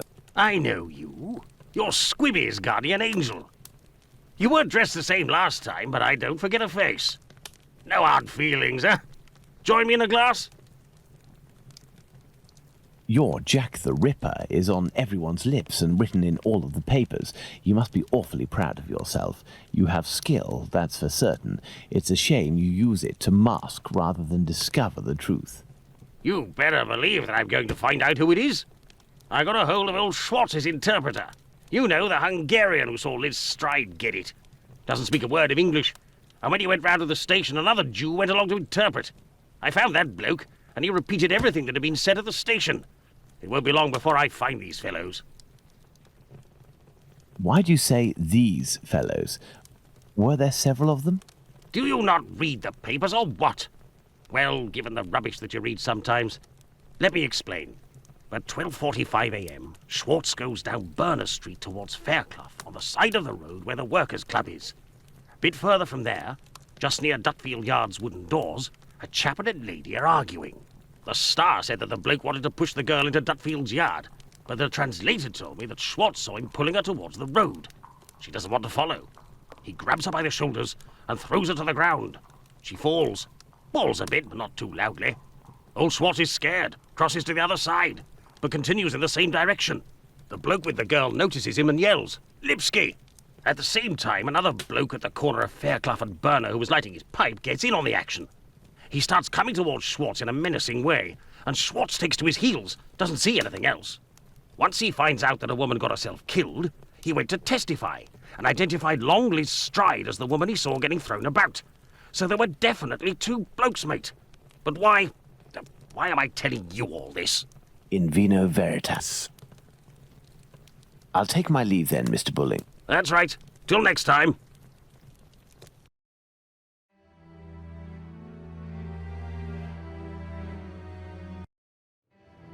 First and foremost, I must find P.C. Smith. Good evening, Constable. Good evening, sir. I am Dr. Watson. Would you happen to be P.C. Smith, the man who patrols this beat? That's me. And you work with the famous Sherlock Holmes, don't you? What can I do for you? I believe you were on duty the night when the murder took place here. You would certainly be able to confirm a few details, such as the time of death that the medical examiner gave. It's just that I wasn't there when the body was discovered. I don't think I can help you. But I was told that you had seen the victim that very night. Indeed, but it was before the murder. I saw her, not far from here. She was talking to a man. It was around 12:30 or 12:35 a.m. What did this man look like? I only saw him from behind, really.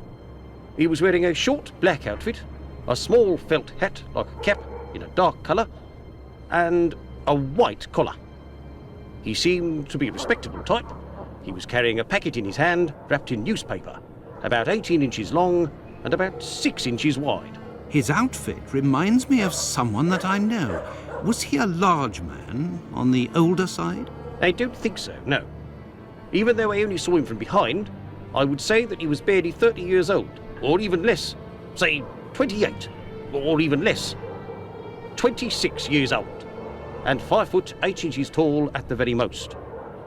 He had a small dark brown moustache and an olive complexion, I would say, but once again, I only caught a brief glimpse of his face in three-quarter profile.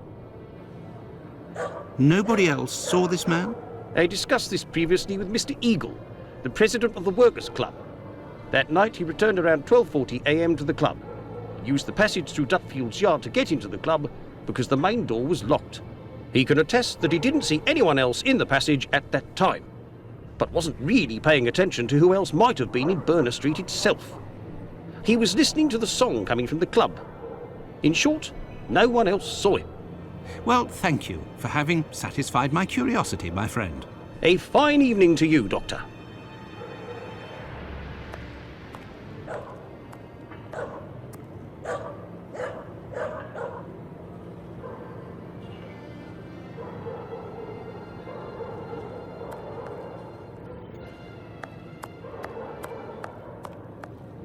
Dutfield's yard.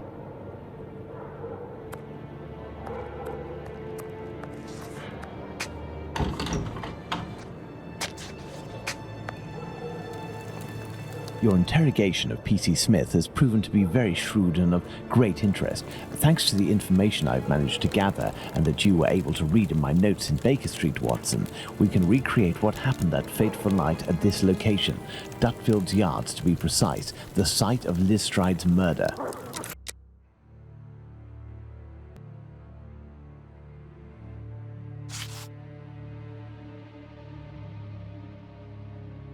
Midnight, the Socialist Club meeting ends. The members, mainly Jewish men, gradually begin to leave the club in little groups or alone.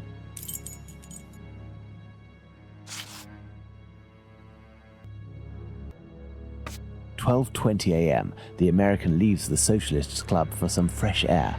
The street is deserted.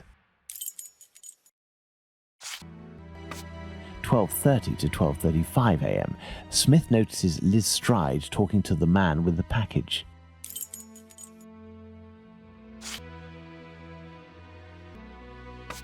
"12:40 a.m. Eagle, the president of the club, enters the workers' club via the passageway through Dutfield's yard.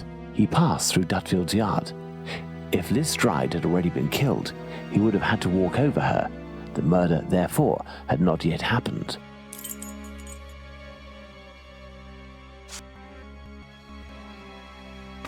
12:43 a.m. Israel Swartz passes by Dutfield's yard and witnesses the attack on Liz Stride.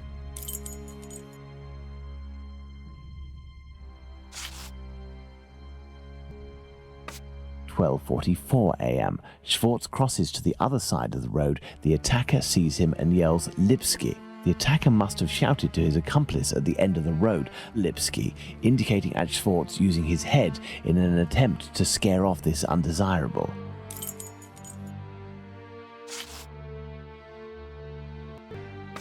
"12:45 a.m. Schwartz runs away, followed for a short distance by this man.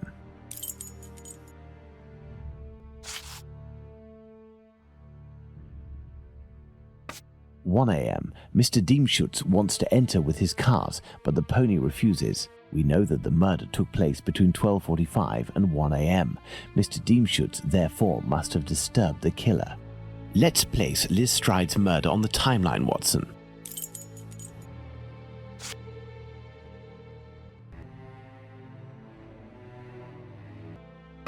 "12:45 to 1 a.m., the murder of Liz Stride. It took place in this very spot, as the traces of blood were very confined. We will come back to this point in a few moments to elaborate on what could have happened. Well, we are still missing certain information in order to finish this investigation, Watson. Watson, imagine the victim laid down there on the ground. Her right hand, it is bloody, as is her wrist.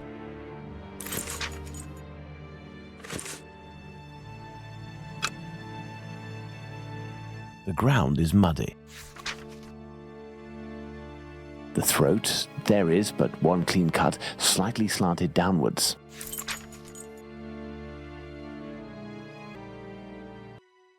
Her left hand, it is closed around a bag of pastils. Her knees and dress, they are clean.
We have two possibilities. The first is that Liz Stride's killer and the attacker, seen by Schwartz, were one and the same man.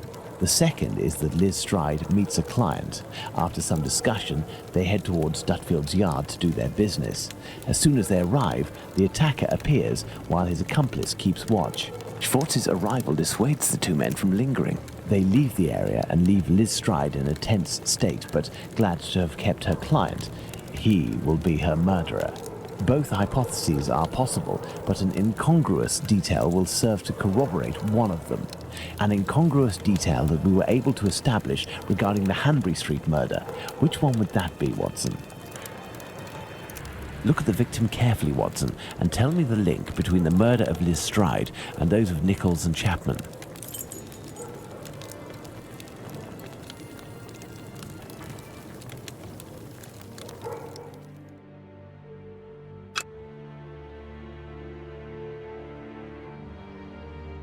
The bag of pastels, Holmes. The bag of pastels. Indeed, Watson. If this woman had to defend herself against an attacker, why would she have held onto this bag in her hand? It didn't fall because this woman's hand tensed at the moment when she fell to the ground. Therefore, Watson, we know the killer distracted his victim's attention by making them take something out of their pockets. Why didn't he slit her throat like the others? He must have feared a struggle with this strong-willed woman. Why didn't he eviscerate her? Because Louis Diemschutz arrived. Do you think the Whitechapel killer is behind this murder, Holmes? Yes, and now this murder has been linked to its rightful perpetrator, it will take on deeper meaning when we have examined the facts from that night. Let's go to Mitre Square, where Catherine Eddowes was killed. And make haste, Watson, as we have another murder to commit in 40 minutes.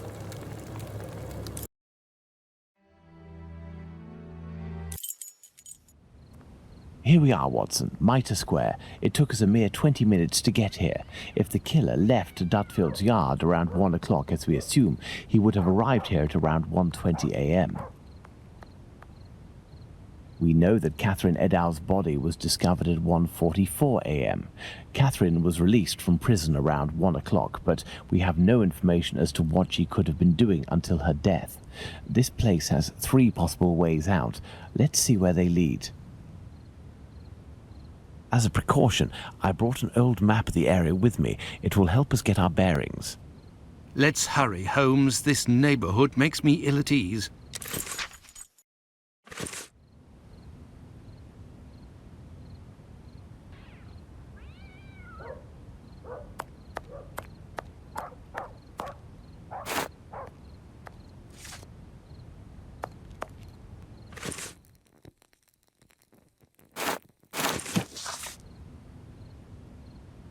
Take the lantern, Watson.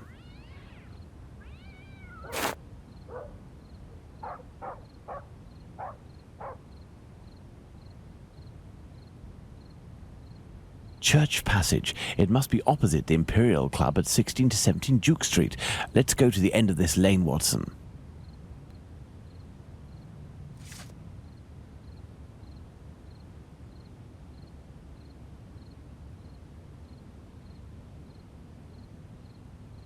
This dark and narrow passage leads to St. James's Place.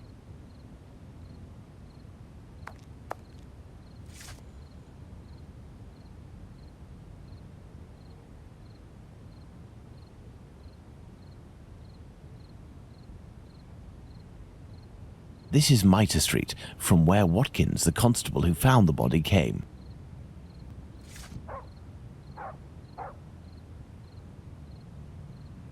Watson, we are now in the exact spot where poor Eddowes tragically ended her days. This spot is very dark, Holmes. That is probably why our murderer chose it.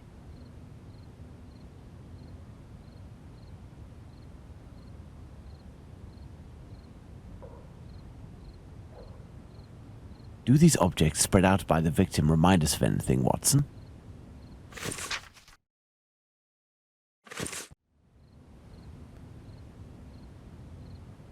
Part of this apron is missing. We will follow up on that shortly.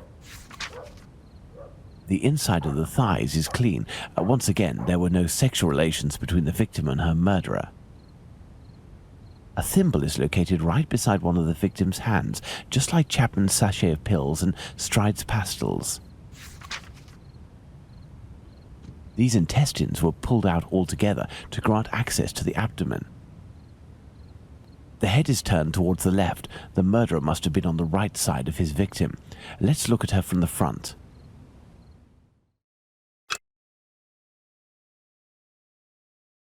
There is but one wound, Watson. It goes from the left side and descends in a slight oblique towards the right side. The cheeks were slashed to make them thinner. The nose was cut. The eyelids were cut off.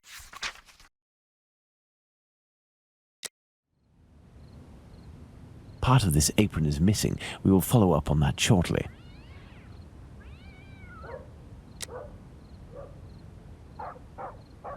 The main incision goes from the sternum all the way down to the groin. The murderer opened this abdomen as if it were an animal carcass. A kidney was removed. The uterus was removed. My goodness, Holmes, it was a slaughter. Understand, Watson, that our killer had neither the time nor the conditions to bother with the niceties. He had no more than 7 or 8 minutes at most to kill the woman, open her up, and all the while in total darkness. Holmes, it's a woman, a poor victim you're talking about. Consider all the time this man lost and the risks that he actually took by cutting the victim's face and the lower abdomen in around 20 precise spots, especially the lungs and the liver. These attacks, which I considered gratuitous, are in fact nothing of the sort and have as much sense as the removal of the organs. Let's go to the end of Church Passage, Watson.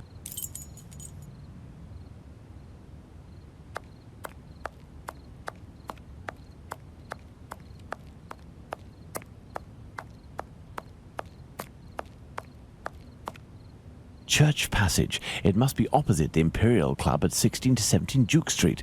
Let's go to the end of this lane, Watson.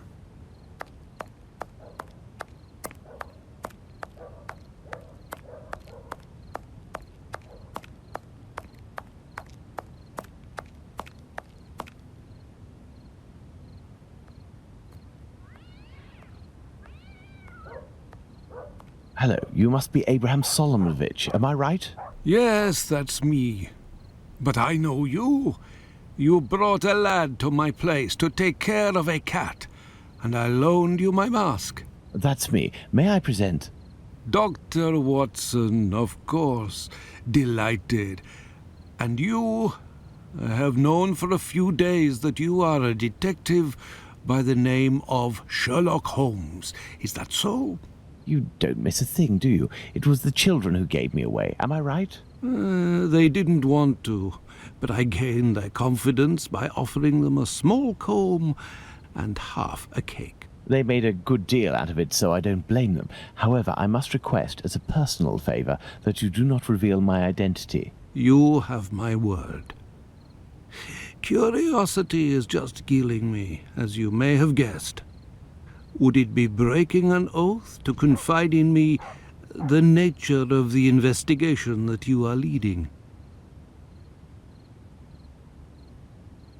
Does this spot where we are now in Mitre Square mean anything to you? A demon lives in this city, Mr. Holmes. These unmentionable acts degrade the human race and put the Jewish community in terrible danger. Lots of rumours are circulating, but they are but rumours. I see you're leaving the Imperial Club. It's a stone's throw away from Mitre Square, and the 2 recent murders were most probably discussed in there. Do you know if anyone from the club saw or heard anything that night? Yes, Mr. Holmes. That night, 3 members of our club saw a woman talking to a man at the very spot where we are standing, a few minutes before the body was found. At the end of this passage. Fantastic, Holmes. Calm yourself, Watson. There is nothing at the moment to suggest it was the victim. Can we meet these members? I am afraid that won't be possible.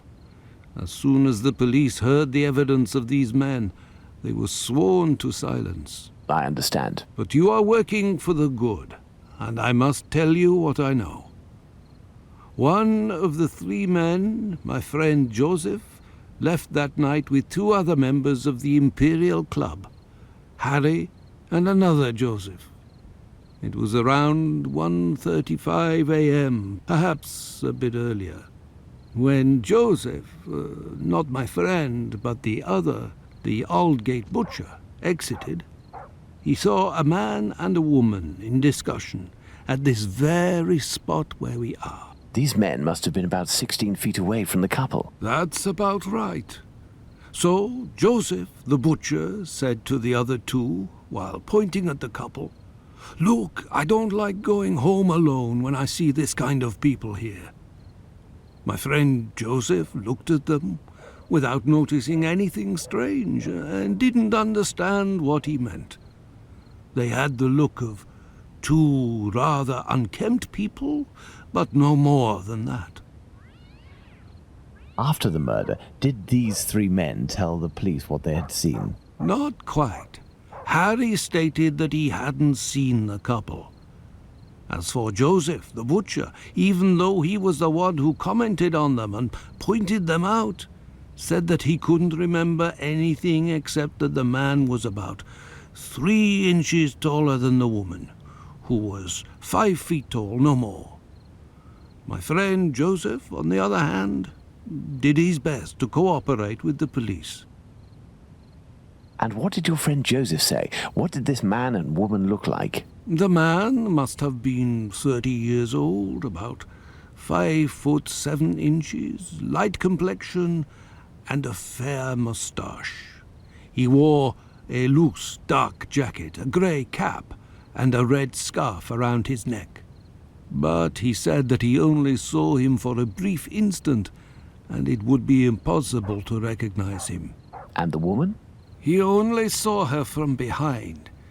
She had her hand on the man's stomach and seemed to be pushing him. He said that he remembered that she was small, was wearing a black jacket and a black bonnet.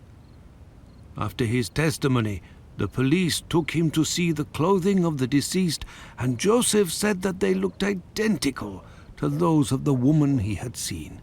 Like I already said, he only glanced at the 2, as he was headed with the others in the direction of Aldgate. One final question. The Imperial Club is a Jewish club, isn't that correct? Indeed. Thank you for your help, Mr. Solomonovich. Bah, it was nothing. We must at all cost prevent this demon from striking again, and the police seem to have some difficulty in doing that. I wish you the best of luck, Mr. Holmes.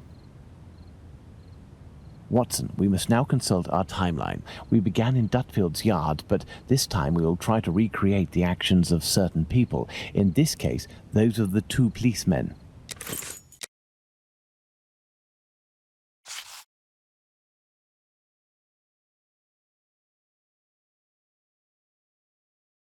"1:30 a.m. P.C. Watkins didn't see the corpse while on his rounds." If P.C. Watkins did his rounds properly, and there is no reason to doubt this was the case, as he discovered the corpse a quarter of an hour later, the murder hadn't yet taken place, and there was no one in Mitre Square, unless they were hidden among the shadows. Enter Mitre Square via Mitre Street, Watson, and stop and try to see me with the lantern. I will be where poor Edow's corpse was.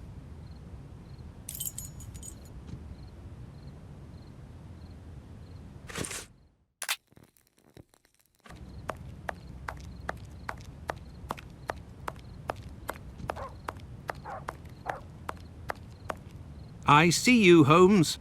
Perfect, Watson. Let's look at our timeline, Watson.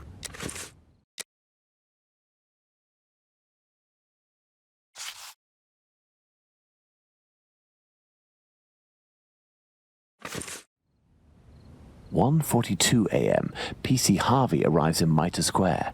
It should be noted, Watson, that the constable didn't enter Mitre Square. He could not have seen the corpse lying on the ground. But would he have been able to see a man sitting or standing? Go to the church passage entrance, then come back and try to see me while holding your lantern. I will stay at the spot where the victim was discovered."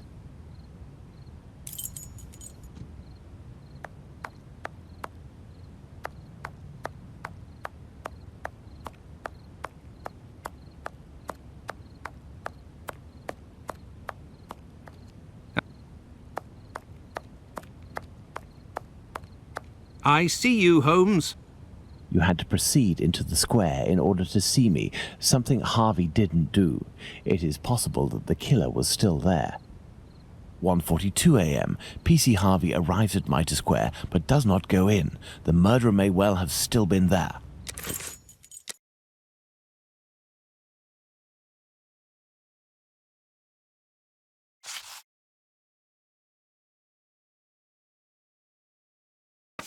Very good, Watson.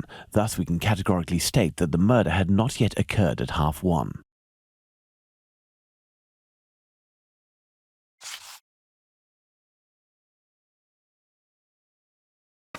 1:35 a.m. A man and a woman are arguing at the entrance of Church Passage. The man came from Aldgate.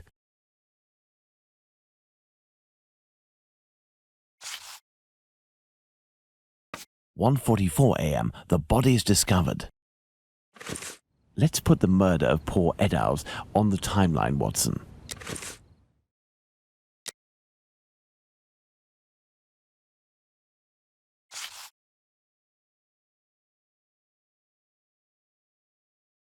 (1:35 and 1:42 a.m. The murder would appear to have taken place between these times, that is to say, within 7 minutes. Agreed, Holmes. But does this really prove that our killer had the time to perpetrate these two murders? Let's look at our timeline, Watson.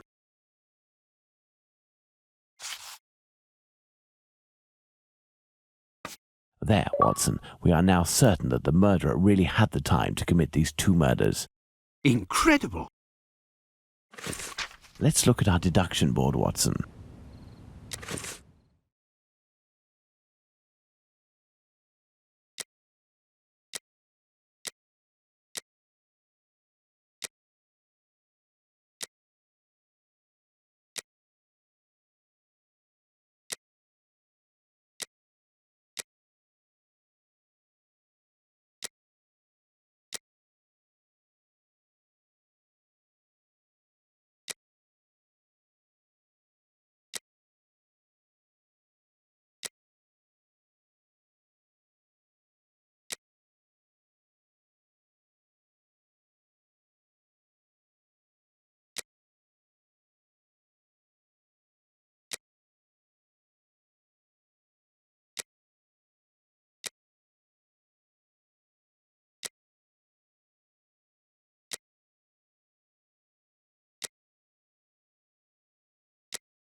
This spot is making me nauseous.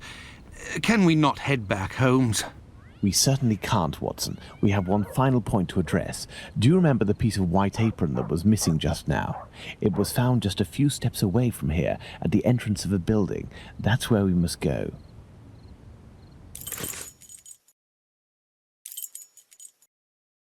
Let's go.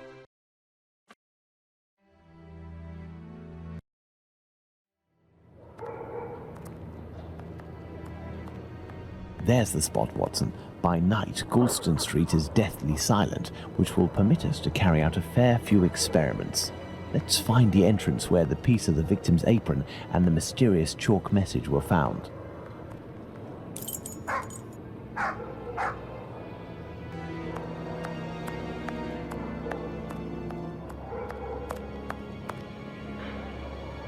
There's the spot where the apron and the message were found by PC Long. Now, let's recreate the scene. Remember, Watson, it was raining that night. Find me something with which to mimic raindrops hitting this wall while I write something with my chalk. The Jews are not the men that will be blamed for nothing. But what does it mean? Have you found something for us to pour water from, Watson? Find a container and some water.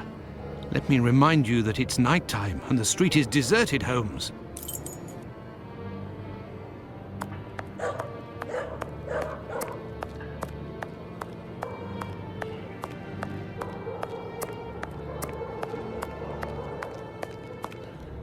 That may come in handy. Who knows?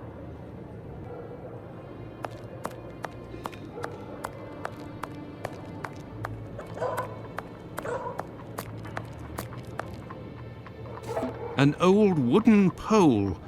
A merchant probably threw it out.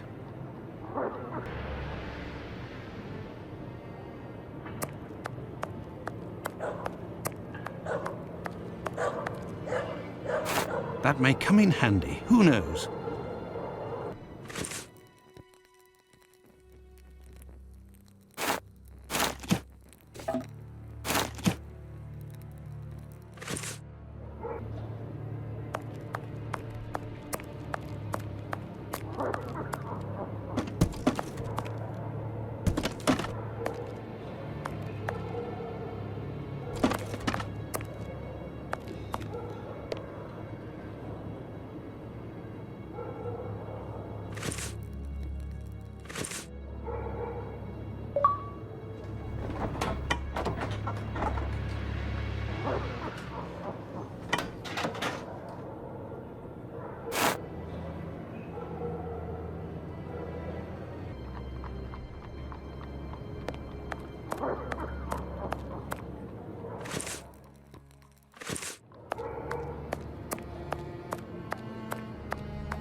Yes, I have, Holmes.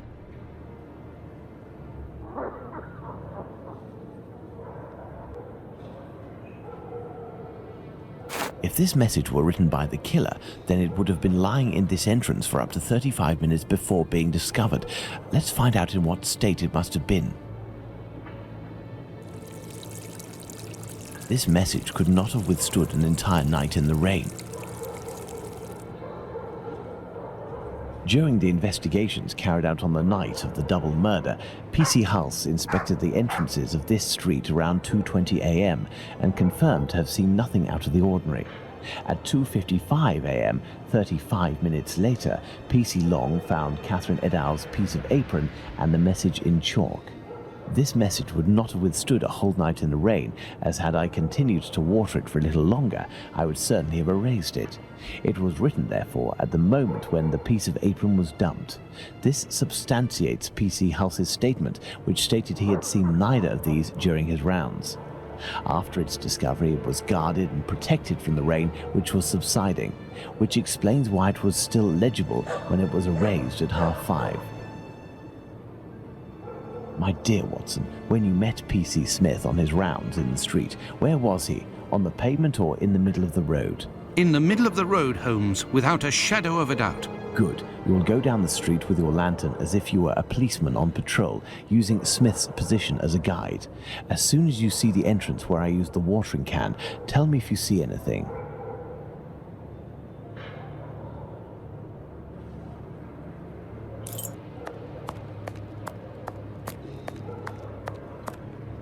There, Holmes. From here, I can see something written.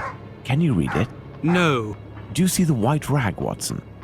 I see something on the ground, but I'm not sure if it's what you were talking about.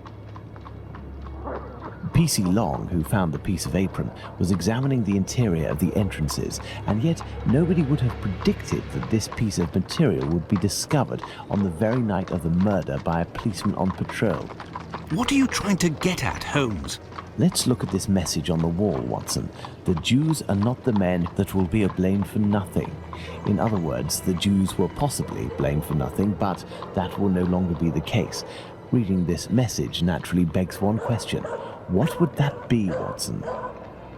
Why? Indeed, Watson, why? For what reason would one have the right to blame the Jews in the future? Remember, Lestrade was killed near a club for socialist Jews, Edow's not far from a synagogue and the Imperial Club, and finally, this piece of apron dropped here. This building is occupied by Jewish families. The killer really did go out of his way to incriminate the Jews living in the area. It's a bit obvious, Holmes. Yes, but with the rumours, Watson, the author of this message would have received a response to his strategy. You are right, Holmes. So perhaps it's a good thing this message was erased. Whoever took the decision to do this is a man of great wisdom and courage. Let's return to Baker Street, Watson. I have some pipes to smoke to help me think more clearly. Let's go back to Baker Street. Home, sweet home.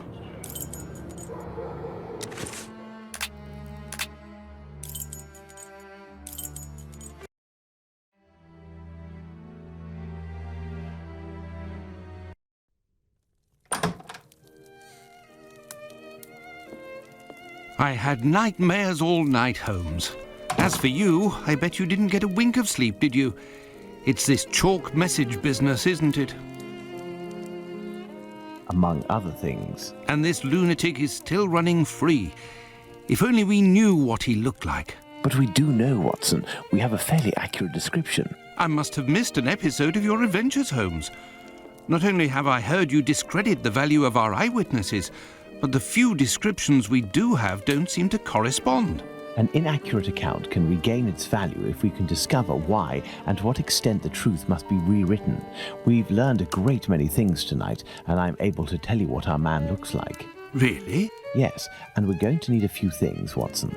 Find me 3 mannequins, my worker's costume, my 3 full wigs, one of your worn garments, yes, that can be used for the workman's outfit, and one of your old suits. Oh, and my deer stalker, the one I never wear, but everyone seems to think I wear day and night.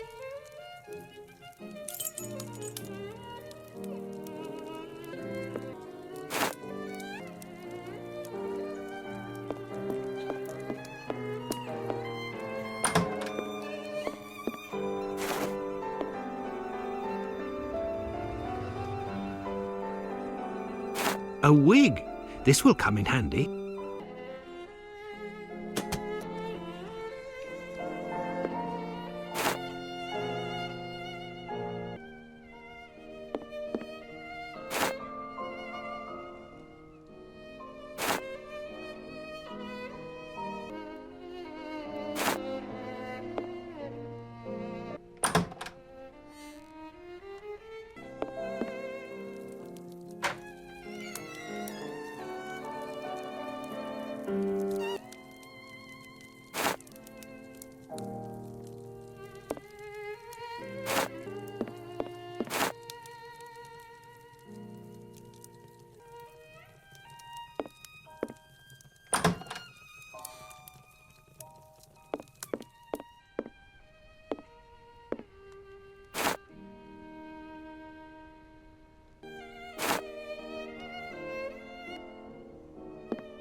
So, as for one of the murders, we have no witnesses whatsoever. As for the 3 other, we have at least one person who claims to have seen the victims talking to a man a few minutes before their death. Do you remember whom these would be, Watson?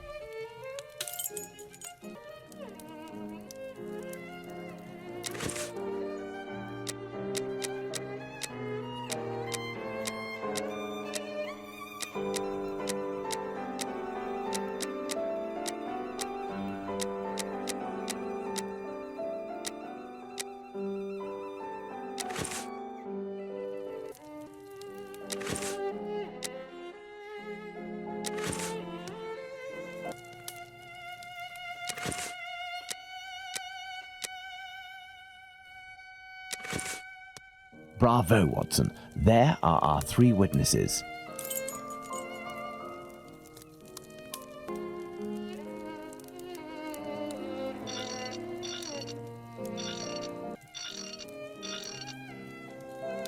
Indeed, Watson, that's the right size for Abraham's mannequin. The account given by Mr. Solomonovich's friend is incorrect in at least one point. The first Joseph said that the man was at least 5 foot 7 inches tall. The second Joseph said he was 3 inches taller than the victim, whom we know was 5 feet tall, which would suggest a height of 5 foot 3 inches. Don't forget that it was this second Joseph who attracted his friend's attention towards the couple on the other side of the road. We can assume he got a very good look at them.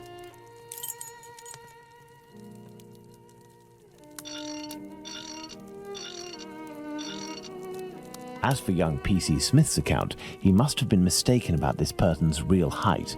It is only an inch or two after all, and we can attribute the same height as the other two.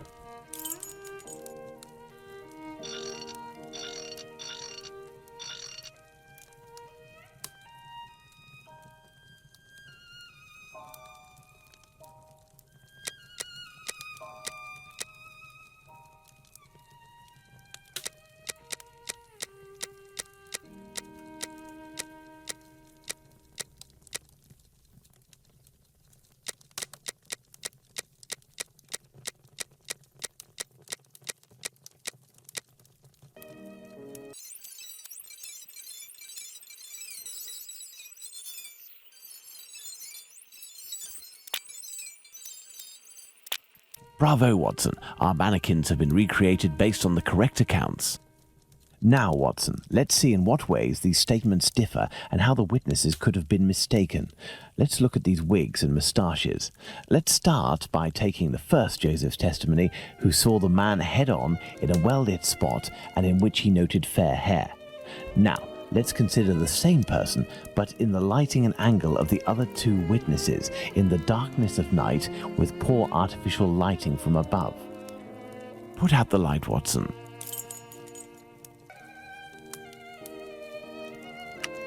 Thus, poor lighting and a backlit subject can affect our perception of shades and colours. The wigs from Abraham's mannequin took on the same colour as the other two. The three testimonies, therefore, don't contradict one another, and we can apply the same facial hair to all three mannequins. Turn on the light, Watson.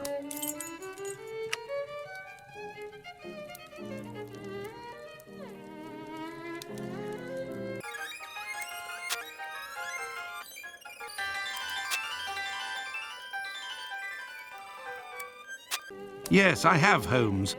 Well done, Watson. With regards to the murderer's hair, the three witnesses should agree on Abraham's testimony. As Joseph is the only one who saw our man in full light, his hair must therefore be fair. You see, Watson, it is hard to draw objective conclusions when one is an eyewitness to an event. This leads us to reconsider the various statements regarding the supposed age of the man. Even if you are face to face with someone in full light and for a period of several hours, to what extent can you determine their exact age? And even more so if you observe them for only a few seconds and or from behind. We must allow some flexibility when considering our witnesses' statements, but always scientific flexibility.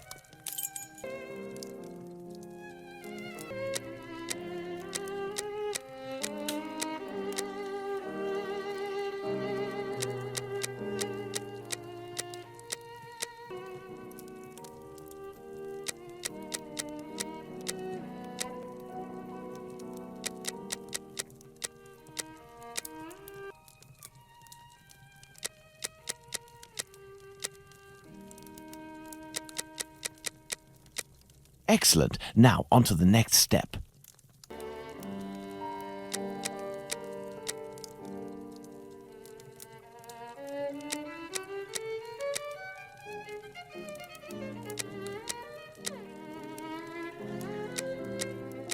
Perfect, Watson.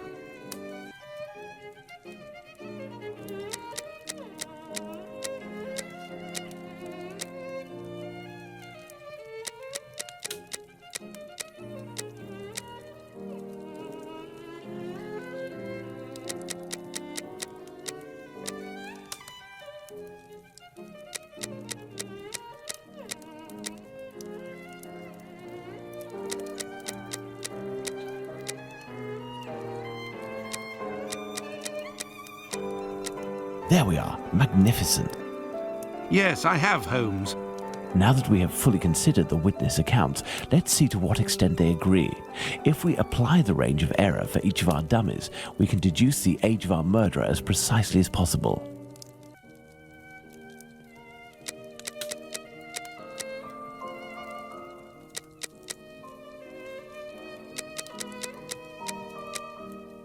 Perfect, Watson. Within a margin of 1 year, Watson, the age of our murderer is 33 years. But the man described by Smith was dressed respectably, whereas the other two were poorly dressed. Indeed, but Whitechapel's respectively could quite easily describe the Sunday bests that all lower-class men own. Now, let's place ourselves in the shoes of Liz Stride's killer. He has just slain his victim and sees Louis Diemschutz discover her body. Our killer is at great risk if he stays in the area. He therefore gets away from this spot.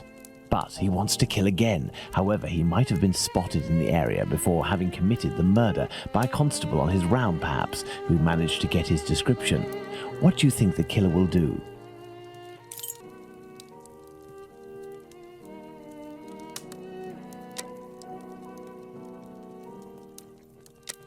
Go back home or to a safe location, change his clothes and leave again in search of another victim.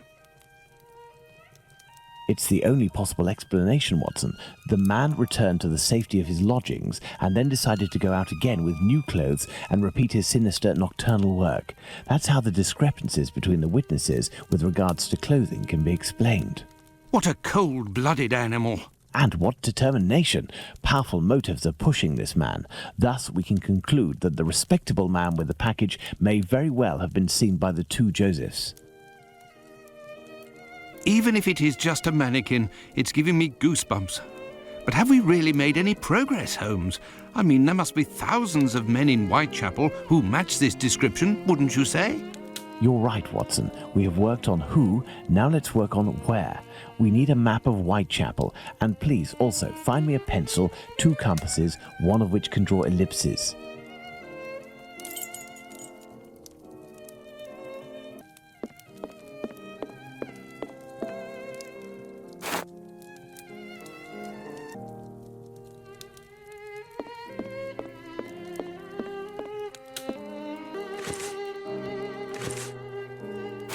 First of all, let's place our 4 murders on this map, as well as the spot where the graffito appeared and the piece of apron was dropped.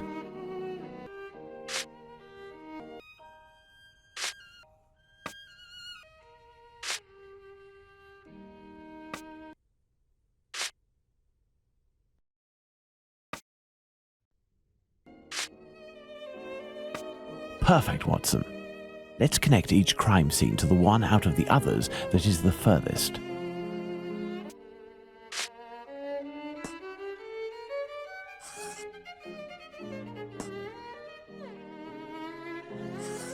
You see, Watson, the murders aren't grouped together, but seem to be spread out like cardinal points around a central zone. The killer obviously wanted to avoid returning to the previous scenes of his crimes, assuming that they would be more closely watched, or that he could be recognized. So, the killer lives at the center of this cross? In the vicinity, most certainly, but how near? We cannot afford to get it wrong. If you concentrate, Watson, you will notice that the murders are roughly equidistant from the intersection point of the diagonals. Let's focus on the night of the double murder. Remember, Watson, it took us 20 minutes to get from Dutfield's Yard to Mitre Square. Let's draw a line from one to the other.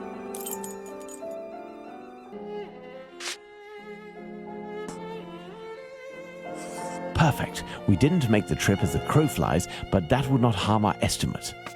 Let's suppose the killer left Dutfield's Yard at 1 a.m. and arrived in Mitre Square at 1:35 a.m. when he was seen by the two Josephs. If he took 5 minutes to change his clothes, that leaves a range of 10 minutes to determine where this man's lodgings are. We must determine the area in which one can go from Dutfield's Yard to Mitre Square in less than half an hour. To do this, let's draw an ellipsis. The length between Dutfield's Yard and Mitre Square corresponds to 20 minutes. By adding half, we get a distance of 30 minutes. By taking the 2 right segments, each starting from the 2 murder scenes, and which the sum of the lengths makes 30 minutes, we get our ellipses.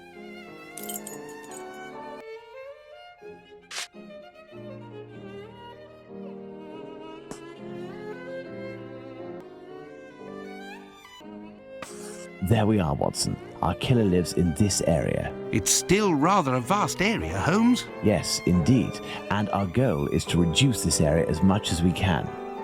We must consider the fact that the murder at Mitre Square was committed under a certain amount of pressure, given that the killer knew he was wanted for the acts he committed not long before. We can assume that he had to do it in a safe zone, that is, an area not far from where he lives. This is especially true of an act such as the graffiti he carried out after 2 murders. Let's trace a circle around this point, with the distance separating it from Mitre Square as the radius. This will enable us to determine our killer's safe zone.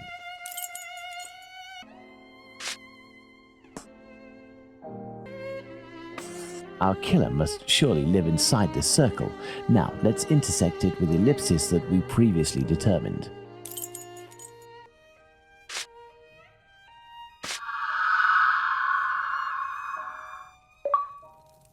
There we are, Watson, the Aldgate district.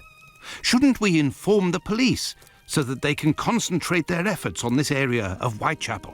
It is probably already crawling with inspectors, Watson, and I doubt that they would take us seriously, even if they were willing to listen to what we had to say. Let's focus instead on understanding the killer's modus operandi. We know our murderer preys on prostitutes who are penniless, weak, sick, or alcoholic, that he distracts them the moment before killing them, and that he left an anonymous message inciting anti-Semitic hatred at the entrance of a building occupied by Jews. How would you describe this man? What a coward! Indeed, he is a person of great cowardice. Let's look at his murders, and in particular, the depredations on the corpses, putting aside that of Liz Stride, because on that occasion his work was left unfinished.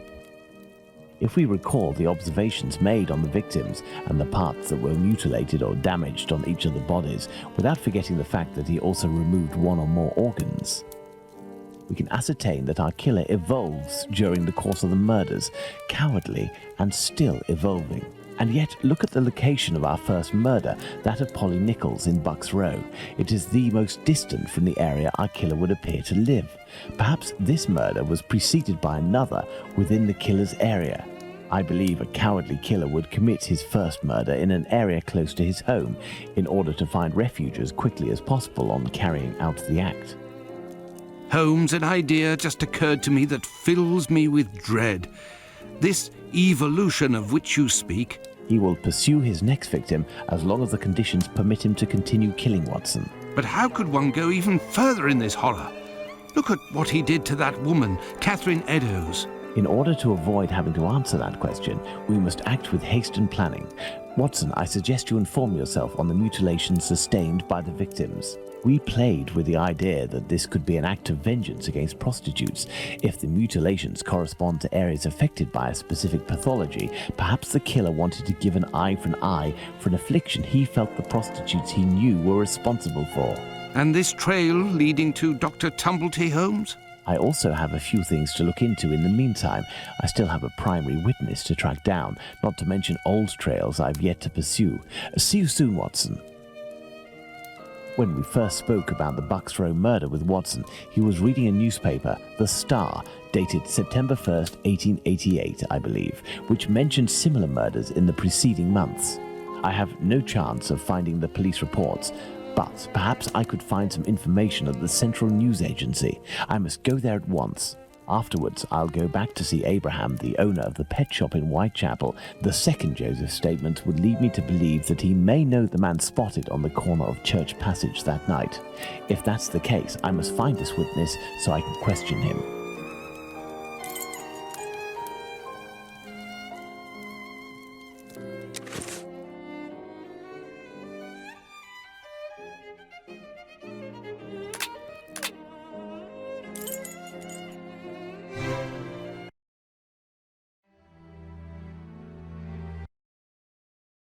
Ah, Bulling is there. It won't hurt just this once.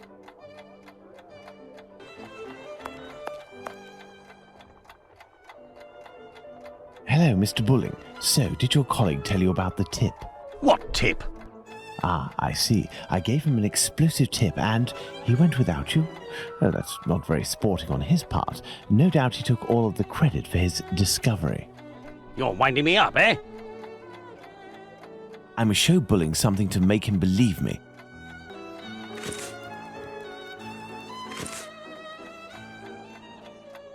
What do you want? I'm not winding you up. The proof is that he gave me this advance on the debt. The traitor! He owes me if I find him! Before I leave, can you do me a favor? Heck, tell me. I'm looking for some reliable info on the murders committed in Whitechapel in the months before Polly Nichols' attack. Reliable? Ha! You really think you'll find that here? Fine. I'll be honest with you. We have folders that group the dispatches from the current year into categories.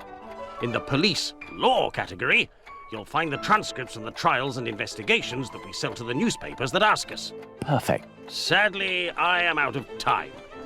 I'll leave you to solve it, eh? You're the detective, aren't you?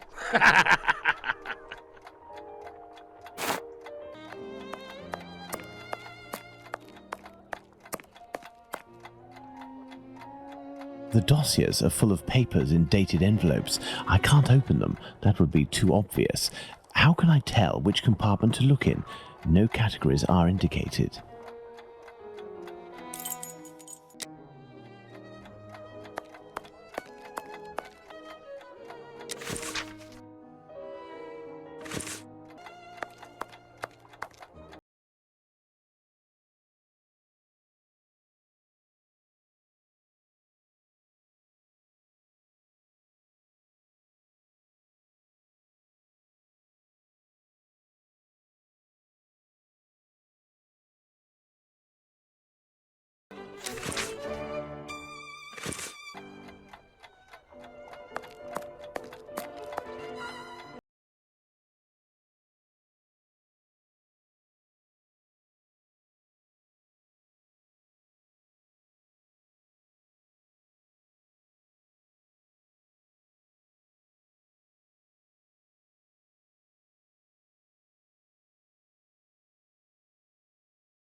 These envelopes contain dispatches of police and judicial cases.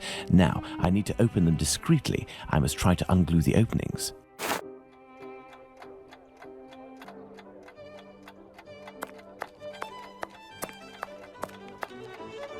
Water.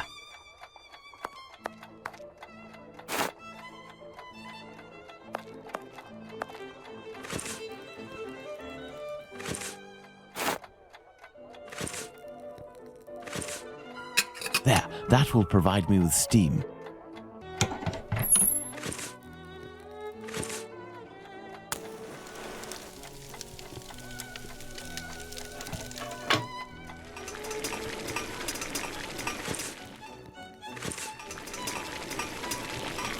Open, and it looks like I'm in luck.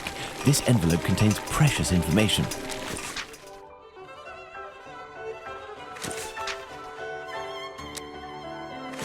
The information excludes the murder of the first woman, Miss Smith. Jack the Ripper can't be the author of that crime. On the other hand, there are enough similarities to suggest he may be the killer of Martha Tabram. I must go to the pet shop.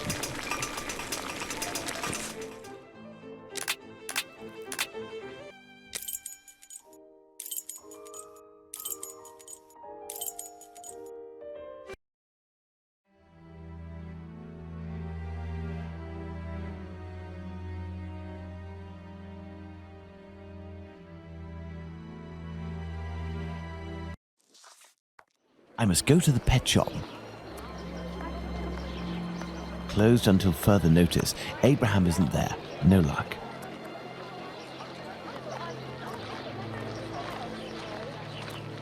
Beep beep. Good evening. Oh, good evening, sir. Do you know why Mr. Solomonovich's shop is closed? No, I don't. Perhaps his cousin, the cobbler, knows. But I believe the police came to take his animals. I think that might have something to do with it. When was this? During the day. The kids you were with the other day were there, they told me. They just came by to ask for some cat's meat. They didn't have any money, but I gave them some anyway. Is something wrong? It's just that there was a little girl with them, the same age as mine. My little girl who went away with her mother, with the angels into the sky. Dr. Watson told me about your loss. Please accept my condolences. Would you like to talk about it? How did it happen? The illness, sir. My poor little girl was in agony, and her face and body were ravaged by the disease. Her face? Yes, she looked like a ghost. What illness was it? Dr. Gibbons tried to explain when I took my little girl to see him, but I didn't understand. I'm sure that he was trying to insinuate it was my fault. I'm sorry, but I don't want to talk about it anymore. I understand. Farewell. Let's go and see Dr. Gibbons.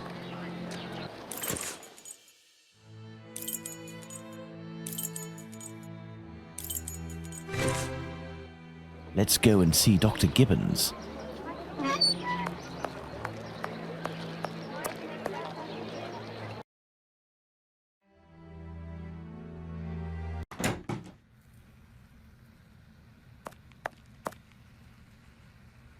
Hello, Doctor. Do you remember me? I'm Sherlock Holmes, Dr. Watson's friend. Oh, yes. Excuse the mess, but I am doing a bit of tidying.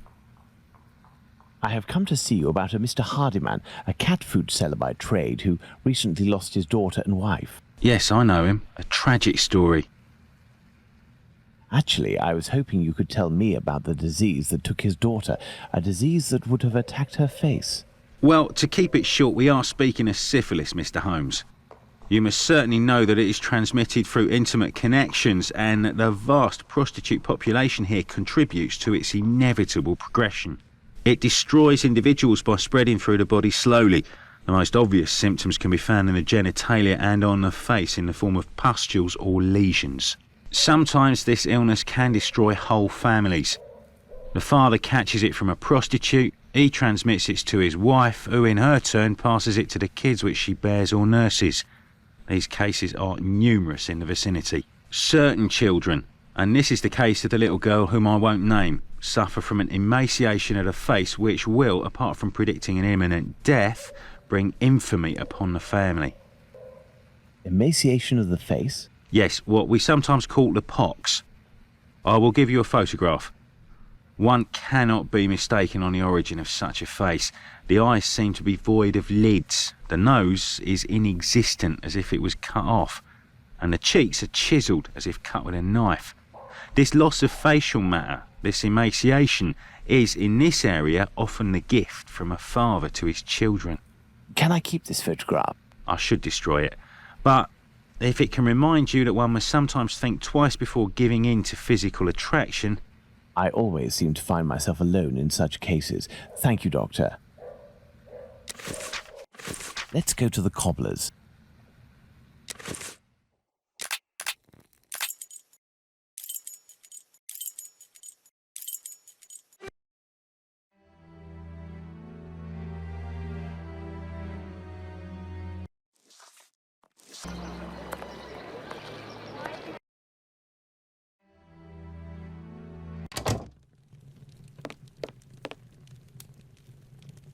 Hello, Mr. Solomonovich. Ah, Mr. Holmes. How are things with you?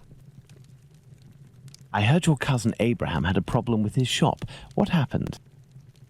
Ah, if I didn't know you well, I would tell you that it's Jewish business that doesn't concern anyone but the Jews.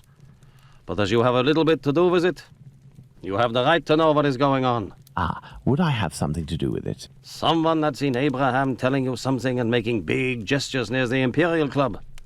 A vicious rumor quickly spread, and it has caused him great injustice. A slanderous denunciation attracted the authorities' attention to my cousin's shop.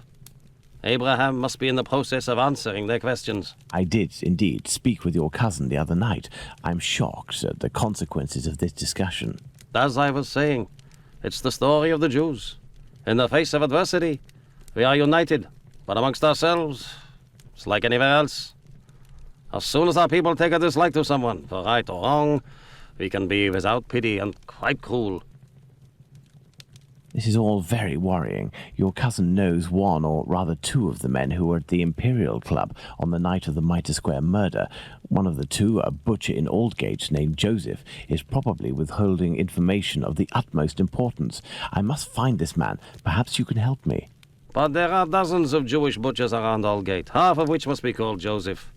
And you know, Mr. Holmes, we Jews prefer to remain in the background of this murderer business, this Jack the Ripper thing. All of London is pointing their fingers at us, saying, "It's a Jew who disemboweled these women." Our community is in great peril, you know. There was the business with Lipsky and Leather Apron. I will see what I can do, but I don't promise anything. I'd be extremely grateful to you. Very well. We may meet again, Mr. Solomonovich. You are most welcome, Mr. Holmes. I've paced up and down Whitechapel enough. I should return to Baker Street in order to reflect on the new facts that I have discovered.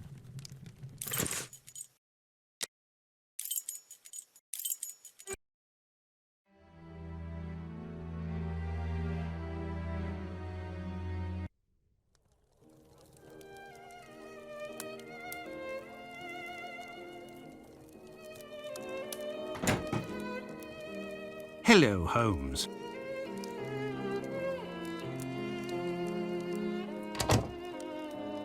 Good day, Watson. Listen, Holmes, I know I should have got here sooner to give you a report on my research, but this case has led me to neglect my patients and my wife more than I care to admit.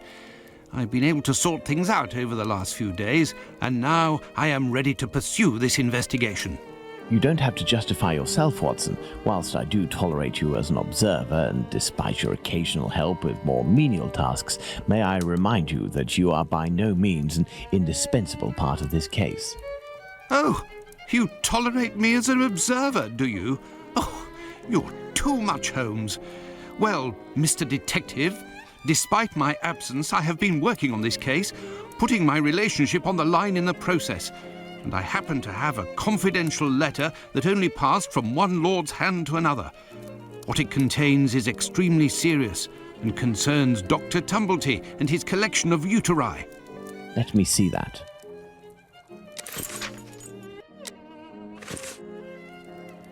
Excellent. This American could turn out to be of great use to use. That's right, and that's not all. I did some research and finally found an illness that affects the genitalia and can, in certain cases, cause facial symptoms resembling the mutilations seen on the last victim. It is called, would you believe? Syphilis and the emaciation that can be seen in affected children. I have known that for days, Watson. Really? Listen, now you're already here, Watson, we may as well continue the investigation. Do you remember the map on which we established the area in which our killer lives? I think we should continue our study.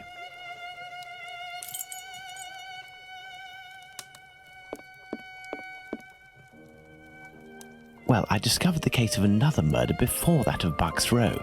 It happened in George Yard. We shall put it on the map in order to see if it corresponds to our area of research. That is where Martha Tabram's murder took place. There's no point going there. I already have all the information we need on that matter. You see, this murder took place in the area in which our killer lives, his safe zone. Nonetheless, there are two major differences between the murder of this Martha Tabram and that of Polly Nichols. Firstly, the blows inflicted are not the same. And the second difference? It follows on from a doctor's opinion. He claims two weapons might have been used, and if there is one group of people we absolutely must not trust in this business, it's doctors. Don't you agree, Watson?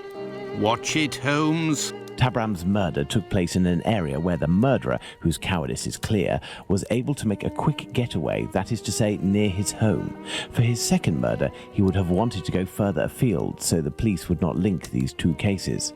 And as for the other murders, seeing the ineffectiveness of his last one, he headed in different directions to kill his victims while still staying in the vicinity and without going any further than necessary, and all the while planning his escape. My dear Watson, we now know what this man looks like, in what area he lives, and that he suffered directly or indirectly from syphilis. Let's not forget the anatomical knowledge he must almost certainly possess. Given his lower-class background, a butcher seems very likely. However, it may be the case that the man was a butcher once, but is no longer. He might also have been a medical assistant. Who knows? That's why we need the testimonies of the other Joseph and Dr. Tumblety in order to be certain. What shall we do, Holmes? As the police's cooperation is futile and can be ruled out, we have nothing to do but wait. Watson, wait, and hope we see one of these two men before the killer strikes again.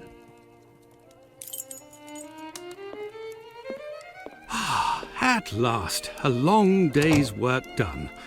How are you doing, Holmes? Fine, Watson, just fine. I suppose you still haven't heard any news from Whitechapel? No, Watson. It's been almost a month now. Who knows? Our killer may have brought justice upon himself, overcome by remorse and ignominy for his actions. Not a chance, Watson. You haven't done anything about the story of a kidney that was sent in the post and reported by the papers. Why not? The killer left a message on one occasion with the intention of harming. The letter accompanying this package served no purpose other than to give value to its recipient and arouse disgust against its sender. The killer has never done anything for nothing. In order to authenticate the Galston Street message, he left an indisputable piece of evidence. Can we really say as much about this kidney? I don't know.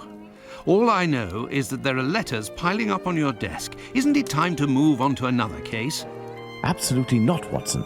I think that the other Joseph is reluctant to meet me. The man he saw must certainly have put the fear of God in him, a man well known for his violence and his hatred towards Jews. There can't be any shortage of those in Whitechapel. I have hope yet. As for Dr. Tumblety... We found him, Mr. Holmes. We found him. Who's that? Dr. Bumblebee. He's been locked up by the bobbies, but they've let him loose. Oi! He was looking round like a rat who's scared of his own shadow. He's gonna do a runner, he is. Watson, this is our chance. The game is afoot. Let's hope that Tumblety will go to collect his trunk. As for you, my little friends, thank you for lifting this burden that has been on my shoulders for almost a month.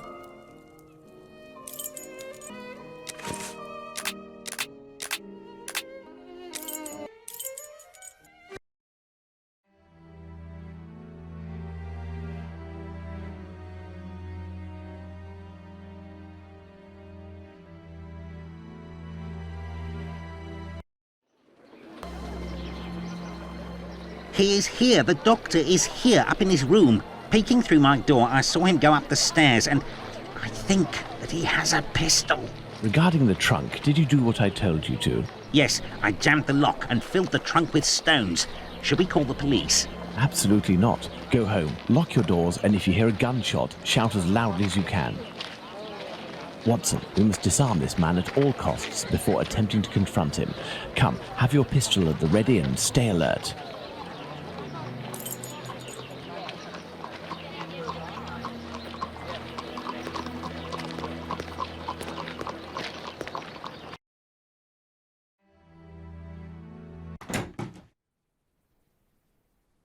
Don't move a muscle or I shoot. Who? But what is going on? Bravo, Watson. I take back everything I ever said about your less than full involvement in our investigations. Listen, Mr. Policeman. I already told everything to your colleagues at the station, so... Don't you believe it, sir. We're not with the police. We are here to talk about human organs, an area in which you seem to have a great deal of interest. What? But who are you? We are the ones holding the pistol. Listen, Tumblety, tell us everything you know and you will be spared from the noose or a bullet. Have you tried to get hold of any female genitalia from someone during these past months? So that's it. You English. Listen, as it happens, I do have a collection of female genital organs which I hold dear and never miss the chance to show my friends whatever the occasion. If you knew what I feel when my eyes meet the young men's as they contemplate with astonishment and disgust this soft and flabby skin that they worship and place at the center of all their passions. Women repulse me, gentlemen, They are one of nature's greatest mistakes. Lying, haughty, and most of all, nauseating. No, sirs. Men, mankind, we are not made to soil ourselves with such animals, and it is my task to educate my peers, like the ancient Greeks used to do, and put them on the path to masculine relationships, the only kind worthy of our intelligence. My God, this man has lost his marbles, Holmes. You haven't answered my question. Did you attempt to obtain any female organs? Indeed, but a long time ago. I was living in Liverpool at the time. A few of my specimens were starting to lose their freshness. But despite the sum proposed, the heads of the university hospitals refused to accede to my demands. The fear of what others would say, certainly. I know nothing more similar to an arrogant fowl than an English doctor. Yakety-yak, always showing off in the courtyard with their haughty airs. And as soon as... Shut it, Tumblety. So, was it you who killed all of these women? Yes or no? I regret to say that it was not. If I had really wanted a few more uteri, I would have had them brought in from the United States, where it would cost me much less than here. Or I would have shown a few gold coins in the hallways of a morgue or a hospital in London, and they would have kissed my feet to sell them to me, and not taken the least risk. But kidneys are all the latest, aren't they?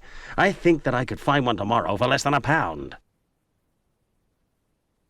In short, gentlemen, I do not know your killer, and I don't know why he's doing that. But if you come across him one day, please send him my friendship and my deepest respect. You've gone too far this time. Come, Watson, let's not get carried away now.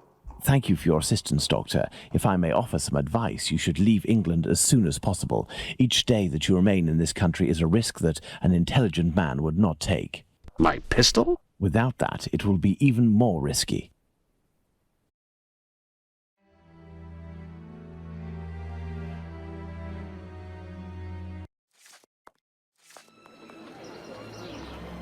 Can we believe this man, Holmes? He can't be the murderer, and his story regarding the organs fits. But we can't afford to take the slightest risk.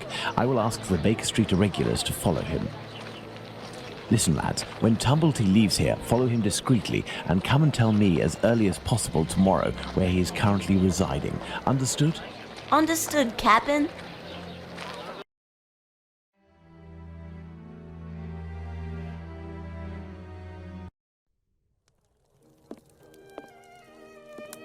You are already ready, Holmes. What is going on? I have been waiting for you for at least an hour, Watson. It would appear that a new drama has unfolded.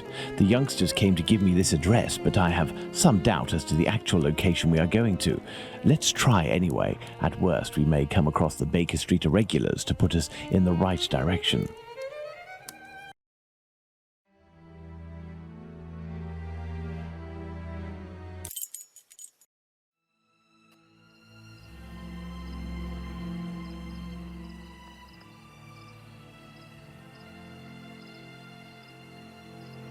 We are lost, Holmes. No, we're not, Watson. We are heading for the very street I'd hoped for, but as I wasn't sure it was this one, I've made a few big detours in order to find the right one. I'll know it when I see the name. Why, of course, Holmes. Why didn't I think of that? The great Sherlock Holmes can't...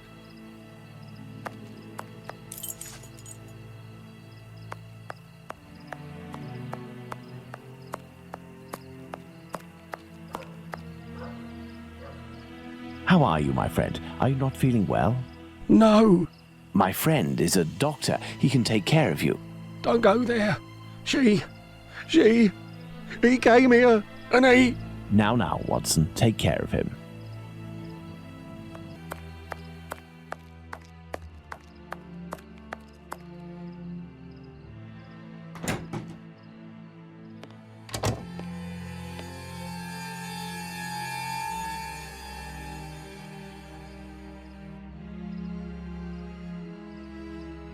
My God! What happened? Can't talk. Wait for the coppers. Are they coming? My eyes are crying. No. Go find them too, mister. I'll stay here and keep an eye out. Go! No, I must await my friend. Ah, here he is. Watson, are you there? How are you? Fine, Holmes, and you? What happened? Hello, sir. Where are we, Watson? In Whitechapel, Holmes. This must be Dorset Street. You don't seem very well. Do you need something? Indeed, Watson. Some clay, a great big piece of clay. I would ask for some wine, too, but as you know, I taste nothing but melodrama. What is over there? A trip from which you will never return, Watson. Trust me, don't go there. A trip? Behind this door? In this room? It's not strictly a door, it's more of a portal, a threshold, and what lies behind it is not the mortal realm, Watson. It is a place beyond time and space, the gift of a frantic artist who made use of his talent in order to grant us access to his world, Watson. Beyond that threshold is an abyss. Hell. The police won't take long to arrive, and the last thing I want is to waste precious time on them. Could you lead me out of this area and take me home?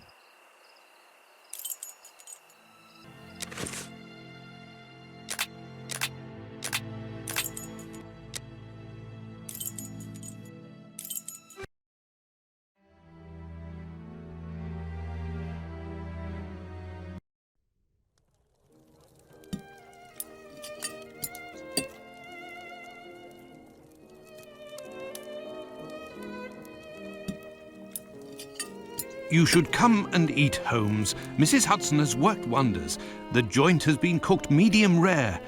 If only you would tell me what was in the courtyard. The answer, Watson. The answer, Holmes? Yes, the answer to a question that you asked me a few weeks ago. How the devil can the answer to a question I asked you be found in that courtyard? And what question are you referring to, Holmes? How our killer set about reaching the height of horror by taking another victim, Watson.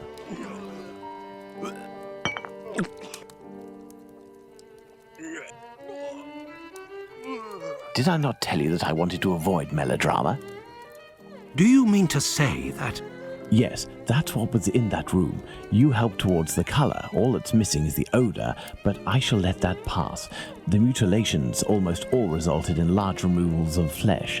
My photographic memory noted them all in great detail, the shape, size and location, and thanks to the softness of this clay and your medical knowledge, I believe we can attempt to determine what is missing from this lady. Don't you think we should wait for the medical examiner's opinion? Surely not, Watson. This massacre has gone on long enough. I can assure you that I will do everything in my power to get our hands on Jack the Ripper before this night is out.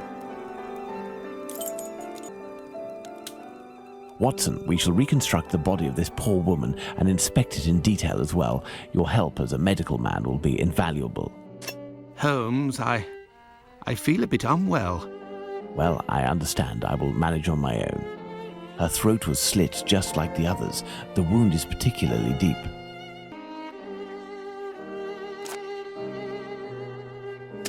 There were incisions in the rib cage, as if to inspect the lungs.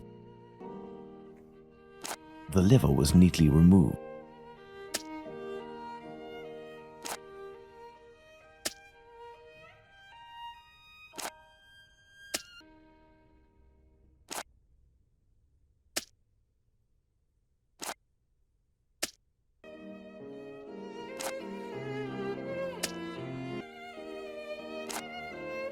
An organ is missing, apparently.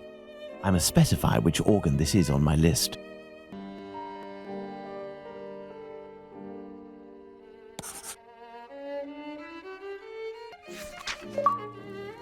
There we are, Watson. We have examined everything. The heart is the only thing missing. 2 uteri, a kidney, and now a heart. He had all the time he wanted in which to disfigure her, cut her up like a piece of meat, and yet took nothing but the heart. What do you think of that, Watson? Watson?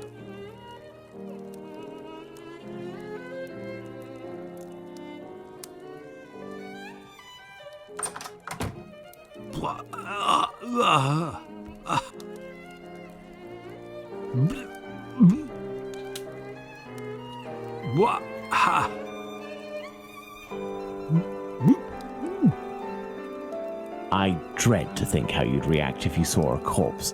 I'm returning to Whitechapel, Watson, to Isaac's. If the heart tells you to come with me, if the heart tells you, a little wordplay there. Let's go to the cobbler's.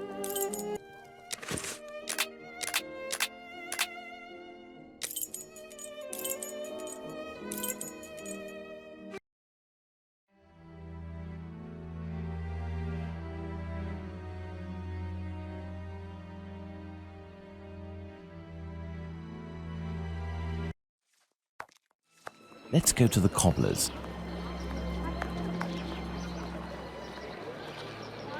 Beep, beep. Evening, Mr. Holmes. Good evening, Handyman. Has Abraham Solomnovich still not reopened his shop?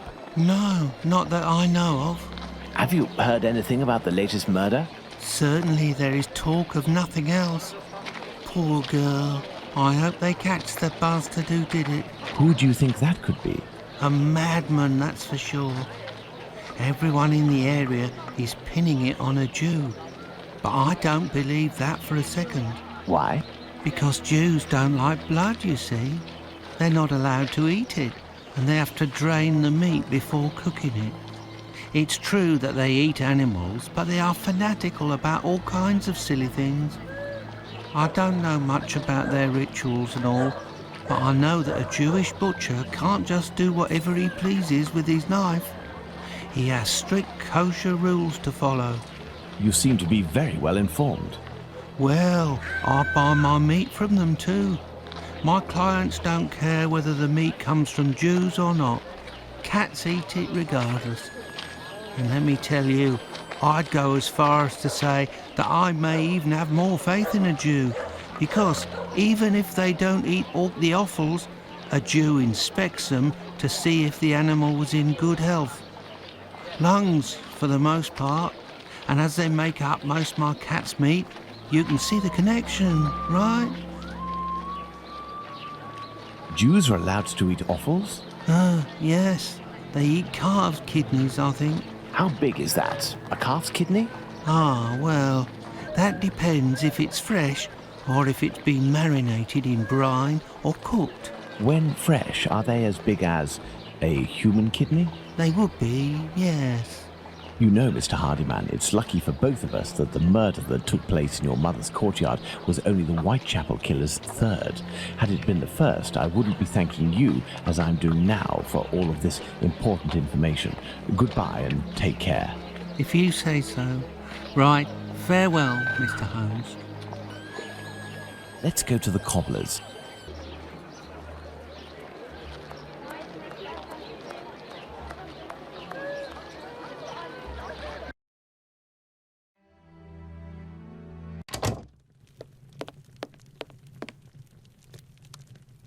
Good evening, Mr. Solomnovich. Evening, Mr. Holmes. If you've come about the business of my cousin, I hate to say... Before you respond to my request, I must ask you to answer this question of the utmost importance. What offals are Jews allowed to eat? Well, the same as you. Kidney, heart, liver? Yes. How are they prepared? Kidneys are boiled, heart is often finely sliced and cooked on a skewer, and liver is always grilled. These offals, do they come from cattle? Yes, beef or veal. And eating non-kosher food would be a grave affair for a Jew, isn't that right? Yes, it would be very serious. But what are you getting at? If I were to tell you what I'm thinking, Mr. Solomnovich, you would pull out your own eardrums to not hear the end of my sentence. It goes against the beliefs of hundreds of members of your community, and for some, perhaps even worse. I will ask you one last time before involving the authorities, who I assure you will be far less discreet than myself. Do you know who the second Joseph is, the Aldgate butcher, who your cousin knows from the Imperial Club? His name is Joseph Chaim Levy, but I don't know where he lives. I know nothing about him, other than he's a member of the Imperial Club on Duke Street. That street is after Church Passage, coming from Mitre Square, am I right? That's it. Thank you. You have been an enormous help to both of us. Now, listen carefully. I need you to find 4 or 5 strong men among the members of your family who you trust wholeheartedly, and to wait here with them until my arrival, or you receive a message from me. Is that clear? But if you will tell me... Later, Mr. Solomnovich. Later. Let's go to...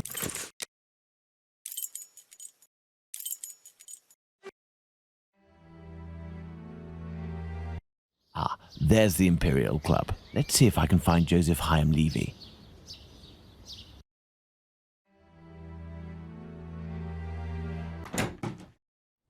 Hello, sir. Hello. Can I help you, sir? Indeed. I have an urgent message for Mr. Joseph Levy, the Aldgate butcher. I regret, sir, but Mr. Levy is not at the club at present. You can wait for him if you wish. I thank you. Do you know where I can find him? His home address, perhaps? It is a very urgent matter. I am sorry, sir, but we do not give out information regarding the club members to people outside the group. I understand. I must find a way to enter the Imperial Club without having to go through the entrance hall. A note encouraging members of the Jewish community to remain prudent and vigilant after rumors about the Whitechapel murders.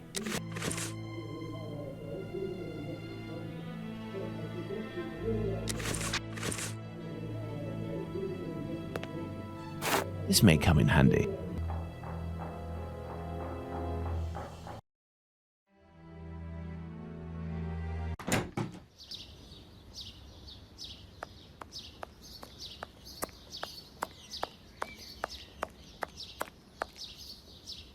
There is a cellar window behind this barrel which is preventing me from passing.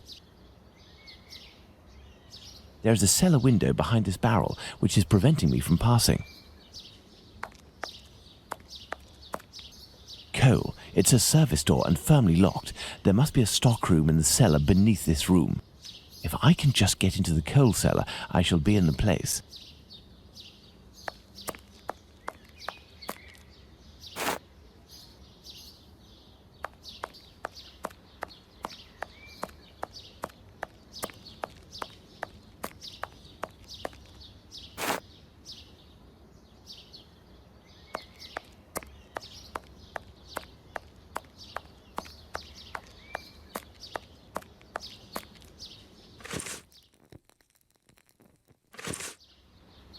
There we are. My pivot is in place. Now, let's find something to tip over this barrel. I should be able to make it tip over.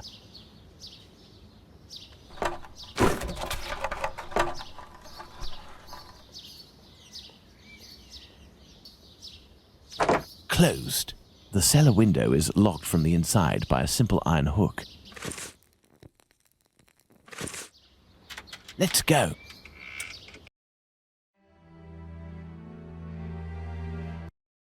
Good. Let's try to find the exit that leads to the club.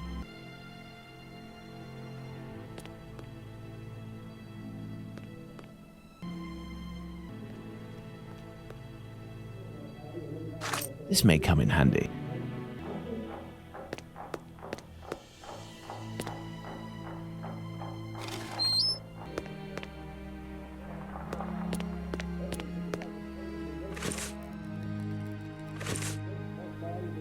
Let's hope that it really is the key to this door. Administration. Perfect. This must be where the information on club members is kept. A page from an old Yiddish-English dictionary.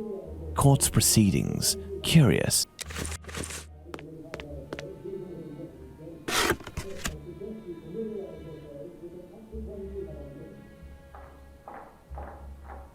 Some square metal tokens.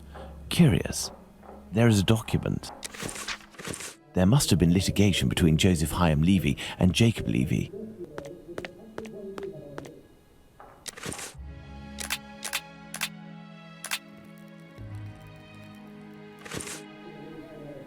This must be the club's safe. What I'm looking for is probably inside. The lock on this chest is very sophisticated. Let's see.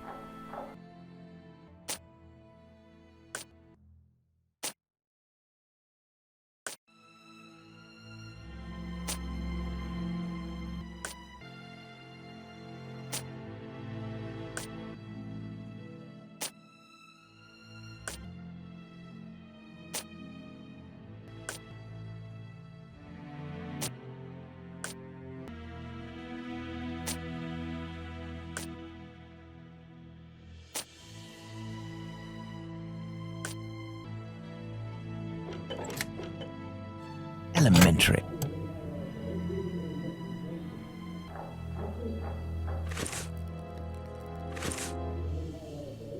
These documents contain some words in Yiddish, which reads from right to left.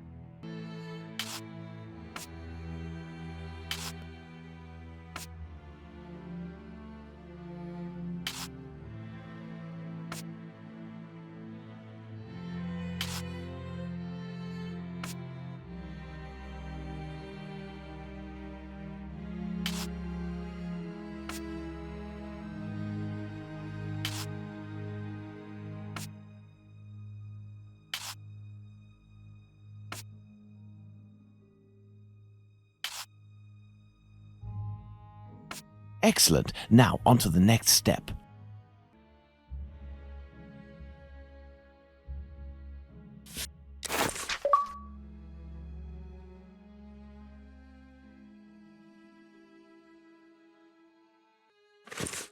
Here we are. I have the address of this Joseph Hyam Levy, 36 Middlesex Street. Now, let's try to get out of here without being seen. This may come in handy.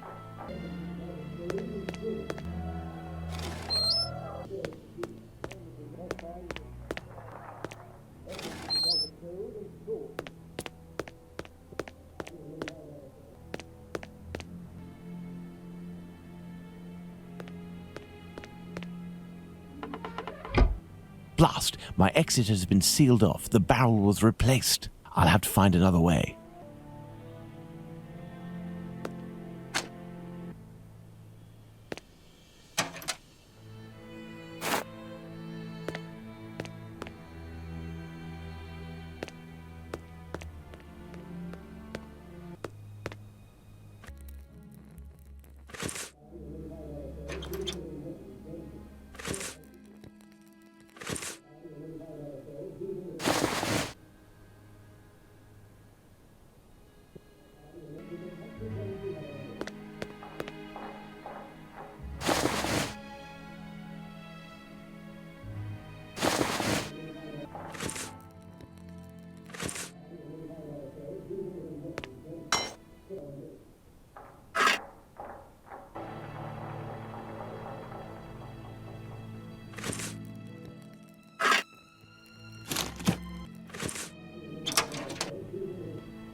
Now let's quickly hide in administration.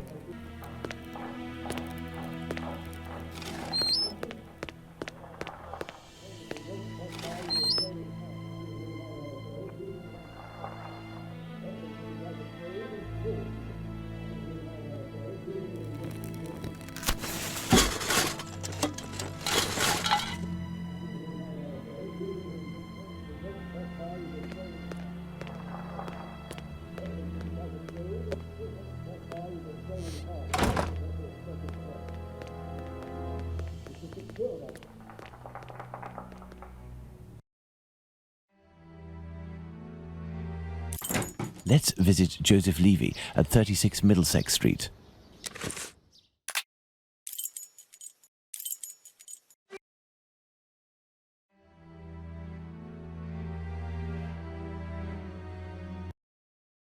Here I am in Middlesex Street. Let's find number 36.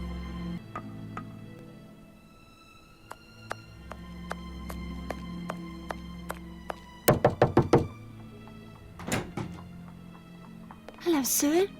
What do you want? Hello, Ma'am. I would like to speak with Mr. Levy. Do you know if he's in? I am Mrs. Levy, his wife.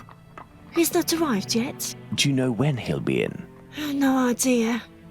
You know, he works at the butcher's and helps at the slaughterhouse. It often happens that he doesn't come in until early morning and then leaves right away. Well, listen, as soon as your husband Joseph returns, tell him that... My husband isn't called Joseph. You aren't the wife of Joseph Hyam Levy? No, of course not. I'm the wife of Jacob Levy. Mr. Hyam Levy used to live here with his parents, but he moved. Mommy, who's the man that you are talking to? But this poor child has syphilis. He carries the mark on his face. Leave us, children. Go back inside with your brothers and sisters. Yes, Mother.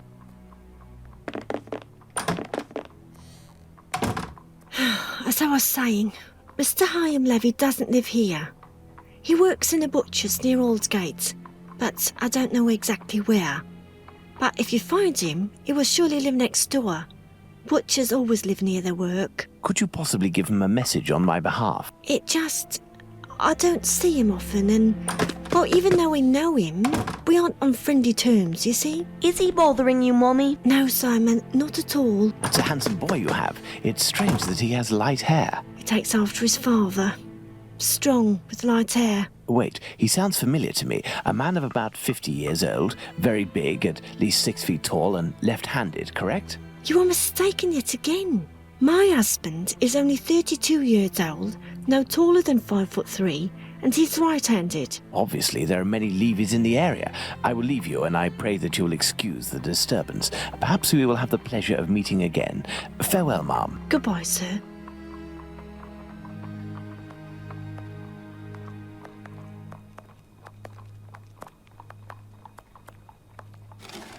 Daddy! I must return to Baker Street. Let's go to Baker Street.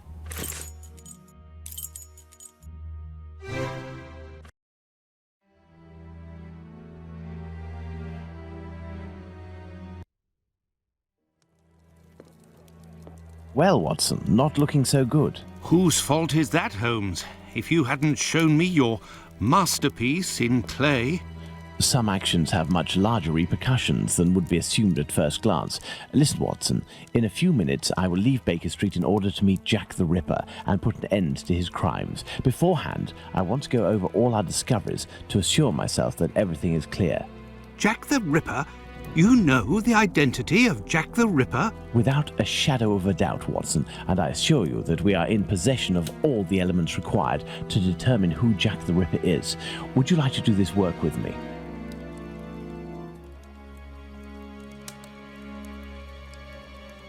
Well, we are still missing certain information in order to finish this investigation, Watson.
Perfect, Watson.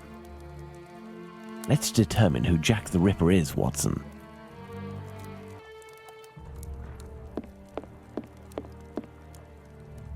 Thus, we have 5 suspects. Let's add the elements that correspond to each of them.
And there you go, Watson. Jacob Levy, Jack the Ripper. Fantastic, Holmes. And terrifying. But some aspects of this case are still unclear, at least for me. For example, Watson? Why does the man only kill prostitutes? The man kills prostitutes because he blames them for the misery of his life. He must have frequented them assiduously, and during these nocturnal visits, he contracted syphilis, which he passed on to his spouse, and via her, at least one of his children. He is an angry man in despair following a mistake that cannot be fixed. Why does he only kill such miserable prostitutes? He never had the means to afford prostitutes of higher standing than Nichols, Chapman and the others. At one point in his life he was forced to steal to make ends meet. This indiscretion cost him dearly. He was imprisoned and exiled from his community. He had frequented low-class prostitutes, thus it was they who infected him and they who must pay. But why did he remove the organs? To take vengeance on his own community, which rejected him and had more success than he. He is a man who bore the burden of a sinister reputation, that of a thief and a madman, because of his internment. So he took his vengeance in the most cowardly and horrific manner imaginable. He rubbed his knife on the uterus of a sick prostitute before using it. He passed Edow's kidney off as a veal kidney. Why did he disfigure the faces of the last two victims? Revenge yet again, Watson. This is what you did to my child. You will suffer the same fate. And the piece of apron and the message at Goulston Street?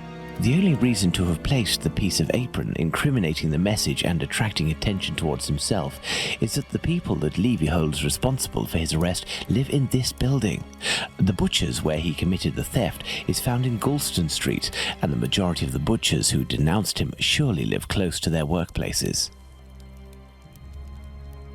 But finally, Holmes, why didn't his wife or anyone else notice anything? His wife has many children and must be very busy. The man is a butcher, which must facilitate things when one is questioned by the police in the street and must justify the bloodstains on oneself. Furthermore, butchers often work during the night as the meat must be sold fresh each morning. His nocturnal absences were easily justifiable. Finally, he works in the butchers or slaughterhouses. Nothing could be more simple than slipping a kidney in here and using a knife soiled with human blood there.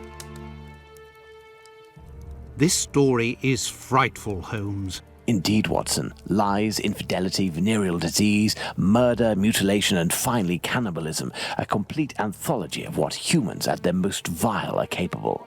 Let's go at once to Whitechapel and put this madman where he can do no more harm, Holmes. Let's, Watson.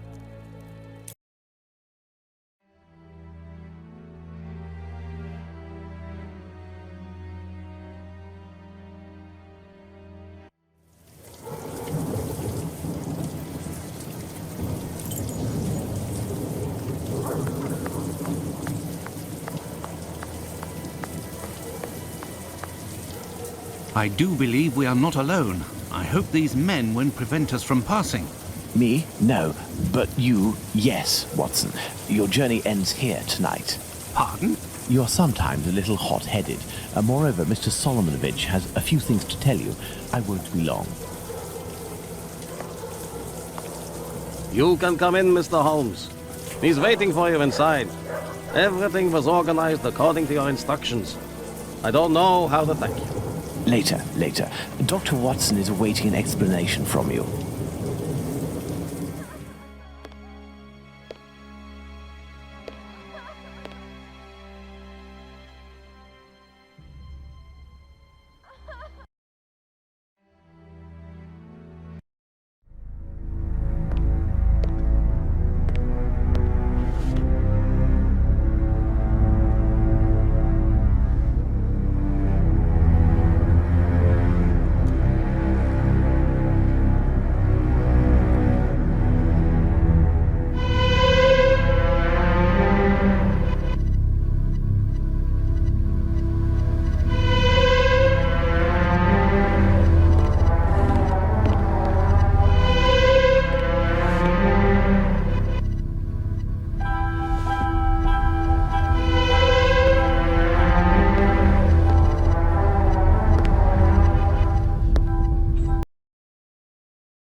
Hello, Watson. Holmes, have you the slightest idea what you are doing?